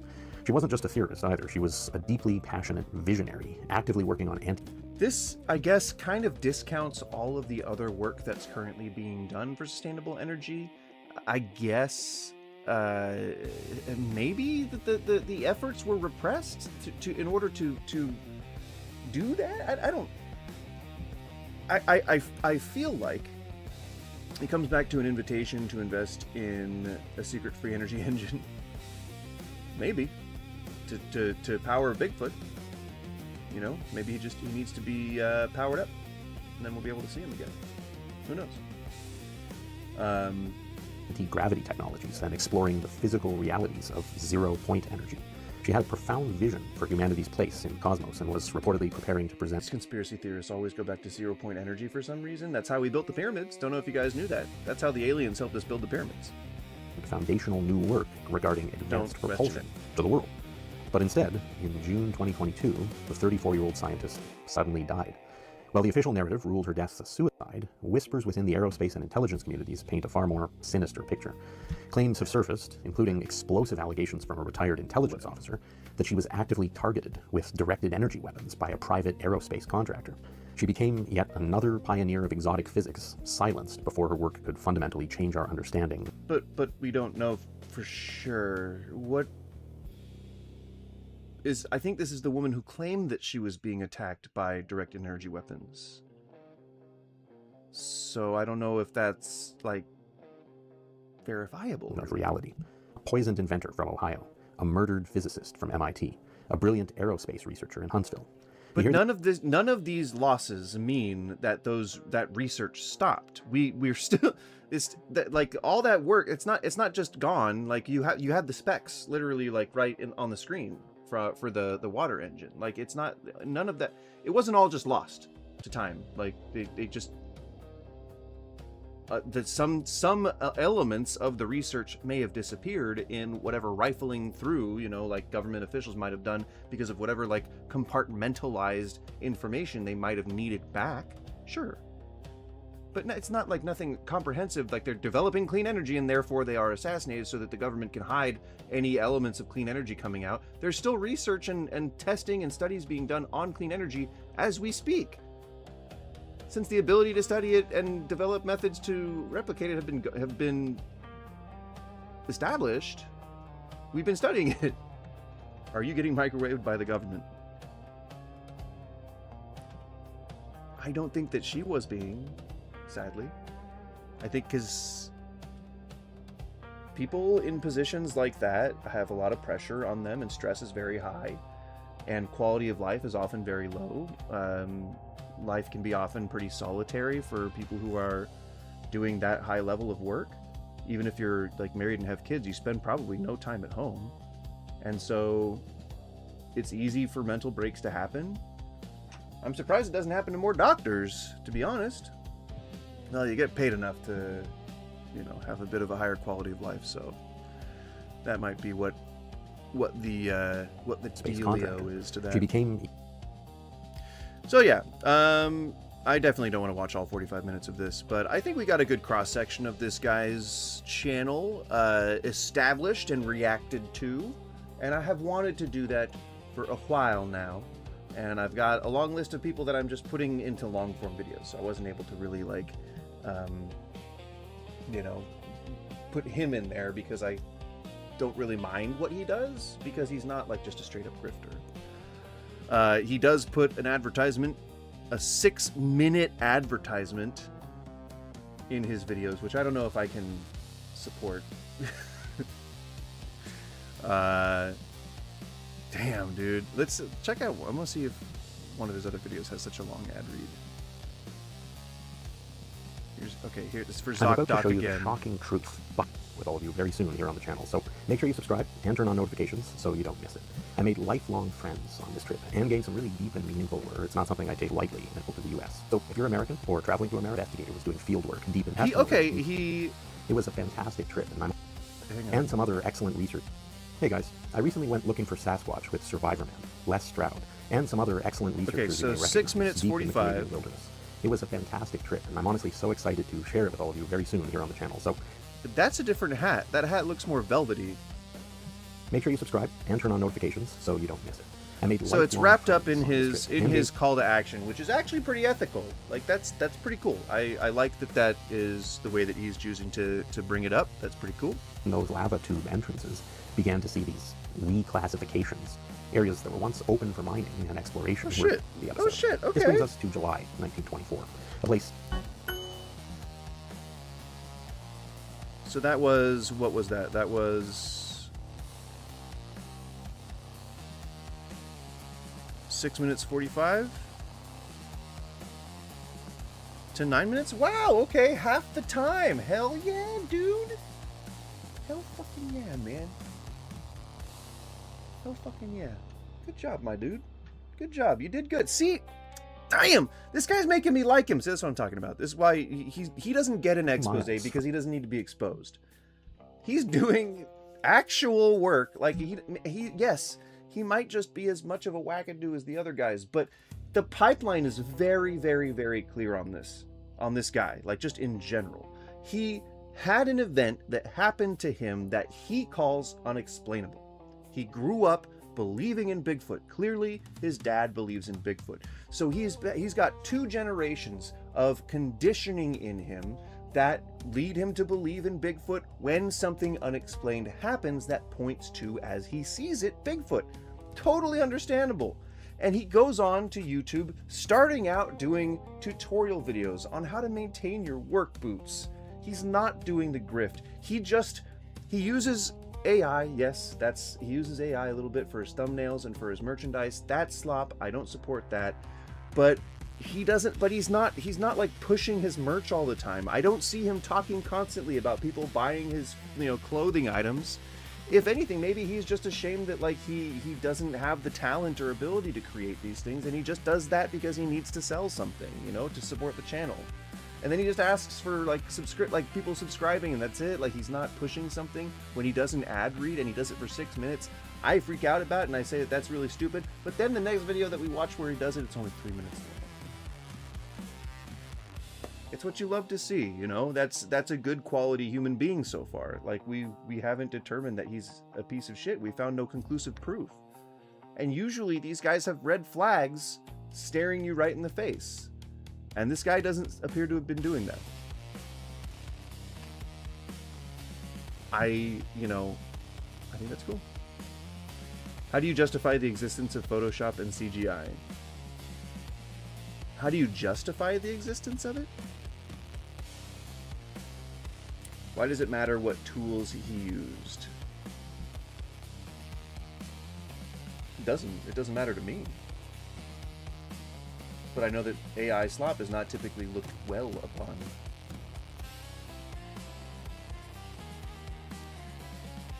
So it doesn't matter to me, it matters to other people. It matters to people who are viewing his content.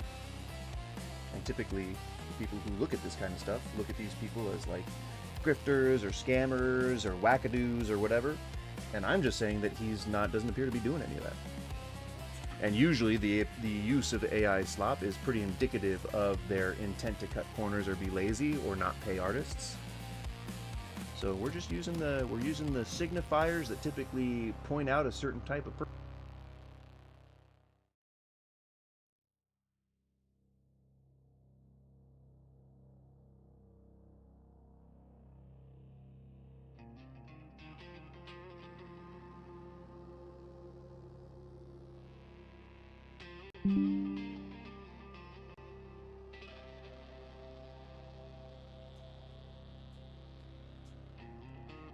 And he just doesn't happen to be that type of person. Sorry, my broadcast died. Broadcast died. Here we are again. No, I'm back. I've returned. All right. Well, I think that was... did you flip out about CGI not paying artists or photographers not paying targets? You mean subjects? Usually you get permission from someone, or you actually are paying subjects. And when CG exists, what do you propose that people do as an alternative? Like, if you can't achieve something with practical effects, and sure, there are people who do the scummy thing and use only CGI and do it so that they can cut corners, but obviously it's usually pretty, I mean, you know that it's more expensive than hiring like a practical artist, right? Oftentimes. So I don't know what point you're trying to make. You could pay an artist to replicate instead of copy paste. Copy paste what though? What are you copy pasting? It really depends on the subject matter. And who's copy pasting what? What are you talking? I think you're identifying stances that I'm not taking here. You could pay a scribe to copy a book instead of Xerox. So? Not when you mass produce something. And some people still do that. Some people hand reproduce their books because it gives it like a more artistic and artisanal flair. Again, I don't know what point you're trying to make, Raw One. I think you're just trying to start an argument where there isn't one. I didn't say that I give a shit about AI at all. I just said that he uses AI slop, and that can usually be seen as a type of channel that doesn't put effort into their shit. So again, I don't know what you're saying here. Nor does it matter. The stream is ending for the day. I will be back tomorrow at, I would say 9. You have 2 slops. What does that mean?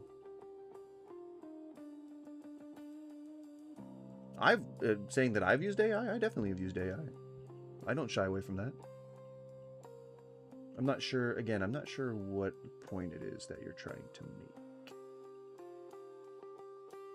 I don't think that I said anything definitive that I have an opinion on whether I support AI slop or not. So I don't know what your point is, what stance it is that you're trying to take against something that I don't know that I said.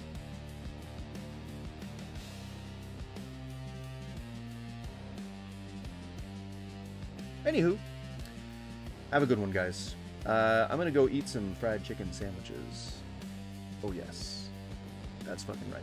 And I know I keep saying that I'm gonna show up in the evening again, but I hope the extended stream was good enough to kind of like, I don't know, help with that. I don't know.